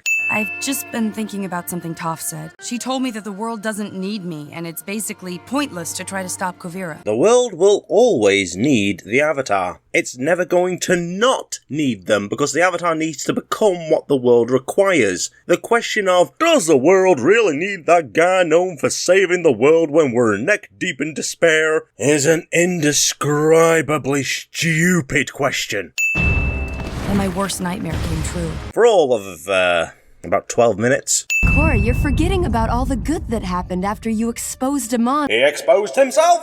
And non-benders finally had a voice. Non-benders were never shown to not have a voice. Because of Unalaq, I betrayed Tenzin, opened the portals, and threw the spirit and human worlds into chaos. And then proceeds to keep them there. You know, you can go close the portals anytime. Unalaq and Vaatu became more powerful than ever. Vaatu and Unalaq being more powerful than ever is just flat out wrong. Let's not forget Korra overpowered him as a regular human. You became more powerful too. I am pretty sure that did not have anything to do with power. Plot, on the other hand, yeah.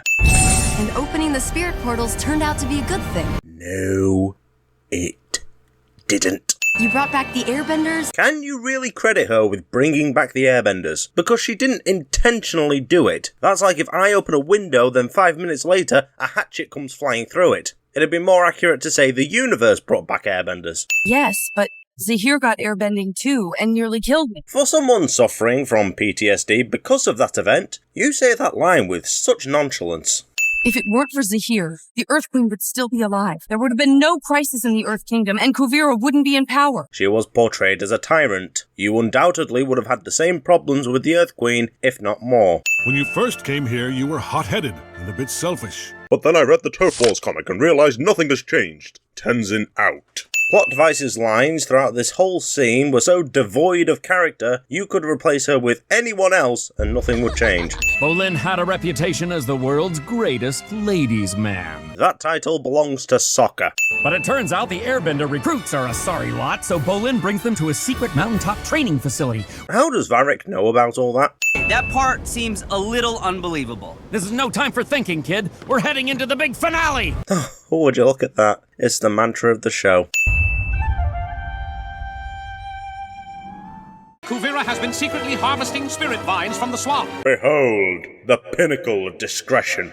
The tour's about to begin. Why is this guy blonde now? Actually, how is he blonde? Hair bleach and toner are both Western inventions. And why did he miss a spot? Fun fact, everyone. All these vines were created by E.W.W when he battled giant spirit Korra for the fate of the world. So the air nomads have not only been reduced to flying squirrels playing hero, but also tour guides. Good grief, Aang's entire culture has been turned into a joke. Everything okay? Kuvira has my family, and no one seems to care but me. They did bring it on themselves. It's Ryu. They might be at the mall for all we know. The word mall comes from the Italian alley game Palmario. The game and its playing area were adopted by the French as Palmarie, and then by the English as Pall Mall. The alley where the game was played became known as the Mall. Later down the line, it came to refer to large enclosed shopping areas in America, all of which do not exist in Avatar's world. We are 48 episodes deep, and I am still baffled by how little thought went into this show's dialogue. It was Kuvira. I saw her taking vines from the swamp. It must be affecting our spirit wilds. The foggy swamp is hundreds, if not thousands of miles away down south. Why would they be affecting your spirit wilds and seemingly only your spirit wilds? We all know what must be done. We take the fight to her. I don't believe attacking is the right move, since she hasn't done anything aggressive toward the United Republic. Kuvira is hell-bent on reuniting the Earth Kingdom. You are on territory that used to belong to it. Raiko is right to suggest taking the fight to her, but the show is going to pretend he isn't. She might use the weapon to attack Republic City. The only way to protect ourselves is with a preemptive strike. My airbenders won't be part of an unprovoked attack.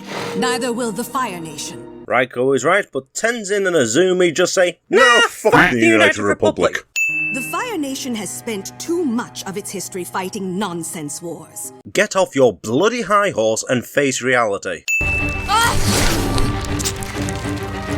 Contradicting the calm and quiet place thing again. Her heart would be going 10 to the dozen right now. That's no place to meditate. Oh, steam buns. This will totally make me forget that you worked for Kuvira, the person who captured my family and is probably torturing them right now. So yeah, let's just sit down and have a great picnic because we're so in love. Bolin did what he thought was right, realised he did wrong, and is trying to seek the forgiveness of the person he loves. But she just can't turn off the bitch mode. If Kuvira really is creating a super weapon, we're going to need the two brightest minds in the city working together. Well, you've got one of them. Where's the second?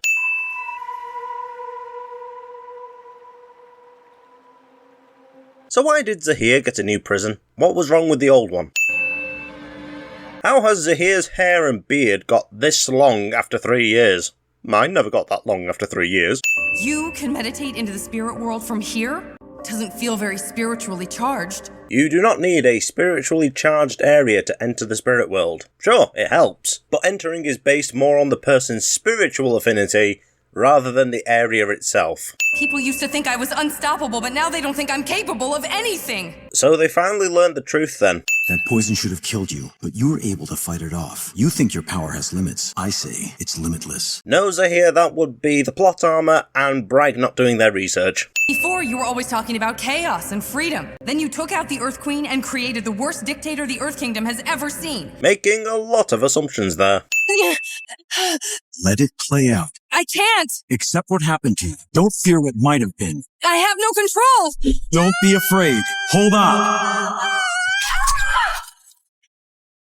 I made it, and you led me here. After 2 books of Korra being an obnoxious twat, then getting her bad attitude cut out at the beginning of book 3, she was finally starting to grow as a character. But Bragg realised, man, we've only got 4 episodes left and Korra's still got PTSD. So in comes Zahir, her torturer and would-be murderer, to offer her the equivalent of just breathe and get over it. This is easily the most tone-deaf depiction of recovery imaginable. It's not just a shortcut, it's a slap in the face to anyone who's dealt with trauma. The man who had her poisoned, tortured, then proceeded to nearly kill her just because of the role she barely filled, is now the one who cures her of it. Could you imagine if a victim of rape had their abuser walk up to them and say, "Get over it because you're strong"? That's what this is. Just like that, post-traumatic stress disorder, the thing that can stick with you the rest of your life, gone. 3 in-universe years of suffering, paranoia, hallucinations, and emotional repression waved away because it inconveniences the plot. You know what? Double the damage. Rava, I missed you. Shut up. You haven't made a single attempt to contact her. I have always been inside of you. So where the hell were you in book 3? Why is this happening again? Those transitions are as smooth as sandpaper. You're most powerful here. Why does Rava breathe? She's a spirit. She has no lungs. She has no need of oxygen, yet.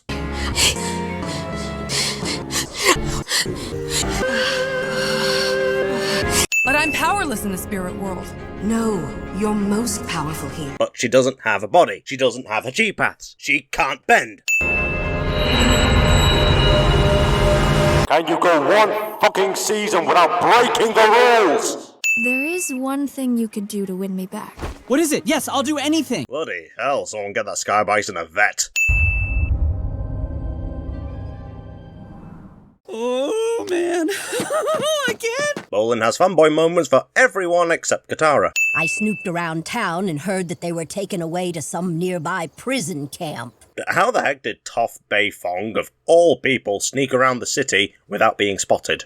How did you end up dating the kind of dipstick who works for Kuvira? The insult dipstick makes sense in universe, if it weren't being spoken by Toph. How did you end up dating the kind of blockhead who works for Kuvira? Used to. It's not his silver tongue, I can tell you that. Seeing as you two are earthbenders, let she who is without sin cast the first stone. You don't choose your bison, he chooses you. And once he chooses you, you can't change. Believe me, I checked. So you've had him for, I'll assume, 3 years, and haven't got his leaking nose checked by a vet? Bolin, dude, you're a red flag chaser. You're supposed to be the bridge between the 2 worlds. She renounced that role ages ago. Is the president getting dementia? Did Bright predict Joe Biden? What? Come on! Why do you think guys do anything great? For the grace, for the might of the Lord, for the home of the holy. There's a problem with the condenser. It's backing up. Everyone needs to evacuate. This thing is going to blow. So the energy didn't get fired, and the vine shrivels up, implying it's been drained. Where'd the laser energy go? I'm surprised you came to save Sue. I thought you guys didn't get along. Toph claims she can see far and wide from the swamp, and by the sounds of it, keeps a regular check on Zalfu, but didn't know they made up. Was she asleep for the entirety of book 3? Toph can now just bend metal open, then reseal it like it's never been broken into. I guess they didn't have enough budget to draw a cracked line.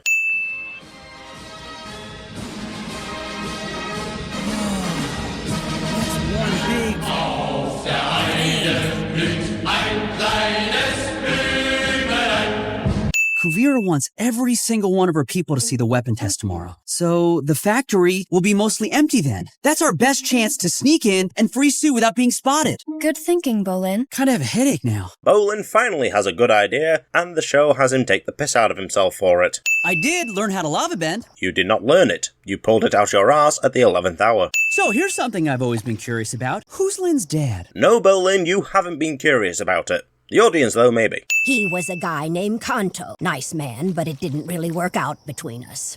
Bright had absolutely no shits to give about this, did they? They named him after a Pokemon region, said it didn't work, and that was it. I can't even expect the bare minimum anymore. Lynn, I can feel your enraged breathing from here. Just say what you have to say and let's get it over with. Yeah, let's not linger on the fact that I grew up without a dad. Lynn and Toph's family drama comes across as fake. Throughout all of books 1, 2, and 3, Lynn doesn't have a single bad thing to say about Toph. In fact, she was enraged at how Su-Yin cost Toph her job. Even in the beginning of this episode, Lynn gives Toph this look upon seeing her. Is that the look you shoot someone you have decades of pent-up rage at? And in the end, all this mummy issues melodrama is pointless. It's trying to pay off to a setup that was never there to begin with. Once we save Sue, you and I are finished. Is it too much to ask that Bryke pay some respect to the characters who made this absolute dumpster fire of a show possible in the first place? What do you know about this? Nothing. Why did she not hide it, or stick it in the tracks and have it get crushed? If she had the time to take it out, she had the time to do something with it. Chain her up in the target town. She can see how the weapon works, up close and personal. Oh no. You're having a laugh if you expect me to think Opal heard that. Truly amazing how his glasses stayed on his head. Kuvira caught Julie and threw her in the town. No, I have to go save her. You can't go in there, kid. It's suicide. We've been through too much together. I can't leave her. Would be great if you showed that rather than told that. If you all want to get yourselves captured again or worse, that's your business. I'm through. This really is just a different character using Toph's name. Spirits worked with Unalaq. He was misusing Vatu's power during harmonic convergence to force spirits to fight you. Vatu was sealed inside the Tree of Time whilst all that was happening. His influence shouldn't have reached anything. Either Vatu's prison meant nothing, or Bryke just making stuff up to make the spirits not want to get involved. In doing that, Kuvira can now just squash Su-Yin like a grape. Pick her up, fling her around like a ragdoll, or... wait, no, plot armor. So Kuvira very clearly goes for the kill on Su-Yin here. So she has no qualms about taking her life. So why is she still alive? My fighting days are over. Don't tell Korra, but my back is killing me now. At some point, you gotta leave it to the kids. Old age has never been a detriment in Avatar. Bumi was over 100 years old and still rocked up to reclaim his city and help reconquer Ba Sing Se. But hey, this is Bryke writing this, and as we should all understand by now, they hate Avatar. Kuvira is going to attack in 2 weeks. Oh no, how entirely unexpected. Time to take it back. Republic City will be ours. Don't you mean the United Republic? Because that's the name of the entire thing. Republic City is just the capital. I am not your assistant anymore. If you want me around, you need to start treating me like an equal. Julie has not done anything to warrant being treated as an equal. Why aren't you all packed yet? The kids and I have been talking, and we decided we want to stay. Why? You would be dead weight and a burden on Tenzin's mind. There's something out there. Kuvira's army! How did they see the tanks, the tiny mechs, but not the skyscraper-sized Megazord? How are they transporting that super weapon of theirs?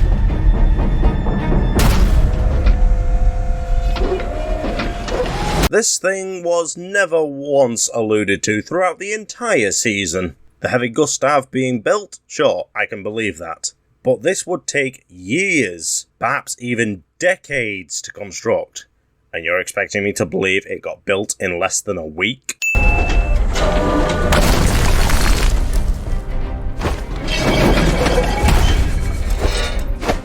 Kuvira operates this thing via metal bending. She's operating this giant mech which likely weighs thousands of tons, if not more, with metal bending. The sheer weight alone would make this impossible. Kuvira, this is President Raiko. I order you to stand down. Oh boy, it looks like Korra's stupidity has rubbed off on Raiko. I can be quiet! Really? You're popping the Rava State for this? Besides, Rava State or not, you would not be able to lift Batar up like this. I don't know what I did to hurt you.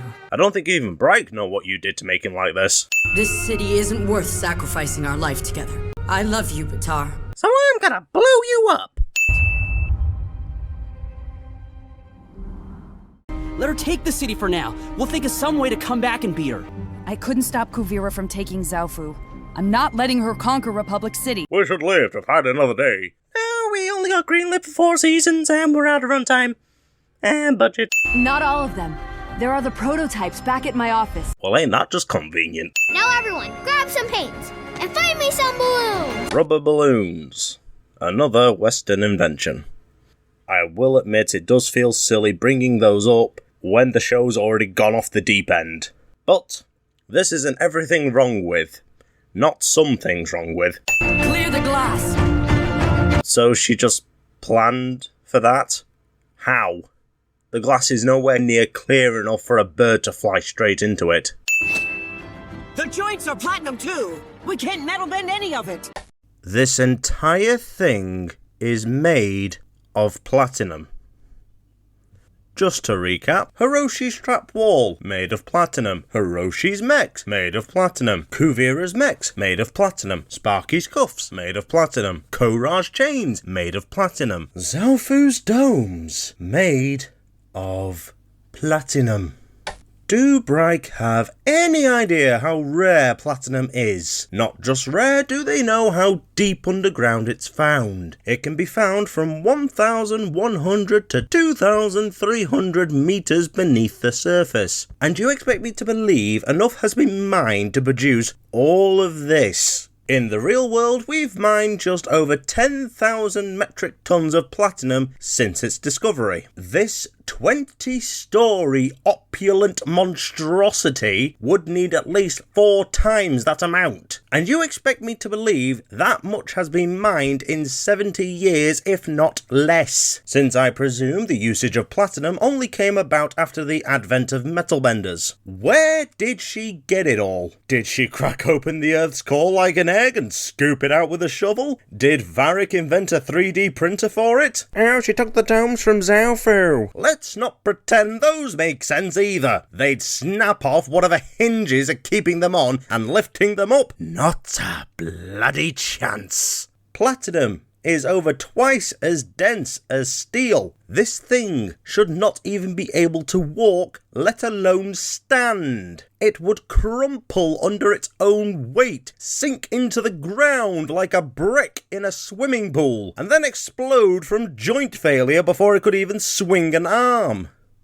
It is so damned obvious that they didn't do anything close to research in what they chose to throw into this show. They aren't bending the rules of reality, they're shattering them with a sledgehammer, probably made of platinum. They took the rarest, heaviest, most impractical building material known to man and said, yep, let's make everything out of that because we need a plot shield against metal benders. Clearly, the only thing larger than your hubris, Bryke, are those gaping maws inside your head where your brains are supposed to be. You know what? Double the damage. When Vaatu, the literal embodiment of cosmic evil, fired a laser beam, it could barely damage humans. But a giant megazord powered by glorified houseplants can level a city skyline in seconds. They survived this. Awful! The stakes are non-existent in this fight. I do not care for Republic City. I do not care for the cast. And I know damn well Bryke do not have the balls to kill off anyone who isn't a good guy. I gave my life to Kuvira, and she just fired that weapon at me. How could she do that? Avatar now no longer believes in anything Kuvira was striving towards because she tried to kill him. I would get why he wouldn't want to go back to her after that, but completely foregoing everything you've strived for over the past 3 years is ridiculous. Then again, it just would not be the Legend of Korra with nuanced storytelling. Future Industries has plasma saws for cutting platinum. Plasma saws. Yet another Western invention in a franchise built off the back of Eastern mysticism. I think I can add an electrical element to the welding torch on your suit and convert it into a plasma saw. You would need to change the power supply from AC to high voltage DC and apply all necessary components, which might require specialist equipment. Just adding an electrical element would not convert a welding torch into a plasma saw. Like a metal mosquito. You know what happens to mosquitoes that land on me? I squash them. Unsubtle foreshadowing. Where did these badger moles come from? The zoo! How the hell do you keep the original Earthbenders in a zoo? What's stopping them from leaving? Even in a steel enclosure, they'd likely work out how to metal bend the same way Toph did. Is the enclosure made of fucking platinum too? We found the source of the electromagnetic pulse. Future Industries Tower. That's the place.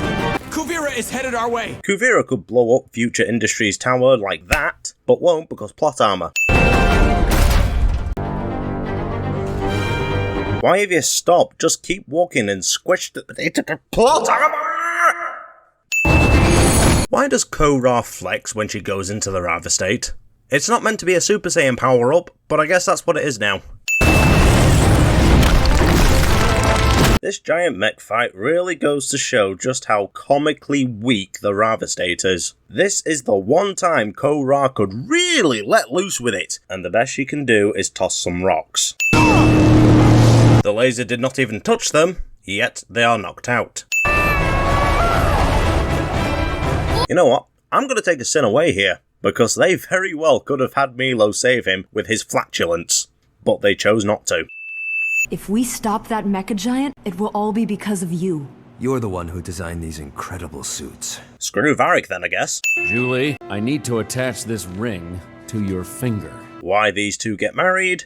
I have no idea. There was no real romantic connection between the two. Why not just leave them inventor-assistant partners? Also, proposing with a ring. Not an Eastern thing. It's a tradition traced all the way back to ancient Rome, a part of Western civilization. But it just would not be the Legend of Korra if it didn't bastardize its roots. It's exactly how I always pictured our engagement. Varric didn't have the strength to pull up Julie on the train, but now can pick her up with one arm. I need more power! They're cutting in! More power! Careful, Kuvira. Your Virgil is showing. Korra could have applied more water to the mech, tried to keep the ice that was there already from cracking, but chose to do none of that so that Break can kill off Hiroshi. And for the third and final time, this scene would hit the way the writers intended if Plot Device was an actual character. Why did you uncover the hole to begin with? Only the Avatar. Before we get into the final episode, I have some things that need addressing. Those being things I missed whilst watching and editing, but only thought about long after the time had passed. Korra should not know about metal bending in the first episode. She grew up isolated in the South Pole to learn the 4 elements, not their subbending skills. She's merely being used as a mouthpiece to tell the audience that these guys are metal benders. Initially, I was going to let go the sin of how is Lin well aware of Korra being the Avatar, but having thought on it some more, she should not be well aware of who she is. The only people who saw her bend water and earth were 3 thugs and 2 civvies. Korra claims she beat him on, but has no idea whether he is alive or not. Vegan Grills' statue is made of wood. Wooden statues do not last 10,000 years. Vegan Grills somehow makes it to the South Pole with nothing but a cat deer and a teapot to his name. Vegan Grills has no companions. He never tries to bridge the divide between mortals and spirits. Just imagine that fight scene. 2 of his closest friends on either side of the conflict, and he actually finds a way for them to work together and join him on his quest.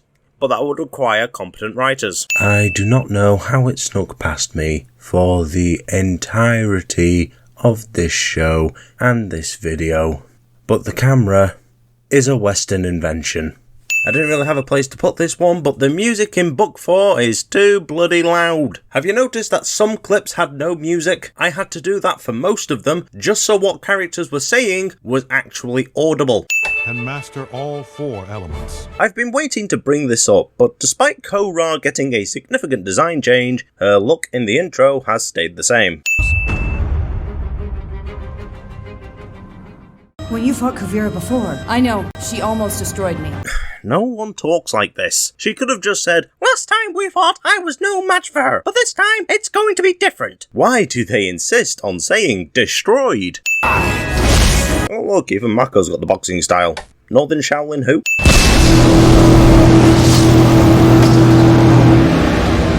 The Spirit Vine weaponry has cleaved mountains, buildings, and just about everything else it's come across, but does absolutely nothing to the interior.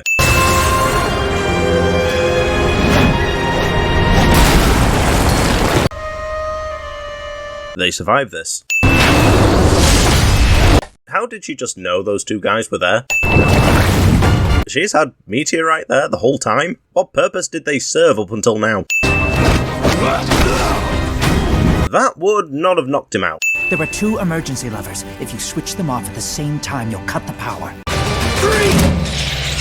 Nothing's happening! Kuvira must have done some override thing and taken control! No, you two just don't know what at the same time means. The one time he doesn't just jut his fingers out and he still gets it wrong. It looks more like he's redirecting lightning than generating it. Why is he firing 2? The one at the Vine Heart I get, but why the other? What purpose does it serve? He survives this. How are these meteorites just floating behind her? What happened to the days of, it's not magic, it's bending? That is the most anticlimactic explosion I have ever witnessed. It's over. You're gonna call off your army and surrender to President Raiko. Pack it in with telling her to surrender. This is the 3rd time it's been tried. Just because you took out the giant mech doesn't mean the war is over. You haven't taken out a single tank, a single airship. Her soldiers are still out there. Sure, you took out some of the smaller mechs, but Varric didn't get all of them. This fight is far from over, so stop acting like you've suddenly gained the high ground. Come and get me!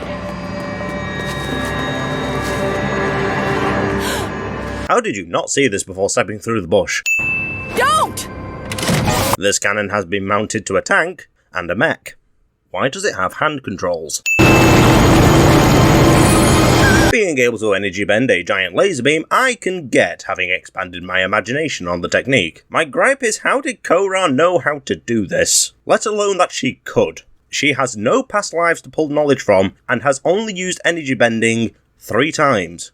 What were the chances of this just not working and these 2 getting erased? Anyone else wonder if Korra thinks to herself, "Man, maybe I should have kept those portals shut"? They survive this.